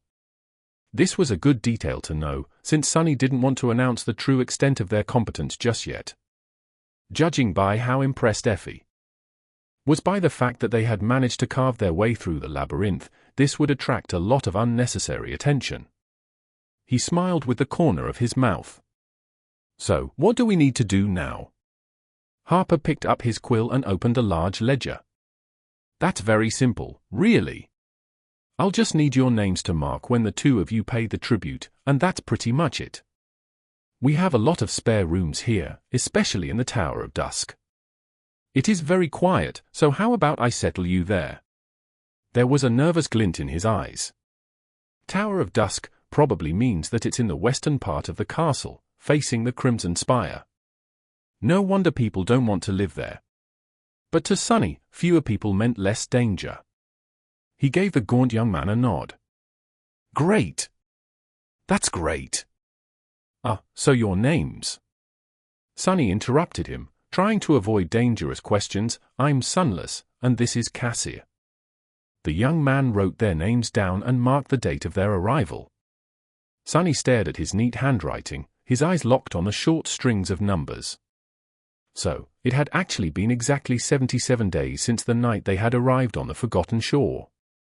The three of them had scrupulously kept track of time for a while, but after their harrowing experience with the Soul Devourer, Sunny had lost the grasp on the actual count. Out there in the real world, the spring was already starting. A whole season had passed. Not paying any attention to the storm raging inside Sunny's heart, Harper closed the ledger and offered them a polite smile. All done. Now, leave your worries behind and follow me. Between these walls, you are completely safe. Nothing is going to hurt you. His tone was jovial, but Sunny didn't miss the quick glance Harper threw at the menacing guard standing silently by the sealed gate. Chapter 135. Cohabitation. Harper led them through the castle, explaining small details about the rules and customs one had to follow once inside. He was a talkative and friendly guy, so Sunny quickly got the gist of it. In general, it was very simple. They were free to do whatever they wanted unless it broke the basic rules of cohabitation, with a few small caveats. There were areas in the marble fortress open to everyone, and areas that only members of Gunlaug's host could enter. Those were marked by the symbol of a serpent coiled around a tall tower. As they walked, Sunny noticed several crude tapestries with that symbol woven on them. The cloth of the tapestries was black, with a stylized white tower and a golden serpent embroidered in their center. He guessed that this represented the Dark City, the Bright Castle, and its lord respectively. Apart from that, there wasn't much to know except for when and where to find food, water, and other necessities. The last thing Harper said was about how they should behave around other inhabitants of the fortress. People here are very nice, but you still must remember to have manners. Especially when you are interacting with the guards and the hunters. These guys protect us and risk their lives to provide for us, so they deserve our respect. If there's a misunderstanding, be mindful of their burdens. Yes. Sunny threw a dark glance at the gaunt young man and translated that statement to don't mess with Gunlaug's people, and if they are messing with you, just swallow it. Meanwhile, he was able to catch a few glimpses of how people actually lived inside the castle. To Sunny's surprise, they didn't seem nearly as put down and miserable as he had expected. In fact, everyone seemed to be more or less fine, going about their business with mundane casualness. Of course, there were signs of worry, stress, and pressure on their faces, but the same could be said about people in the real world. All in all, the inhabitants of the castle looked surprisingly ordinary. I guess humans can adapt to anything. And as Changing Star had taught him, adaptability was the greatest strength. As long as there was some semblance of stability, humans would find a way. And it seemed as though the tyrannical master of the ancient fortress, hateful as he was providing the sleepers trapped on the Forgotten Shore with that stability. Effie's words about how the bastard was the only thing holding this place together echoed in Sunny's mind. Perhaps his a necessary evil. Finally, they reached the westernmost tower of the castle. Indeed, it was mostly empty and quiet. Few people seemed to want to stay here, driven away by the unnerving vision of the Crimson Spire looming in the distance. However, for the two of them, it was perfect. Cassie couldn't see at all, while Sunny was long accustomed to the presence of the spire because of his sensitivity to shadows. Plus, right now, all the windows in the tower were closed, hiding it from sight. Harper suddenly stopped and said in a somewhat embarrassed tone, I forgot to ask. Would you guys be needing one room or two? Without thinking too much, Sunny and Cassie answered at the same time. Then, they froze and turned to each other with petrified expressions. Cassie blushed, while Sunny became even paler. He didn't mean anything untoward by requesting a single room for the two of them. It's just that over the months spent camping together, being close to Cassie in case she needed help with something had become his habit. More importantly, he was unwilling to let her leave his sight even for a second in this unpredictable castle. He didn't trust anyone here. But in these new circumstances, requesting a single room suggested a different meaning. Clearing his throat, Sunny looked at Harper and said, 2 rooms if they are next to each other. If that is not possible, then one. The skittish young man scratched the back of his head and then answered in a somewhat surprised tone, all right. I think I can. Find 2 adjacent rooms for you. Follow me. With that, he began walking forward. Sunny glanced at Cassie, then shook his head and followed behind Harper. She won't misunderstand. Right. Soon, they were standing in front of 2 sturdy wooden doors. Harper handed Sunny 2 iron keys and smiled. Here we are. The rooms are not very big, but they're really cozy. Enjoy your first night of safety, guys. You must have not felt safe in a long time. I know I never did before entering the castle. Thank heavens that time is behind me. Anyway, food will be served 1 hour after sunrise tomorrow, in the main hall of the keep. See you there. With that, he glanced at them one last time, smiled sheepishly, and walked away. Sunny and Cassie were left alone in awkward silence. Still feeling a little embarrassed, Sunny sighed and said, I hope you didn't think that I was. I know. I just didn't expect it. Let me guess, you distrust every single person in this castle, and therefore are going to watch me like a hawk to scare them all away. Like an overprotective, mean, violent big brother. Right. With a smile, she turned her head this way and another, and then added, to be honest, I don't feel safe here either. So, thank you. Although I must say, this place seems almost like a hotel. My parents took me on a mountain vacation once, and we stayed at a really old hotel. What was it called? Overgaze? Overlook? Anyway, this place is exactly like that. Right? I've never been to a hotel, but that was my first thought as well. Of course, that was if the hotel in question was populated by hundreds of nightmare spell carriers, with a murderous tyrant for an owner, and not a single police officer around to call for help if something happened. Sunny had spent most of his life scared of the policemen and trying to avoid them at all costs. But now, he actually missed them a lot. Chapter 136. Reflection. On the other side of the sturdy door, there was a tiny room with stone walls and a single, narrow window that was closed with wooden shutters and draped in thick cloth. Harper had warned them not to open the windows during the night, but out here in the Tower of Dusk, no one would want to stare at the view anyway. Allowing any amount of light to seep out of the castle at night was considered to be a severe crime, so he had been pretty emphatic on that point. Of course, the gaunt young man didn't know that neither Sunny nor Cassie required light to move in the dark. They could open the windows as wide as they wanted, not that they had any reason to. Inside the room, there was a bed with a straw mattress, a flimsy chest, and a tiny desk. On the desk, there was a basin filled with water, a few strips of clean cloth and an oil lamp. There was even a small round mirror made of polished bronze. Sunny caught a glimpse of his reflection and flinched, as though seeing a stranger. In these past 2 months, he had seen himself through the eyes of the shadow plenty of times, but it wasn't the same. His face was much sharper and angular now, the last remnants of youthful roundness chased away from it by the harsh gauntlet of the labyrinth, although Sunny never had a lot of that, to begin with.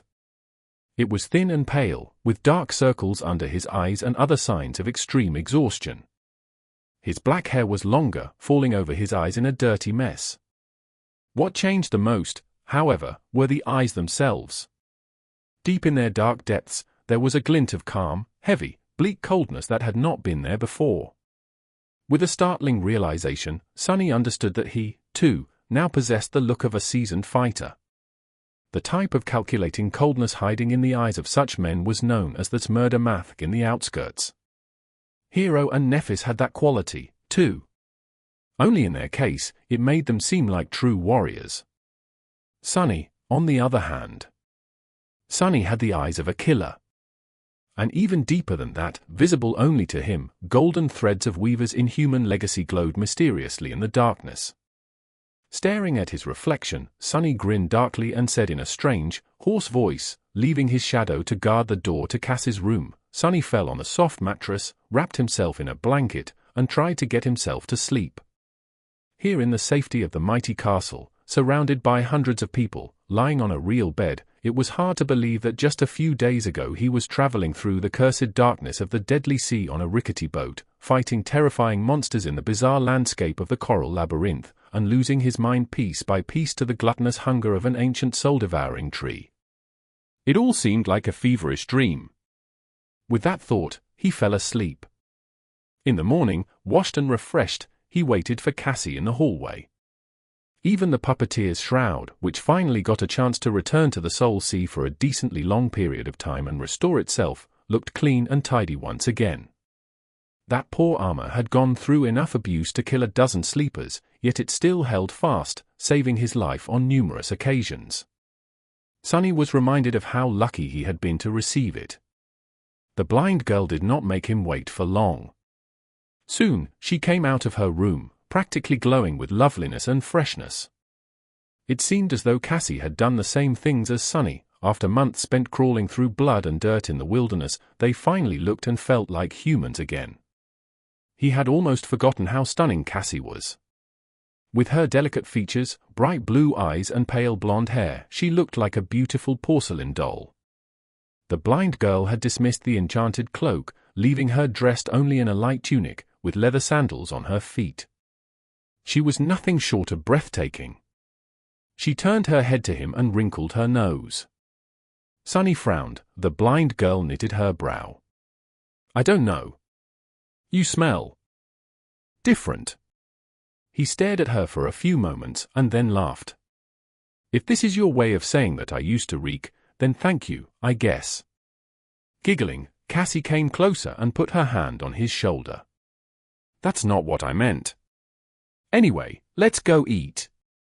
The two of them were in a strangely good mood. Sunny guided Cassie to the main keep of the castle, following the route that Harper had explained to them the previous evening. On the way, he was careful to avoid any doors and corridors marked with the symbol of the golden serpent coiled around a white tower. His shadow was going to take a look at the forbidden areas of the fortress later, most likely. But for now, they had to keep a low profile and avoid trouble. Finding the keep was not hard, as many other sleepers were going there to partake in the breakfast too. Meals were served twice a day in the castle, once in the morning and once right before sunset.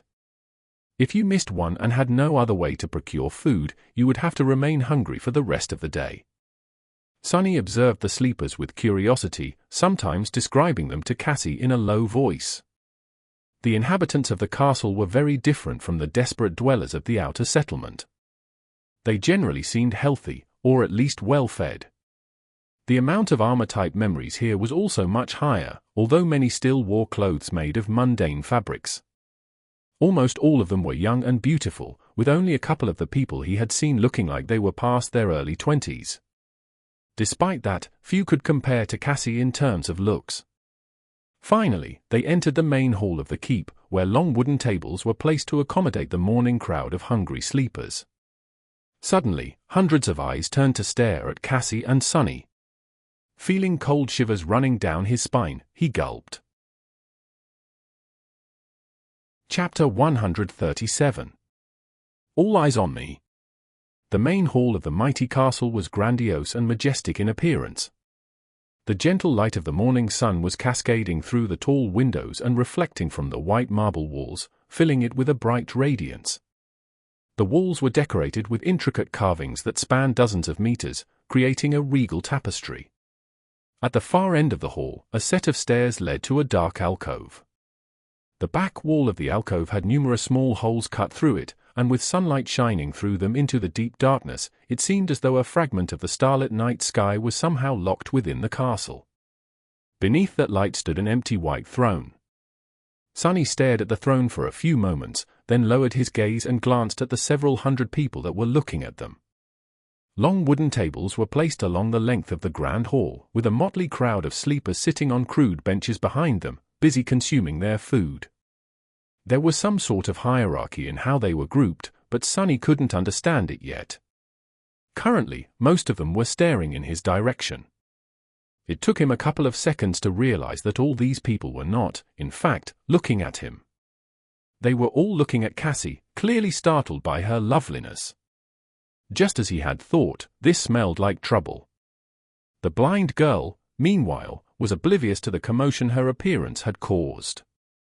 Sensing the sudden tension in his muscles, she asked. He narrowed his eyes, gave the crowd of sleepers his most menacing scowl, and answered in a flat tone. Then, Sunny walked over to the young women rationing the food, received 2 plates of steaming monster meat stew, and guided Cassie to a relatively empty spot at the end of one of the tables. He even got 2 cups of something that closely resembled tea. Sitting down, he put the crudely made utensils into Cass's hand and stared at his plate. He didn't like all this attention one bit. "Look at that, Cass! They even got vegetables. I swear there's at least 2 pieces of a tomato in my stew. Or is it a carrot? What's that thing that looks like a red potato?" Sunny had only seen vegetables in the Academy's cafeteria, so he was not well versed in differentiating them. Teacher Julius had also only mentioned them in passing, since the chances of encountering a vegetable from the real world in the dream realm were not very high. To be precise, he had briefly showed Sunny pictures of the most common earth vegetables and said that if he ever was to find something that makes him think, "Hey, that thing looks familiar," he should turn around and run. Cassie smelled her stew and said with a smile. While they were innocently chatting, he was observing the sleepers through his shadow, waiting tensely for things to go wrong. Sunny gritted his teeth when 2 rough-looking young men suddenly rose from their benches and headed across the hall toward them with unpleasant excitement burning in their eyes. Who would have thought that the thing that landed him in trouble would be Cass's beauty, of all things? Usually, it was either his sharp tongue or his general obnoxiousness. Never, not even once, had it been his looks. Ouch! I shouldn't be jealous, right? The worst part was that the 2 approaching sleepers were obviously a part of Gunlaug's gang. It was apparent from their armor and the fact that they carried their weapons in actual sheaths, like a pair of idiots. Memories could be freely summoned out of thin air, so the only reason to keep them visible at all times was for the sake of intimidation. He had noted that detail after meeting the castle guards yesterday. What had Harper said? If there is a misunderstanding with one of Gunlaug's people, remember that these guys carry a heavy burden. Treat them with respect. The young men approached their corner of the table with vulgar smiles. They were clearly undressing Cassie with their eyes. Sunny turned his head and looked up at them. The sleepers sitting nearby turned away with heavy looks, clearly afraid and uncomfortable. Maybe they just want to say hi. Respectful, remember, be respectful. What the fuck are you degenerates staring at? The whole hall was suddenly enveloped in silence. Once again, Sunny had found himself in the center of attention. But this time, everyone was actually staring at him instead of Cassie. The few nearby sleepers who had pretended to not notice anything a few seconds earlier lowered their heads, as though trying to become smaller and disappear completely. Sunny glanced at them with disdain and turned back to the pair of young men who were currently towering above him, a dark and dangerous light dancing in their eyes. To be honest, his incendiary reaction had caught Sunny by surprise. The anger had taken the better of him for a moment, forcing the words out of his mouth. But the damage had already been done. It seemed as though his brotherly instincts were not only still alive, but also somewhat overwhelming. To hell with this. They want to see dark and dangerous? I'll show them. He glared at the 2 idiots, knowing that, at this point, there was no way back. Beside him, Cassie turned her head, an alarmed expression on her face. "Who?" "We were just hoping to politely introduce ourselves to this lovely little doll, but hey, we can get acquainted with the ugly little clown first.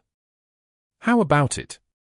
He glanced at the other sleeper, who was looking at Sunny with no humor in his eyes whatsoever. However, at that moment, the second young man took a step forward and growled, interrupting her, "What did you just say, clown? Do you know who we are?" "Fool, we're Gunlaug's men." His hand was resting on the pommel of his sword. Sunny knew that escalating the situation was not a wise thing to do, but at this point, he didn't have a choice. Backing down now would only lead to a disaster. He knew this type of people well. The moment they felt a weakness, it was all over. They understood only two things, fear and strength. Outstretching one hand, he scowled, looked the young men right into the eyes, and said, "Congratulations. Now get lost before I make you dead men." Perhaps recognizing something in his voice, or maybe in his eyes, the sleeper who had his hand on the pommel of the sword hesitated. For a second, Sunny almost believed that his threat worked. But then the young man furtively glanced around, and this tiny hope evaporated. If they were alone, maybe the sleeper would have reconsidered his desire to antagonize Sunny any further. But with all these people watching, he couldn't show fear. Sunny failed to account for one crucial detail. All bullies were cowards, but what they feared the most was people finding out about their cowardice. Gunlaug's man bared his teeth in a threatening grin. "Those are terribly big words, coming from a puny weakling like you. You know what? I think your girl needs to keep better company. Why don't we help her out by making you disappear? I guess I'm going to kill a couple of fools today." Cassie, meanwhile, was not happy with what was happening at all. The frown on her face deepened. "I'll decide what company to keep myself. Now, please?" However, they weren't listening to her. Sunny was already bracing himself for the worst-case scenario, prepared to summon the Midnight Shard at a moment's notice. But then, suddenly, a calm voice sounded from behind his back. "Leave them alone, please. They are my friends." Caught by surprise, Sunny hurriedly shifted his perspective to the shadow and glanced back. Behind him, a tall and confident young man stood calmly with his hands resting at his hips. He had brown hair and a gentle, handsome face. His eyes sparkled with friendly humor. Chapter 138. Unexpected Reunion. Without a doubt, it was Caster, the only person Sunny had ever seen defeat Nephis in a fight, even if it was just during training. Back at the academy, Caster had been a star of their batch of sleepers. Handsome and friendly, he was not only popular, but also respected. And although it pained Sunny to admit it, that wasn't only because of his lofty status of a legacy. Even other legacies looked up to him. Many even considered him to be the true king of the rankings, speculating that Changing Star had gotten her first place by mistake. Caster was powerful, skilled, and charming. He was also humble and had an amiable personality that made it hard for anyone not to like him. His background was impeccable, and his future was unquestionably bright. Basically, he was the polar opposite of Sunny. Damn! I knew that voice sounded familiar. Sunny turned his head and stared at the handsome young man in utter bewilderment. The two sleepers who didn't even know how close they had come to tasting the sharp edge of the Midnight Shard were doing the same. There was no more excitement on their faces. Caster looked at them with a silent smile. There was no apparent hostility in his eyes, but for some reason, Gunlaug's men seemed to lose their desire to stir trouble. After glancing at each other, one of them said in a hesitant tone, "Yeah. We were in the academy together. Don't mind his rude behavior, guys, that's just how he is. Rough around the edges, but really nice once you get to know him well. Since when do we know each other?" Sunny was irrationally angry at that statement, but forced himself to keep his mouth shut. He understood that Caster was just trying to defuse the situation. Actually, his arrival had been very timely. Sunny was sure of his ability to dispatch a couple of thugs, but what would happen next? He doubted that other members of Gunlaug's host would just sit and watch. Becoming involved in a conflict with the masters of the castle on his first day here would have been less than ideal. The thugs in question, meanwhile, had given up. Trying to keep the appearance of being in control, they glared at Caster darkly and backed down. "Teach your friend some manners, Caster. Next time we won't be so lenient." With that, they turned around and retreated back to their seats, throwing menacing looks at anyone who dared to stare at them. Soon, the grand hall was once again filled with the hum of voices. Caster followed them with his eyes and then turned to Sunny, his smile becoming a little somber. "That wasn't a very smart thing to do, my friend." "Yeah, well, who says that I'm smart?" "Wait, no, that didn't come out right." The tall young man stared at him for a few seconds and then sighed. "In any case, it is very nice to see you. Both of you." With that, he sat down, as though somebody had invited him. Well, admittedly, there was some connection between them. Wishing to talk to people with whom you had attended academy was sort of understandable. Throwing a quick glance at Cassie, he smiled coldly and said, "What? Are you very shocked to see us alive? It is good that you managed to survive." It seemed that this was his way of admitting that yes, he was surprised, but in a pleasant way. It wasn't a secret that Sunny and Cassie had been seen as two walking corpses by all the other sleepers in the academy. Just like Nephis and Caster occupied the top 2 positions in the rankings, they were dead last. Because of that, the two of them had been shunned and ostracized. Of course, when it came to Sunny, he not only welcomed the cold treatment of his peers, but had actually been the one to engineer it. In any case, no one had wanted to be around them, as though afraid of becoming infected by the invisible aura of death that followed them wherever they went. Sunny himself had been guilty of avoiding Cassie as much as he could in the past. It must have been very strange to see the two of them alive and well after months spent among the horrors of the Forgotten. "Sure." Caster reciprocated her smile and asked, his tone strangely warm, "You are Cassia, right? And you are, Sunless?" "Right. Although I'm surprised that you remember our names. Don't think that we've forgotten how you guys used to treat us." Cassie squeezed his hand and said in a disapproving tone, No. He's right. We behaved like a bunch of jerks. Looking back, there were a lot of things we did wrong. If only we had known better." His voice trailed off, and after being silent for some time, the handsome young man suddenly smiled with nostalgia. "But still, those days in the academy were not all bad, right? Heck, I still remember the first time I met you, Sunless. You made quite an impression. All those tall tales, spitting in the faces of awakened tyrants, slaying sword saints with a shake of a finger." He chuckled, remembering the good old days. He was in the mood for some mischief. "What, that trivial stuff? Child's games. You should have seen the things I've done in the labyrinth. Now that's something to brag about." Caster looked at him with humorous sparks dancing in his eyes. "Oh? Well, do tell. What else have you done?" Sunny shrugged with profuse indifference. He pretended to think for a few moments, and then said in a bored tone, "I guess the most incredible thing I've done was killing a great devil with just one strike of my sword. Finished him right off, no problem at all. I even got a memory from that kill. But before you ask, no, I can't show it to you. Because, right. I ate it." Chapter 139.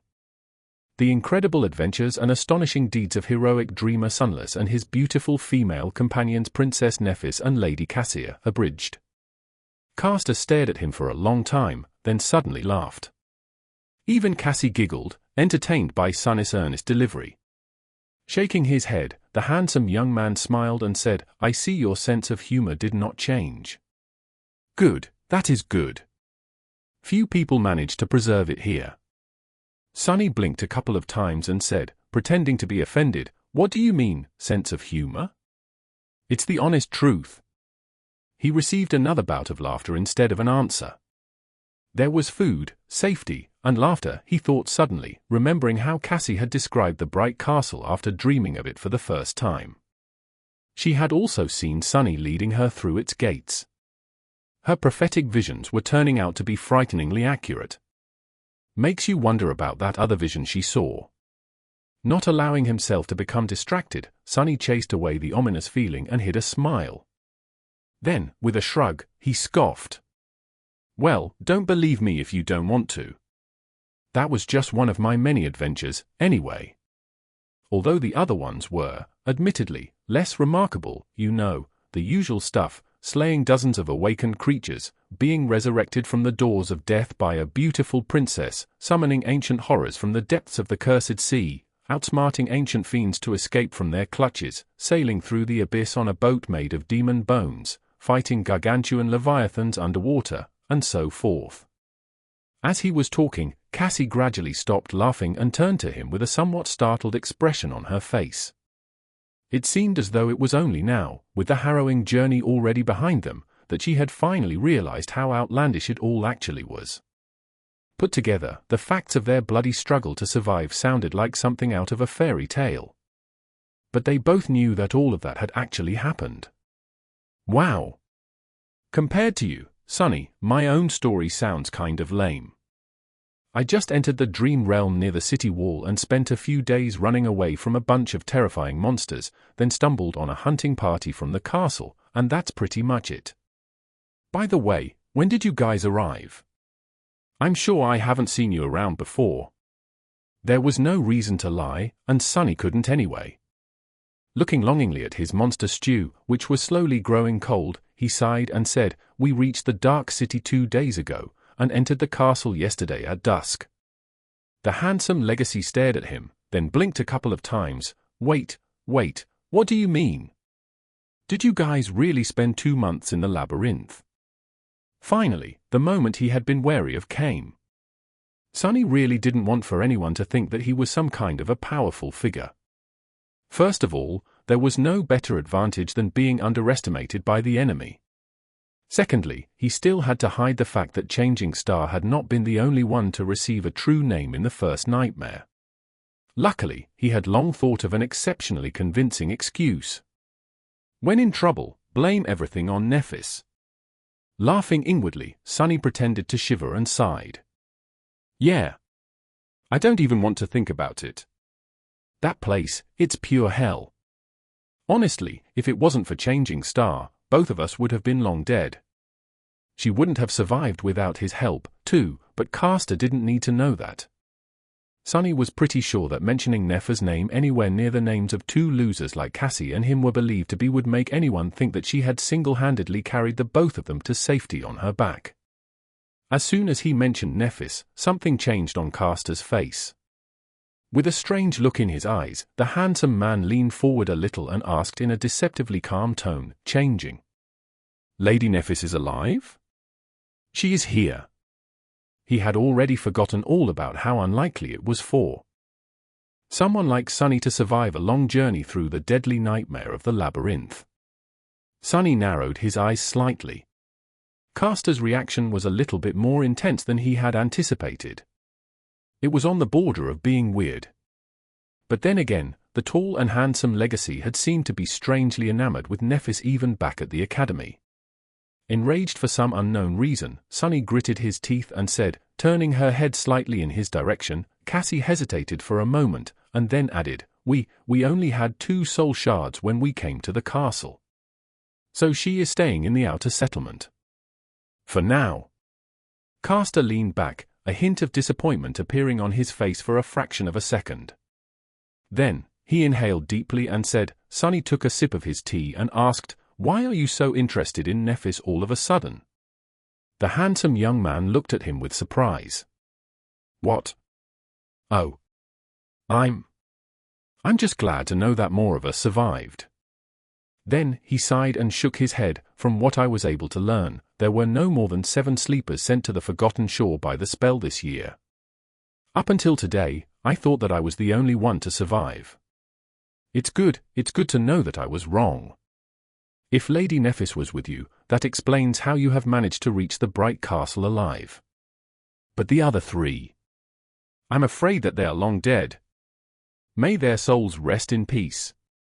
Sunny and Cassie lowered their heads, coming to terms with this new information.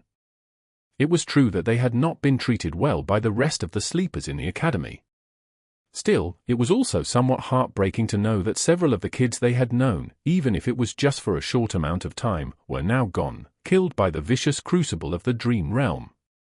The cruel and ruthless nightmare spell had taken its first victims. Without having to look at each other, they quietly repeated Castor's words, "May their souls rest in peace." Chapter 140. True Legacy. Some time passed in silence, with each of them thinking about what their own fates would be in this cursed place. Finally, Sunny extricated himself from this dark reverie and asked, "So you've been here all this time? How are you able to afford to live in the castle? Don't tell me that you have joined this Golden Serpent's army." No, I didn't. Although I'm going to lie if I say that I haven't been tempted to. One way or the other, all roads here lead to Gunlaug and his men. I don't think there's more than a handful of powerful sleepers who have managed to remain independent. Currently, I'm one of them.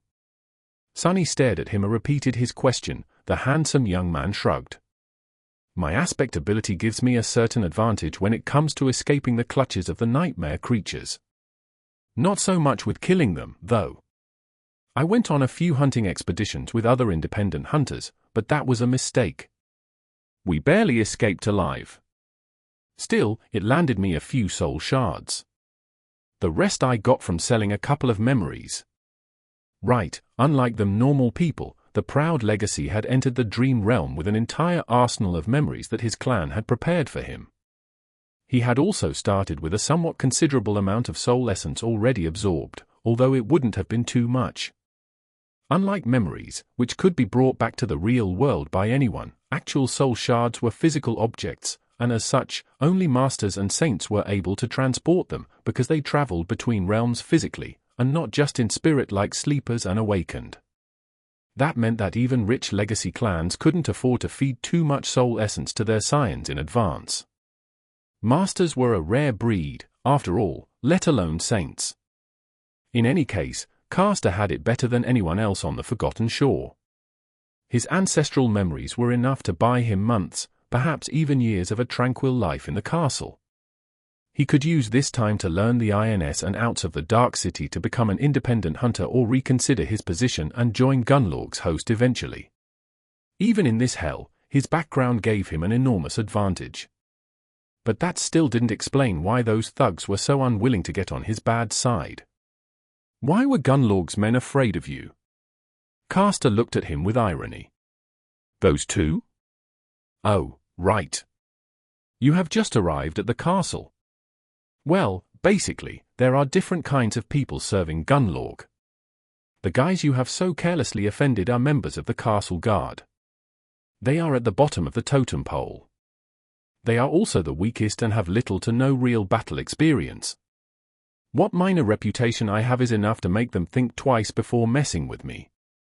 For a second, there was a dangerous gleam in his eyes. Because of Castor's amiable personality, when talking to him, it was easy to forget what the word legacy really meant. Legacies were trained to fight and kill since they could barely walk. Every one of them was a true powerhouse. Sunny had no doubt that Castor's actual reputation in the castle was not as negligible as he would have them believe. After all, he was the only human, actually, the only being Sunny knew of that had managed to defeat Nephis in combat. And in terms of personal power, Nephis was as high as one could get in Sunny's heart. No one else could even compare. He was also sure that Castor's reputation was earned by spilling blood. I really hope that I won't have to face this guy in battle one day, Sunny thought, feeling a cold sensation that he desperately hoped was not a premonition. With a sigh, he tried to hide this unease and asked, "So I shouldn't be worried about their retaliation?" The amiable young man gave him a nod.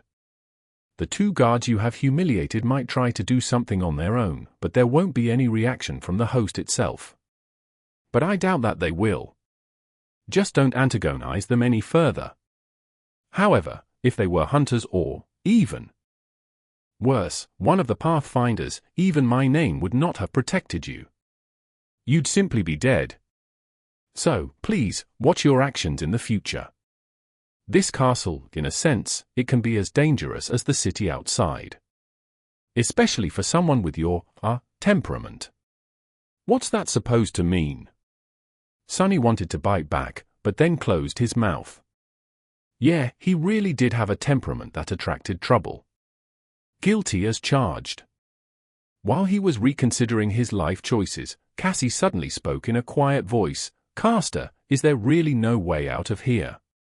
The proud legacy looked at her and remained silent for a long time, a somber expression finding its way to his face. His eyes were heavy and bleak. After a while, he sighed and said, none that any of us can ever hope to reach, Cassia. As it is right now, this is where we have to live. Maybe something will change in the future. But for now, just take care of yourself and try to survive. Standing up, he glanced at them one last time and smiled. It was so nice to see you, guys. Really? I'll leave you to your food now, if that's okay. If you need anything in the future, don't hesitate to come find me. My quarters are in the Tower of Dawn. Quarters, of course that miscreant has quarters. With that, Caster left, letting Sonny finally get to his stew, which was barely warm by that point. Great! Breakfast is ruined, he thought angrily, drilling 2 holes in the tall sleeper's back. His fault. It's all his fault, not mine. Yeah, definitely. Some time later, Sonny was lying on his bed with his eyes closed. The Tower of Dusk was calm and quiet. It was time to send his shadow on a walk. Chapter 141. Golden Serpent.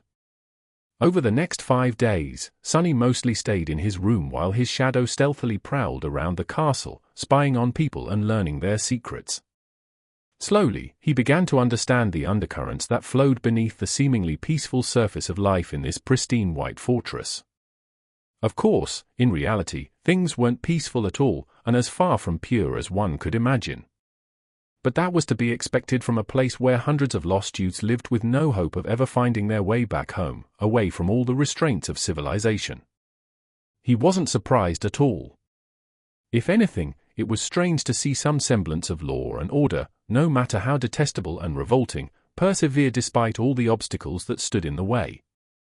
Somehow, the inhabitants of the castle were able to coexist with each other in a fragile balance. The system was cleverly built in a way that allowed the abused to dream of a better life and restrained the abusers from going too far. Better life meant winning Gunlaug's favor, while going too far meant losing it and being banished into the cold darkness of the outer settlement. Both fear and hope were created and firmly grasped by the Bright Lord. Their mere existence kept people in their places. Sonny suspected that the same dynamic, just substituted for a different kind of reality, reigned in the slum outside of the castle walls. The outer settlement seemed to exist separate from the castle, but in fact, both were simply parts of one large ecosystem. People on the outside longed to be allowed inside, while people on the inside dreaded being exiled to the outside. Because the possibility of a better life, or a worse one, existed, they were distracted from the fact that, no matter what happened, they would still be spinning in a circle. Like a serpent biting its own tail, the bright castle and the outer settlement created a closed cycle of exploitation and abuse that, paradoxically, kept everyone in the dark city sane and alive. It was nothing short of ingenious. Of course, Sonny wanted no part of it.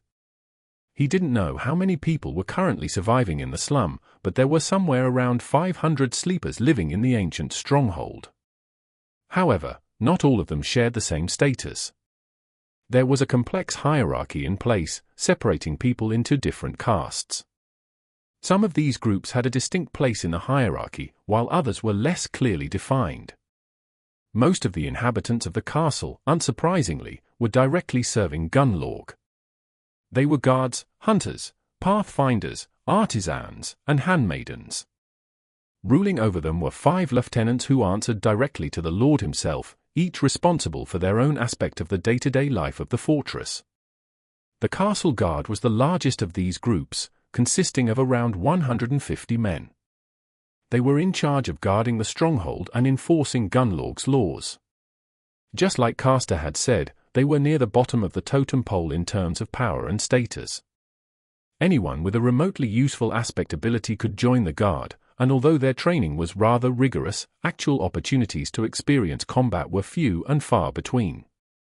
That was not to say that their job was not dangerous. Every time a stray nightmare creature climbed the hill or attacked from above, it was their duty to either kill or chase the monster away.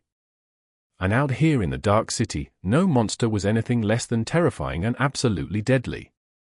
The castle guard was led by a morose giant of a man named Tesai, who was one of Gunlaug's most trusted lieutenants and perhaps the oldest sleeper on the Forgotten Shore. He was just 2 years short of 30. Tesai was a ferocious fighter and ruthless commander, holding his subordinates in an iron grip. Above the castle guard, there were hunters. These were the elites of Gunlaug's forces, each possessing a powerful combat aspect, rich battle experience, and sharp wit to make use of both. There were around 50 of them, divided into 7 hunting parties. Each morning, as soon as the gates of the castle opened, one of the parties left the safety of the impregnable marble walls and ventured into the harrowing maze of the Dark City to hunt and kill awakened creatures. It was thanks to their efforts that people in the ancient stronghold had food on their plates. Without them, none of this would have been possible. Hunters were recruited from the ranks of guards, and becoming a hunter was a dream come true. That was because these professionals enjoyed plentiful rewards from the Lord, such as living in a room of their own as opposed to cramped barracks, better food and access to various luxury items, best memories and tools the bright castle could provide, as well as many other things. Of course, the other side of the coin was that their lives were often the shortest. Despite all their experience and preparations, many never returned from the hunts. And the only reason any did at all was the Pathfinders. Pathfinders served as guides for the hunting parties. Just as Effie had said, the secret to surviving in the Dark City was to find and kill comparatively weaker creatures without stumbling into something far more deadly. They made sure to do just that, track the awakened monsters without leading the pack of hunters into the jaws of fallen abominations. There were so few Pathfinders that Sunny even questioned whether they could be categorized as a group. In the whole castle, there were less than a dozen. Each of them was a seasoned veteran who earned his role through surviving long years of bloody battles in the ruins, and thus had a chance to live long enough to learn large areas of the Dark City like his own 5 fingers. Needless to say, all of them were incredibly fearsome combatants and enjoyed lavish, sometimes even decadent lifestyles. Both hunters and pathfinders were led by a charismatic man called Gemma. Gemma came to the Forgotten Shore in the same year as Gunlaug, and had helped him take control of the castle. Together, these 3 groups, guards, hunters, and pathfinders, formed Gunlaug's army, which was simply known as the Host. Chapter 142. Behind the scenes. There were 2 other groups of people that belonged to Gunlaug. The first of them consisted of sleepers with useful utility abilities and their helpers. These people, known as artisans, played a very important role in the life of the castle. They were responsible for creating and maintaining various items that were either vital to survival or made existing on the Forgotten Shore less unbearable, such as clothes, tools, equipment, utensils, and various gear. Each artisan had a small team of less gifted sleepers helping them craft the necessary items. All in all, there were around 100 of them in total, with most of that number consisting of the assistants. They were led by a young woman called Kido, who was a talented manager and had an ability that allowed her to change attributes of certain plants. The vegetables in Sunny's stew came from her garden. Since such an ability was nothing short of priceless on the Forgotten Shore, where food was scarce and mostly homogeneous, it wasn't surprising that she had become one of the lieutenants despite being much younger than the rest of them. The status of artisans was somewhat of a tense subject in the Bright Castle. Because they were largely non-combatants, guards felt that their position should be inferior to that of people actually risking their lives in vicious battles against nightmare creatures. Artisans, on the contrary, believed that the rarity of utility aspects and the vital role they played in maintaining the living conditions inside the castle should land them more prestige than the castle guard, which basically recruited any random nobody, enjoyed. This conflict had been simmering for a long time, and was not going to be resolved anytime soon. Funnily enough, hunters, who risked their lives the most, did not care about the issue one way or another.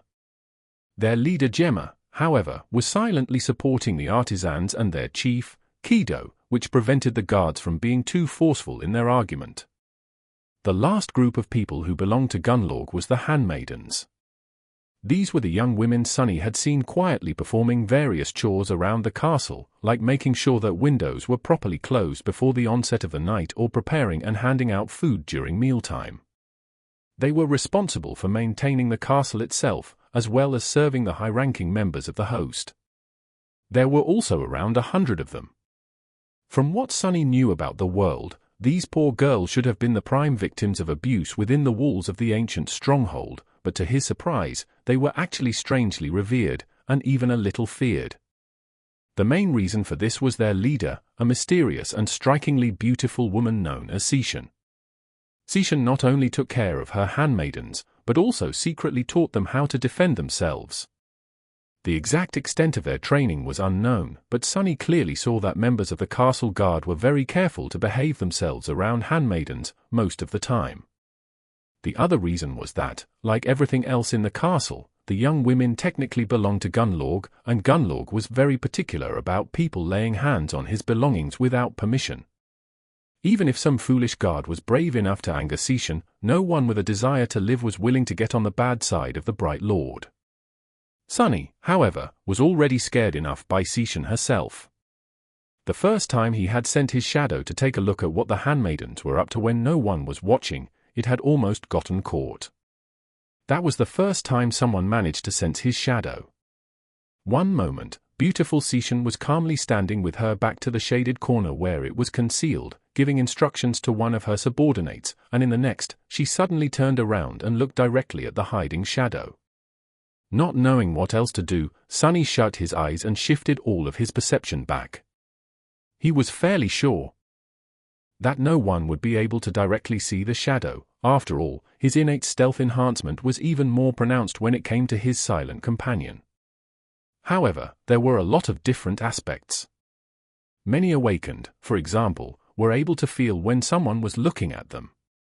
Praying that this was the case here, Sunny waited for a while before cautiously opening one eye.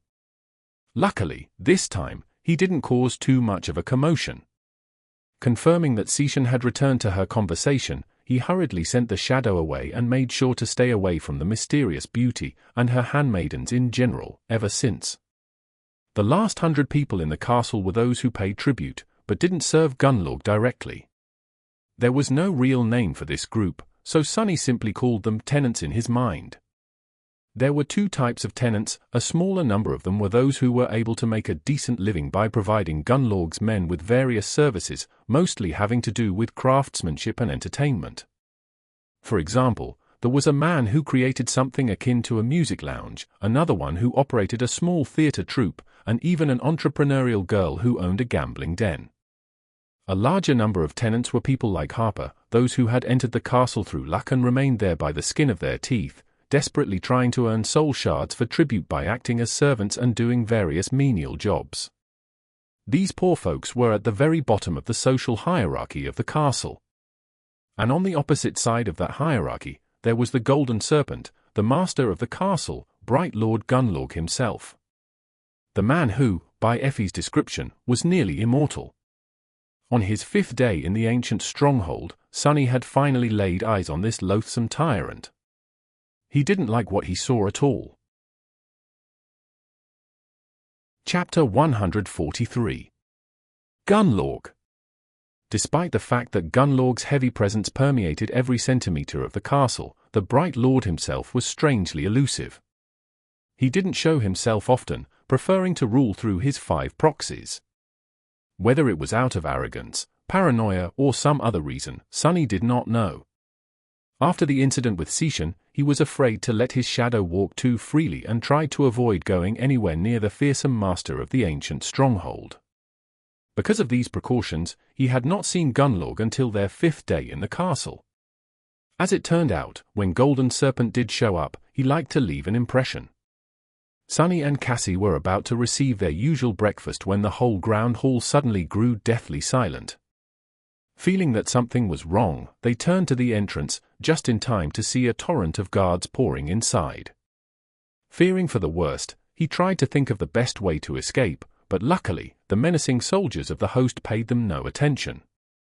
Instead, they quickly dispersed around the hall and moved the long tables to the walls, creating a large open space in the middle. Cassie grasped Sunny's shoulder and whispered. He hesitated, then answered uncertainly. Suddenly, he caught sight of Caster standing among the crowd. The handsome young man had a solemn look on his face. His gaze was turned to the dark alcove at the far end of the hall. One by one, all the sleepers turned to face the same direction. Sunny followed their example. Slowly, 5 figures stepped out of the darkness of the alcove and stood at the steps leading up to the throne.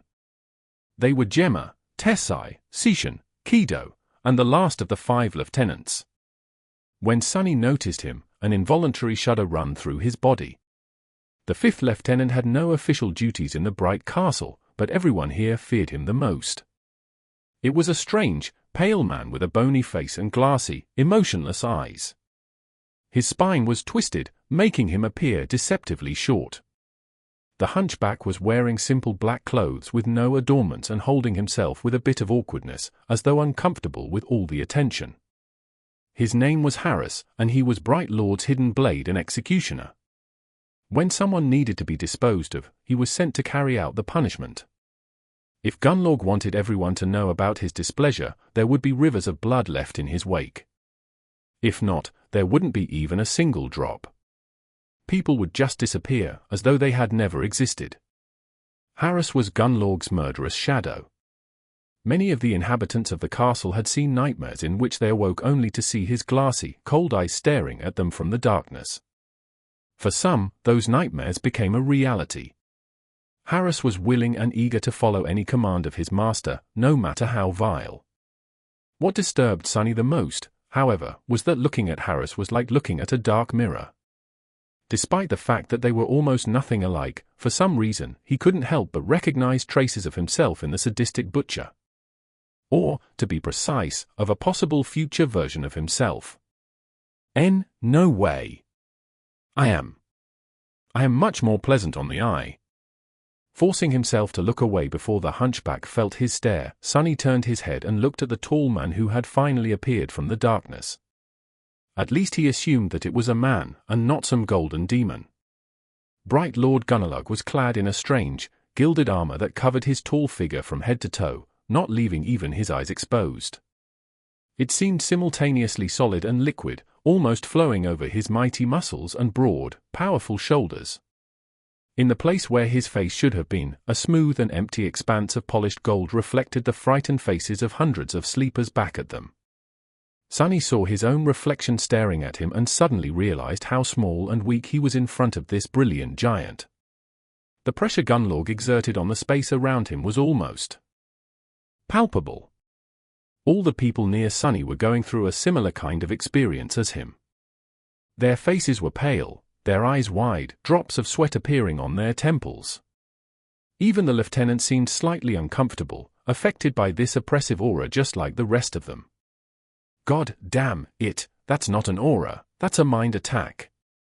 Protected by the doubtless trait of the puppeteer's shroud, Sunny was more resistant to such attacks than most. Gritting his teeth, he shook off the effects of Gunlaug's psychic pressure and drew in a deep breath. Then, he glanced at Cassie, concerned about her well-being. To his surprise, the blind girl was doing absolutely fine. Unlike the rest of them, she wasn't showing any signs of distress. Sunny stared at her and blinked a couple of times.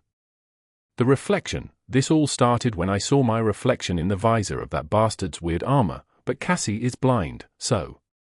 It seemed as though Gunlaug wasn't actually attacking them. It was just an enchantment of that strange golden armor of his. Whoever looked at its mirror-like face was immediately assaulted by a crippling feeling of awe, dread, and the crushing desire to submit. What kind of a memory can practically paralyze several hundred people just from its passive effect? Sunny thought, astonished. Meanwhile, Gunlaug approached the empty white throne and gracefully sat down. The light falling from the numerous holes in the back wall of the alcove reflected from his armor, making it appear as though he was enveloped by a bright radiance. The golden mirror that served him as a face turned to gaze at the rows of sleepers trembling at his feet. A few moments later, a deep and insidious voice resounded from all around them, as though the castle itself was whispering into their ears, "Ah, what a nice day it is today. A perfect day for justice, don't you think, my precious wards? I've heard that there's a criminal hiding among us today. Well, am I not fair? Am I not just? Let me show you how just I am." Chapter 144. Rite of Challenge. Sunny felt cold sweat running down his back. Shaken by Gunlaug's serpentine voice, he was tempted to fall to his knees and beg for forgiveness. However, he also understood that every person in the Grand Hall currently felt the same urge. Everyone here had done something that might be considered a crime by the tyrant. He almost expected to hear people begin confessing their sins, but at that moment, a strange commotion at the doors attracted his attention. Moving with menacing determination, two guards dragged a man to the center of the hall and threw him on the floor. The man was dressed in rags and painfully lean, which betrayed his nature as a dweller of the outer settlement. However, there were ropes of powerful muscles rolling under his thin skin, and an angry, fearless look in his eyes that made the man appear proud and defiant. Throwing a contemptuous stare at the guards, he picked himself up from the floor and stood up, his back straight and his head held high. There was no ounce of fear on his face. Instead, there was dark, furious resentment. Gunlaug looked down on the brave man from his throne and slightly tilted his head. The outsider grimaced after seeing his reflection in the golden mask, but still didn't lower his head. That's pure willpower, Sunny thought, impressed by the stranger. Meanwhile, Bright Lord's voice resounded in the Grand Hall once again, "My wards. We have a guest today. This man, called Dreame, is visiting us from the outer settlement. Recently, he had been heard leveraging an accusation against one of my men. As a just and benevolent lord, I have invited Dreame here to plead his case and expose the criminal. We must get to the bottom of this matter. After all, the law is our only guiding star in this dark world."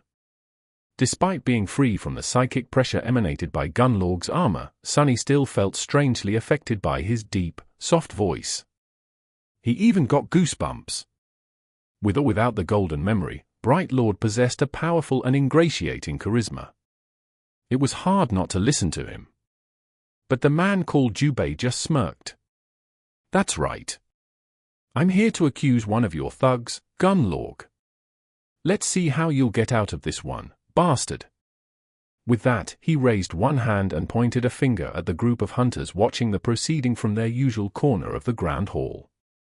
"That man right there, one of your so-called pathfinders, is guilty of murder. He had killed an innocent kid in the most repugnant of ways. I've been watching you and your minions commit all sorts of vile crimes over these years, but enough is enough. Today, I'll see him answer with his life for what he did." A wave of shocked whispers ran through the crowd. Accusing a pathfinder was not something a sane person would ever do. Due to their venerated status, these men were nearly untouchable. And yet, Dreame seemed unrelenting. "Is that so? That is a heavy accusation, Dreame. Please, tell us more." The man from the outer settlement gritted his teeth. That scum and his people lured a naive kid into their party by promising him all kinds of rewards and riches. They told him that he is going to become one of them and come to live in your damn castle. But in reality, they just fed him to the monsters as bait. You dare to call yourself hunters, you damn cowards. Don't you have any shame? A heavy silence settled in the Grand Hall.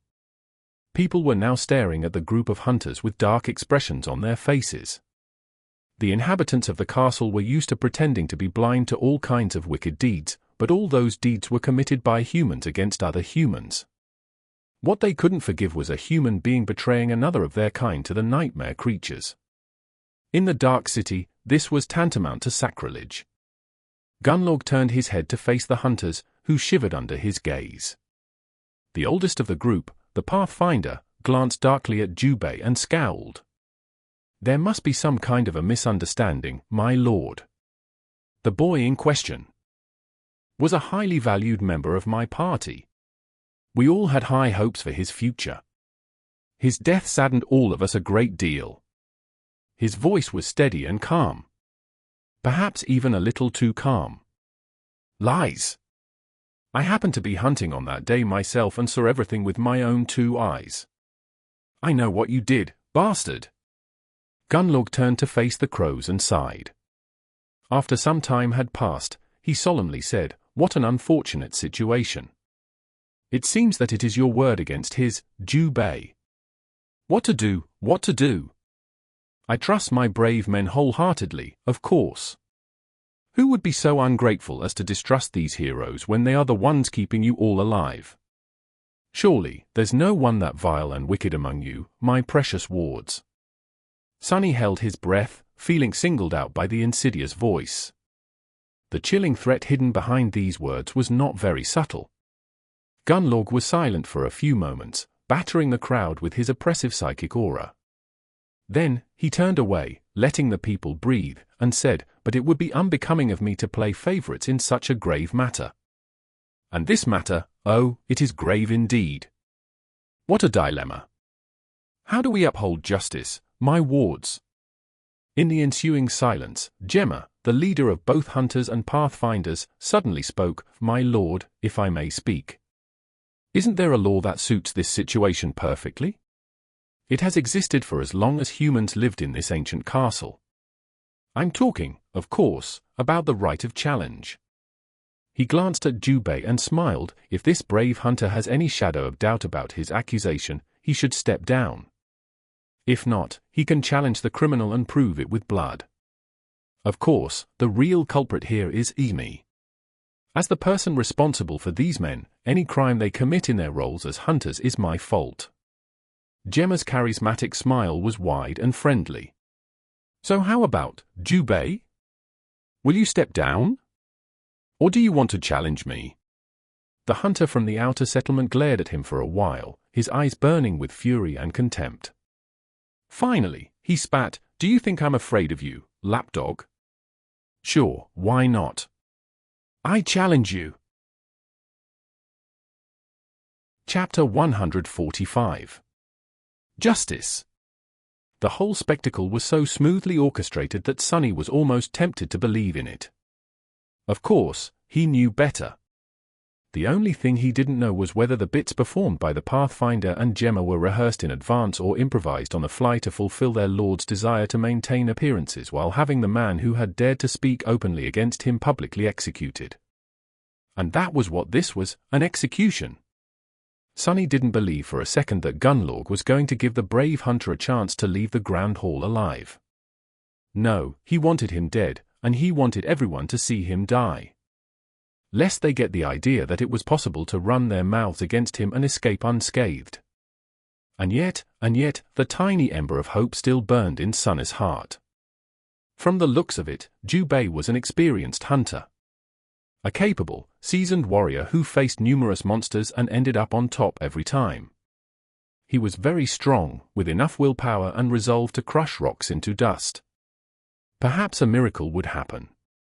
No matter how small, there was a possibility.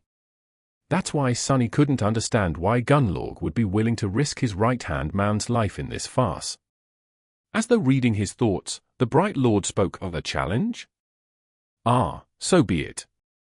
This is a sacred tradition, indeed. As long as good men are willing to put their lives on the line for the sake of righteousness, depravity can't win. The crowd of sleepers exploded into whispers. Some of them were tense and somber, others filled with dark anticipation. The corner of Sonny's mouth turned downwards. From what he could see, depravity had already won, or at least gotten the upper hand. But Gunlaug wasn't done speaking. However, it would not be suitable for you to represent the accused personally, Gemma. The bright castle can't afford to lose you, my friend. Jubei, would you mind if the accused chose another champion? The hunter from the outer settlement simply shrugged and said. Bright Lord turned to the Pathfinder and tilted his head. With his suddenly pale face reflected in the eerie mask of the strange golden armor, the murderer remained silent for a few moments, and then said in a quiet voice. Everyone suddenly grew silent. Sunny himself felt cold shivers running down his spine. Why did it have to be that creepy wicked cripple? In the deathly silence, Jubei smirked and spat with grim satisfaction. It seemed that he had a score to settle with the silent hunchback, too. Harris, who had looked a little bored and uncomfortable through the whole procedure, stared at the Pathfinder who had named him with no particular expression on his bony face, and then slowly walked down the steps. The other lieutenants reacted to this unexpected turn of events differently. Gemma frowned and threw a quick glance at Gunlaug before stepping back with a dark expression. Tessai grinned, as though expecting a good spectacle. Kido grew a little pale and took a little step sideways, trying to distance herself from the descending hunchback as much as possible. Only Sishan remained silent and indifferent, not allowing any emotion to appear on her cold, beautiful face. Realizing what was about to happen, Cassie squeezed Sunnis' arm and whispered. After a short pause, he answered in a raspy voice, I'm sorry. We can't leave now. Despite the fact that he didn't want to be anywhere near Gunlaug's scarecrow, he knew that leaving now would draw too much attention. They couldn't risk that in the presence of all 5 lieutenants, not to mention Golden Serpent himself. What's more, his mission in the castle was to gather as much information as possible. He couldn't miss the chance to see one of the most dangerous creatures in this deceptively peaceful stronghold in action. And there was this dark feeling deep within his heart that one day, somehow, he and Harris were going to end up blooded, with only one of them walking away alive from the fight. It was as though an invisible thread connected them together. Perhaps it was a string of fate. Meanwhile, the hunchback descended from the steps and stopped opposite Jubei in the empty space that had been cleared in the center of the grand hall. His face was still motionless and a little bored. As Gunlaug sat silently on the white throne, Jubei summoned his memories. A flexible armor made out of red scales appeared on his body, complete with a winged helmet and a kite shield. In his hand, a curved scimitar weaved itself from the sparks of light. Its blade was as sharp as a razor. The hunter glanced at Harris and said in a steady voice, "Let's see what you're capable of, Butcher." The hunchback just looked at him with his glassy eyes and silently allowed his thick cloak to fall on the floor. Then, he grimaced and straightened his spine as much as he could, suddenly losing the appearance of a small and fragile cripple. At his full height, Harris towered above most of the sleepers in the grand hall, losing only to the giant Tessai. His monstrous, twisted shape radiated a sense of deep, bestial power. He didn't bother to summon any memories, staring at the hunter with the same cold indifference. Full of anxiety, Sunny held his breath. The proud hunter lunged forward, raising his shield and at the same time slashing with the scimitar. His movements were incredibly fast and nimble, his technique sharpened by years of bloody battles in the Dark City and guided by rich experience. Did Jubei really have a chance? As Sunnis' eyes widened, Harris seemed to miss the attack completely. As though forgetting that he wasn't armed, the hunchback simply raised a hand to meet the razor-sharp blade, and gripped it with his bare fist, stopping Jubei's strike in its tracks. For a fraction of a second, everyone in the grand hall froze in astonishment, except for the hunter, who immediately tried to wrestle his scimitar from the iron grip of the Gunlaug's killer. But it was of no use. It was as though the saber was stuck in stone. It wouldn't have mattered anyway. In the next moment, Harris moved forward with a snake-like speed and put his large hand on Jubei's shoulder. Then, with a sickening sound, he effortlessly tore the entire arm off. As blood spilled on the marble floor, the proud hunter stared at the stump that had suddenly replaced his dominant arm in disbelief, not yet feeling the terrible pain that would soon follow. However, it never did. Before Jubei could even react, Harris grasped his head with both hands and snapped his neck in one brutal, violent motion. Then, he hit the hunter in the chest, shattering his ribs and sending the body flying back a dozen meters. The broken corpse of the defiant challenger fell on the floor, rivers of blood flowing from its terrible wounds onto the pristine white stones. From start to finish, the whole fight took no more than 5 seconds. Harris looked at his hands, shook a few crimson droplets off, and then silently returned to his place beside the master of the castle, his expression still cold. However, it wasn't bored anymore. Instead, it was full of subtle glee. After all, he had just helped his lord pass down judgment. This was law, this was tradition. Chapter 146. Power. Several hundred sleepers stared at the disfigured body, horrified. Jubei's scale armor disappeared in a rain of light, leaving him dressed only in torn, blooded rags. A surprised, dazed expression was still frozen on his face. Awash in blood and broken, the man who had been proud and defiant just a minute ago was now nothing but a pathetic corpse. He was sprawled on the floor in a glistening crimson puddle, reminding everyone of one simple truth. Never, ever dare to disobey Gunlaug, the Bright Lord. Or you'll end up just the same. Sunny was probably one of the only 2 people in the Grand Hall who wasn't looking at the corpse.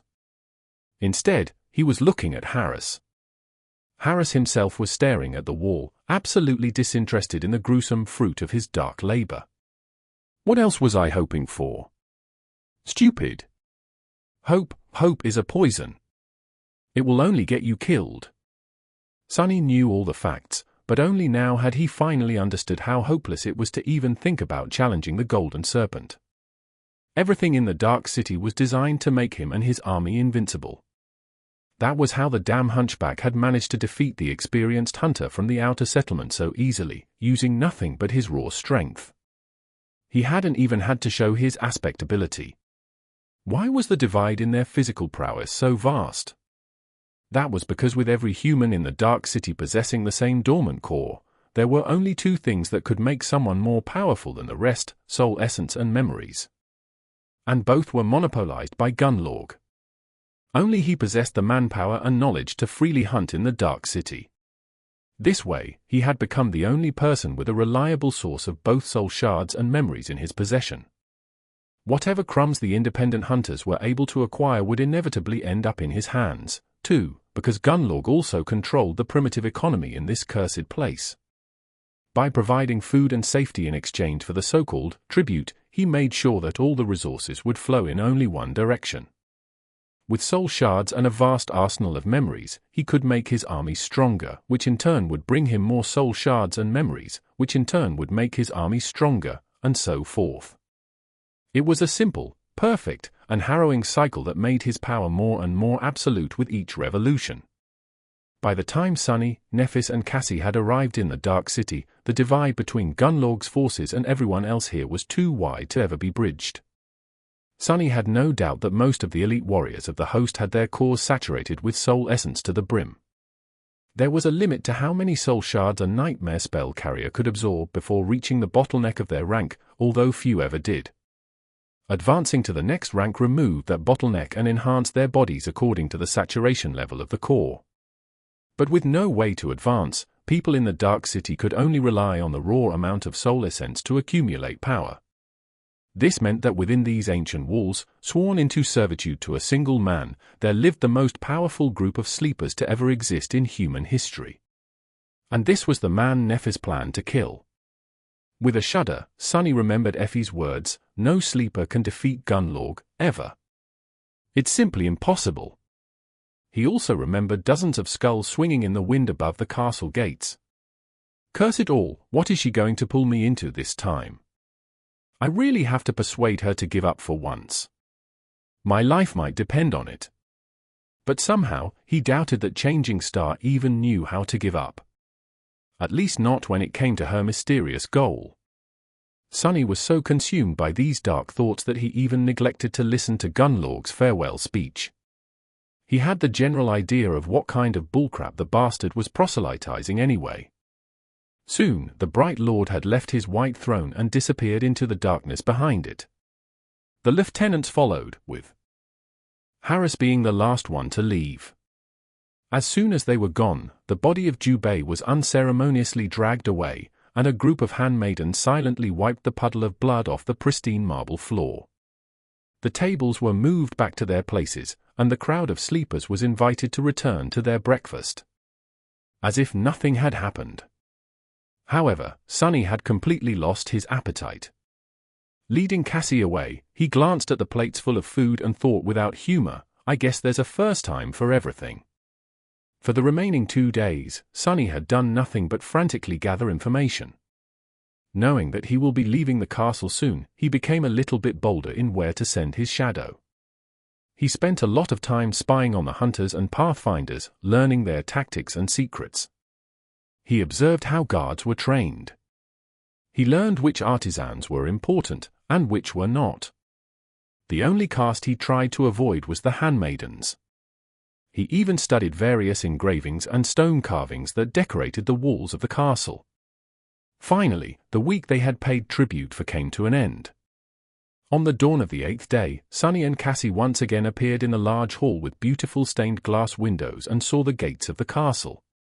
Despite the fact that there was nothing outside these gates but a dirty slum, Sonny felt relieved. He couldn't wait to leave this damn place. Why do people even want to live here? As soon as he finished this thought, Sonny realized that he didn't actually know what life in the outer settlement was like. Perhaps the castle was actually a paradise in comparison. I doubt it. How bad can it actually be? I guess they just never lived in the outskirts. Shaking his head, he walked toward the gates, but then stopped when someone called his name. Turning his head, Sonny noticed the familiar young man with a thin face and nervous eyes. Today, Harper seemed to be especially distressed. His clothes were a bit less tidy, and there were a few ugly blotches of ink on his parchment. Ah. Son. Sunless and Cassia, right? Goodness, it has already been a week. Ah, where was I? Oh, yes. Are you guys here to pay tribute for the next one? Sonny stared at him for a few moments, then forced out a smile and pretended to be sad. No. We haven't been able to, earn shards. So, we're leaving. Maybe we will see each other again, someday. Harper opened his eyes wide and stuttered, what? Why would I be sorry. I'm very sorry that you couldn't stay longer. But don't despair. Lord Gunlaug is truly kind, and life is unpredictable. I'm sure you'll be able to come back soon. Sonny gave him a curt nod and turned away. I hope not. Not too soon, at least. With that, they passed through the gates and left the bright castle, the promised castle they had spent so much time seeking and dreaming of. What a disappointment it all had been. Standing under the grey skies of the forgotten shore once again, Sonny and Cassie breathed in the cold fresh air and both smiled. Cassie tugged on his sleeve. He looked at the pitiful slum that lay beneath them and answered without having to think for too long, what else? We go find Nephis. Chapter 147. Guildhall.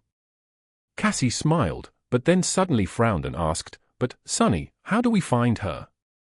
He thought for a few seconds, then shrugged. I'm not sure. Follow the sounds of mayhem? This place is not that big. I'm sure we'll manage. They descended the stairs and entered the slum, with Sonny looking around in search of the distinct tall figure. There weren't that many sleepers in the outer settlement who possessed an armor-type memory, so he was sure of his ability to notice changing star in the crowd. Soon, they were surrounded by makeshift hovels and people that had empty, bleak eyes. Some of them stared at them with pity, realizing that the two had just been sent away from the castle, others openly gloated. Sonny paid them no attention. Once again, he was surprised by the sharp contrast between the castle and the outer settlement. No matter how vile the underside of the ancient stronghold was, people were actually living there, walking around with mostly mundane human worries written on their faces. Here in the slum, people were merely existing, and barely at that. In their eyes, there was a more dire need and a more consummate fear, the need to find food for the day, the fear of being devoured by some unseen monster in the night. They were all gaunt, cold, and listless. The only time hope appeared on their faces was when their gazes accidentally fell on the bright castle. Hope will get you killed, fools. You have it better here than those poor souls in the fortress. All in all, it was not so different from the outskirts, with the added terror of nightmare creatures waiting somewhere in the shadows. But then, there were monsters in the real world as well. They just wore human skin. Sunny was once again reminded of how surprisingly well prepared he was for the trials of the nightmare spell, his lack of education not included. Surprisingly, there was no sign of Nephis anywhere. They walked through the entire settlement before finally catching a glimpse of her. At the very edge of the slum, perched precariously above the vertical fall from the stone platform, stood an uncharacteristically spacious dwelling. It was crudely put together out of slabs of stone that had been unceremoniously scavenged from the ruins, with many of them still bearing the intricate carvings left behind by the original inhabitants of the Dark City. This barbarous atrocity was the closest to the road of white stone out of the entire outer settlement. Perhaps that was why it seemed to be a bit sturdier than the rest of the hovels. The lodge even had a small addition built on top of it, somewhat resembling a second story. Changing Star was sitting on its roof with her legs crossed, gazing at the rising sun and the cursed city below. In the pale light of dawn, her ivory skin and silver hair looked beautiful and eerie. She had dismissed her armor and was wearing a crude tunic, with a piece of rope tied around her waist. Sensing their approach, Nephis turned her head and glanced in their direction. Then, she stood up and jumped down, landing lightly on the stone surface of the vast platform. Nephis led them inside the stone lodge, which had turned out to be her new residence. The interior was Spartan and austere, with pieces of broken furniture lying here and there and cold wind sweeping freely through the spacious hall of the first floor.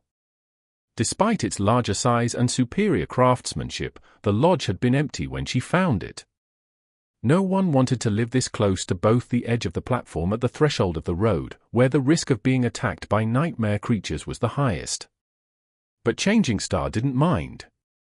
Gee! This place surely needs some work. Neph shrugged, seemingly not very concerned with her living conditions. Well, they did spend the past 2 months sleeping on nothing but rocks and dirt, so in a sense, even this ramshackle mess was an enormous improvement. With some improvements, it could even become somewhat of a decent place. Suddenly, Sunny felt a little guilty about all the comfort and warmth he had experienced in the castle. He was even fed delicious fresh food twice a day. Cassie smiled and handed Neph a small bundle. Concerned about her friend, she had not eaten her supper the previous evening, choosing to save it for this moment. Here, Neph. I brought you something to eat. Changing Star received the bundle with a faint smile and lingered a little before saying, "Thank you. Do you guys want breakfast?" With that, she walked over to a flimsy wooden table that stood near one of the walls and removed a piece of cloth from it. Beneath, there was a pile of juicy roasted meat. It was sizable enough to feed 10 people in the castle for a day or two. Sunny stared at the meat blankly, then moved his eyes to stare at Nephis. "Where the hell did you get all this meat? We thought you would be starving here in the outer settlement." She touched her hair in embarrassment. "Oh, a few nights ago, a big monster came from the road. I and a few other people managed to kill it. This is my share of the spoils. But I thought that Gunlaug's men were supposed to fight off nightmare creatures." Changing Star remained silent for a few seconds.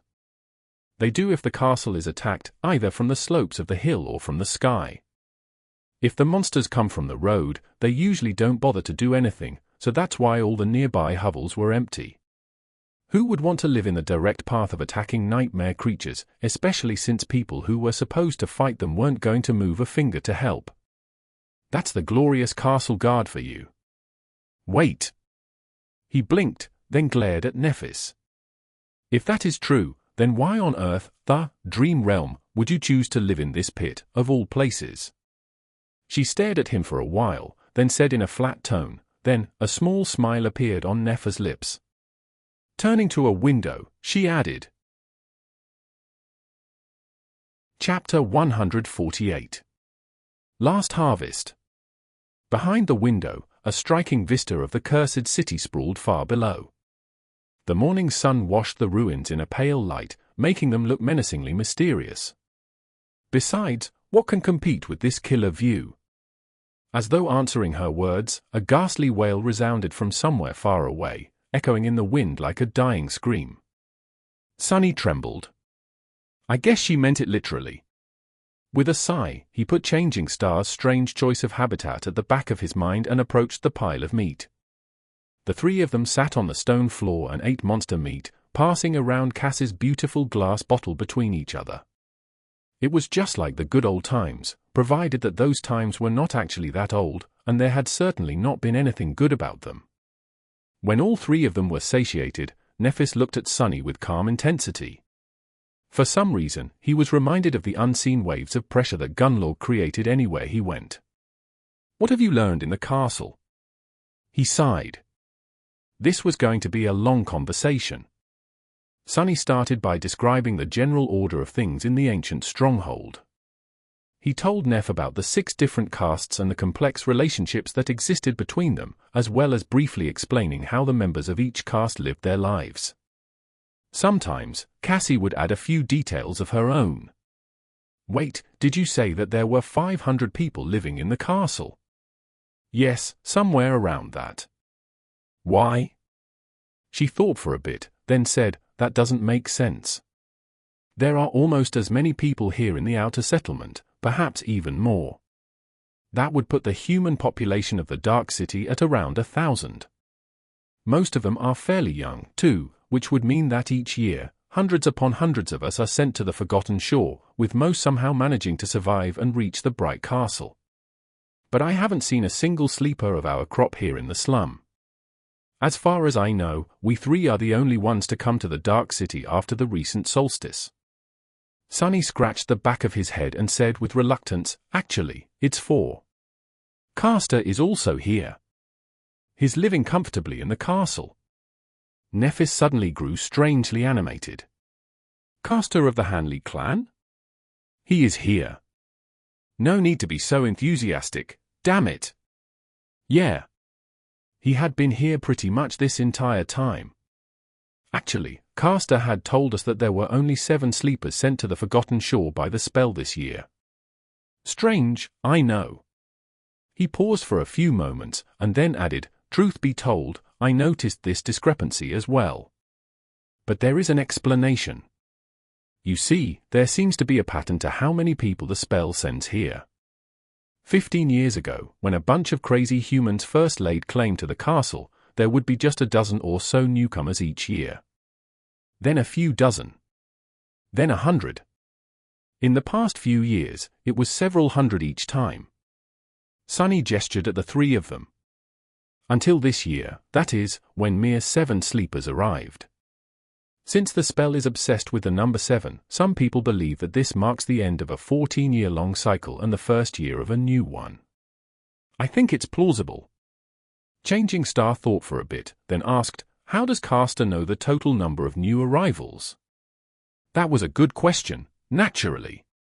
One that Sunny had asked himself many times before finally convincing himself to go find the handsome legacy and ask him directly. There's an artisan in the castle with a weird type of revelation ability. She can trace the general location of everyone a person had ever met. Caster paid her a bunch of soul shards to check if any of his acquaintances made it to the Forgotten Shore. She told him there were 6. Nephis was silent for a few moments, then simply said, Sunny did. He briefly mentioned the main points of everything he had been able to learn, including all the vile crap he had to witness and his own thoughts on how things worked under the pristine white surface of the magnificent fortress. Inevitably, he had to describe how ingenious and unassailable Bright Lord's hold over the Dark City was. Cassie grew pale and quiet during his somber account. Changing Star's face grew darker and darker with each word. When he told her about the travesty of a trial that ended with Jubei's harrowing death and shared his own thoughts on how powerful the host truly was, the corners of her mouth turned downward. Finally, he came to the conclusion, and that is why Gunlaug can never be defeated. He controls every facet of life here, both material and abstract. Food, shelter, hope, fear, everything comes under the purview of his authority, and his authority is absolute. Even power itself is his to give and take. Out here, Gunlaug might as well be considered a god. Nephis remained silent for a long time, and then quietly said, "He is not a god. He is just an impostor. In this hell, is there a difference?" She glanced at him sharply and gritted her teeth. After a few minutes spent in tense silence, Neph suddenly said, "Still. That only explains why Gunlaug can't be overthrown in a rebellion. Why didn't anyone simply kill him in his sleep? Why didn't one of his lieutenants stage a coup? After all, this is how tyrants usually end, by the hand of their most trusted ally." "Ah, well. That is because up until now, I only told you about his power as a ruler. Which is, by all accounts, nothing short of terrifying. But his personal power." He shivered, then added in a hoarse voice. Chapter 149. Dark Diver. Sunny was silent for a while, then sighed. "Do you remember how Effie told us that he might as well be considered immortal? Well, she wasn't wrong. Apart from the fact that Gunlaug has probably absorbed more soul essence and has more experience fighting both nightmare creature and awakened than anyone else on the Forgotten Shore, there's more to him than that. Is his aspect ability uniquely powerful? His aspect ability is that he is able to breathe and move with incredible speed underwater. But it is connected to what I am about to tell you. You see, Gunlaug came to the Dark City around 8 years ago. Since his ability was of no use in the ruins, he quickly became an outcast. From what I was able to learn, things were even darker in the castle back then. Strength decided everything, and anyone without strength wasn't even considered to be human." Sunny shuddered. He could imagine it vividly. This was, by far, the most cruel and bloody time in the history of the Bright Castle. Right after the last member of the original cohort to conquer the ancient stronghold had perished and before Gunlaug took control, things balanced at the edge of madness for a while. Say what you want about the bastard, but at least he kept the humans here from turning into animals, completely. But Gunlaug, he turned out to be mad even by those standards. Because he actually began to hunt in the Dark Sea. Yes. At dusk, he would dive from the city wall into the black water to scavenge the soul shards from the monsters of the labyrinth that were crushed by the flood, racing against the approaching horrors of the depths. And at dawn, he would dive into the retreating sea to scavenge meat from the remains of creatures that the dwellers of the depths had killed and left behind. Nephis silently stared at him. They had met the abominable existences that hid beneath the black surface of the cursed sea twice, and each of these harrowing meetings had left scars on their souls and minds. To do so twice a day, every day. Gunlaug was indeed a madman. But he was also somewhat of a mad genius. And this is how he turned from a desperate outcast into the Bright Lord. One day, Gunlaug was pulled away by a current and, once the sea disappeared, stumbled onto a mortally wounded, dying Leviathan. The creature was still alive, but just barely. Knowing that the carrion eaters of the labyrinth will soon come to feast on it, Gunlaug began cutting the meat of the creature's bones with his knife. He paused, then said in a strangely dark voice, "By chance, the Leviathan happened to die from its terrible wounds at that exact moment. And since Gunlaug's blade was the last thing to cut it, the spell happened to attribute the kill to him. And that kill happened to give him a memory. A wondrous golden armor that no human weapon can even scratch." No one really knew a lot about the dwellers of the depths, but Sunny and Nephis had once witnessed 2 carapace centurions retrieve 2 transcendent soul shards from the carcass of one of them. Which meant that Gunlaug's armor-type memory was at least 3 ranks above the soul cores of every human on the Forgotten Shore. Almost every weapon-type memory they possessed was either of dormant or awakened rank. Even if someone managed to kill a fallen creature and acquire an ascended weapon from it, the weapon would most likely still be ineffective against the transcendent armor. And since that damn armor didn't have any openings. Basically, Gunlaug was invincible. With that armor, he returned to the Dark City, gathered a few supporters, killed everyone who stood in his way, and took control of the castle. No one was able to threaten his reign ever since.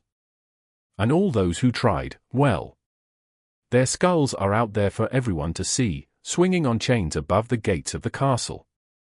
Nephis remained silent for a long time, staring at the floor. She seemed to be a bit disheartened. Finally, she asked, "What traits does the armor possess?" "Who knows? It's not like anyone who had the opportunity to learn that lived to tell the tale. The only thing widely known about the golden armor is that it is made out of some strange liquid metal and that it emanates a field of crushing psychic pressure. But even that is not entirely true. Actually, it only affects those who look at their reflection in the visor." Cassie wasn't affected at all. The blind girl raised an eyebrow, only now learning that everyone except for her always felt incredibly oppressed in Gunlaug's presence. For once, her terrible flaw gave her an advantage. It had also allowed Sunny to learn a valuable secret. But he had no time to be happy about it. The most important part of this conversation was drawing close. He had to convince Changing Star to abandon any idea of going against Gunlaug. Otherwise, all three of them were going to end up dead. Sunny looked at her and asked in a carefully neutral tone. Changing Star was quiet for a while, then suddenly said, "I have also learned something while you were gone." Sunny frowned slightly. Was she trying to avoid this conversation? Feeling heavy and uncertain, he asked. However, in the next second, he had forgotten all about his previous worries. Because Nephis looked him right in the eyes and said, "There is a gateway here, after all." Something exploded in Sunny's mind. What? There is a gateway? Stunned, he stared at Neph with wide eyes. How could this be? Why hadn't anyone ever mentioned it? No, it didn't make any sense. If there was a gateway, why would people just stay in the Dark City? Why were both Effie and Caster so adamant that there was no way out? A familiar dark feeling of unease settled in his heart. Trying to compose himself, Sunny slowly said, "Then why hasn't anyone left? Where is it?" Nephis looked at the window, remained silent for a few moments, and then answered in a flat tone, "Where do you think?" "It's in the Crimson Spire, of course." Chapter 150. Hunting Party. The Crimson Spire, that eerie and ever-present shadow that had haunted him all this time. The Cyclopean tower that stood at the center of the labyrinth, or maybe was the source of it, emanating a harrowing sense of foreboding. The background for the last part of Cass's vision. Of course, the damn gateway just had to be in that damn spire. This was unwelcomed, but not unexpected news. After all, Inspector Rock did warn them that, should they ever find themselves in a region of the Dream Realm without an established human citadel, they should look for the gateway either around or inside the most prominent landmark there. The Crimson Spire loomed over the entire forgotten shore like an axis connecting heaven to earth. It was hard to imagine anything more prominent. Ever since Cassie had first told them about it, deep down, Sunny always suspected that they were going to end up having to enter that creepy tower at some point. After the revelation that there was no gateway in the human castle, that suspicion only grew stronger. But, wait. There was something else that Instructor Rock had told them. Work together to defeat the Gateway Guardians, wasn't these his words? So who is guarding the Crimson Spire? Glancing at Nephis, he asked darkly, "So what is inside the spire? I gather that it's not something pleasant. Otherwise, there wouldn't be 1,000 sleepers choosing to live in a city full of vicious monsters instead of going there." Changing Star nodded.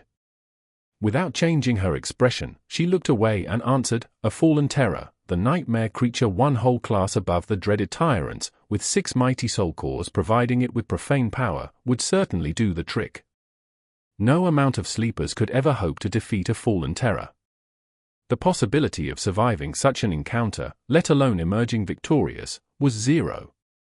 It was even less probable than breaking through Gunlaug's indestructible armor." He chuckled. What irony! To not only be trapped in this hell, but also be forced to stare at the path to freedom every day, knowing that you'll never be able to reach it. That was such a cruel torture. Sunny would even go as far as to say that it was a type of hell in and of itself. No wonder the Tower of Dusk was so unpopular. Living there would simply drive some people insane. They were really, truly stuck here forever. The first ruler of the Bright Castle led a large expedition to find a way out of the labyrinth. They all perished. The second ruler, the last member of the original cohort, tried to reach the gateway instead. They all died, too. After that, no one tried to find a way out anymore. The three of them remained silent for a long time, their mood grim and somber. Now that they had a chance to spend some time in the small human enclave on the Forgotten Shore and gather information, there were no more excuses to deny it. Everything that Effie had told them was true. They were going to spend the rest of their lives here, however long that might be. Sunny sighed, then looked at Changing Star. Nephis looked at the vista of the ruined city through the window. Sunny was sure that she had already thought a lot about their future. He just hoped that her thoughts were not too crazy. We will create a hunting party, not too bad. Despite the fact that becoming independent hunters was going to be a long and perilous journey, it was at least achievable. They just had to be smart and careful about it. He scratched the back of his head. Going into the dark city blind will be very dangerous. Nephis shrugged, then turned to face him. You are right. We will need to recruit a pathfinder. Someone who was already experienced and could teach them the ropes. That would certainly speed things along and make the whole process safer. Good thinking. As a matter of fact, I do. We will go see her later. But first. Her eyes gleamed with intensity. Tell me every detail of what you have learned in the castle. Every name, every aspect. Every ability and flaw you've been able to glean. Every grievance people have and every agenda they're hiding. I need to know it all. Sure, no problem. But be warned, this is going to take a while. I've been very busy snooping around, you know. For the first time since receiving his aspect, Sunny had been able to do what he had planned to do from the start, gather information without risking his hide, as a real spy should. After months of bloody battles and open confrontations, it was strangely rewarding. Several hours later, Sunny was finishing his winding report. His voice hoarse from all the talking is actually the same pathfinder who the hunter from the outer settlement, Dreame, accused of using another human as monster bait. A real nasty fellow. He is an incredibly formidable fighter and is good at his job, but his personal habits, well. The man is a degenerate gambler. He spends all his shards in Aiko's gambling den, then refuses to pay and hurts anyone who dares to object. He took a breath, then added angrily, some people even say that this whole challenge happened because he wanted to hunt a powerful monster and pay off a part of his gambling debt. The bastard! Then, Sunny thought for a while, scratched his head, and said, I think that covers pretty much everything. Of course, there are a lot of things I wasn't able to learn at all. Nephis was in deep thought, digesting the mountain of information that Sunny had thrown at her. Her face was cold and distant. Feeling that her friend wasn't going to react, Cassie patted him on the shoulder, smiled, and said, You've done a very good job, Sunny. This is amazing. He blinked and looked aside, slightly embarrassed. Well, of course it is. That is what my aspect is actually for, remember? The whole monster slaying thing is nothing but an unfortunate misuse of my talents, honestly. Yeah. I would much prefer to stay hidden somewhere safe and let my shadow do all the work. The shadow slightly turned its head and threw a menacing look his way. It was not amused. Sunny smiled, then looked at Nephis. So, who is the pathfinder you want to recruit? There can't be a lot of experienced hunters in the outer settlement, right? And each of them must have their hunting party already. How are we going to persuade one to join us? Changing Star lingered, then said in a strangely tense voice, Yes. Everyone who is worth something has their own party, except for one person. But persuading her won't be easy. Actually, you already know her. It's Effie.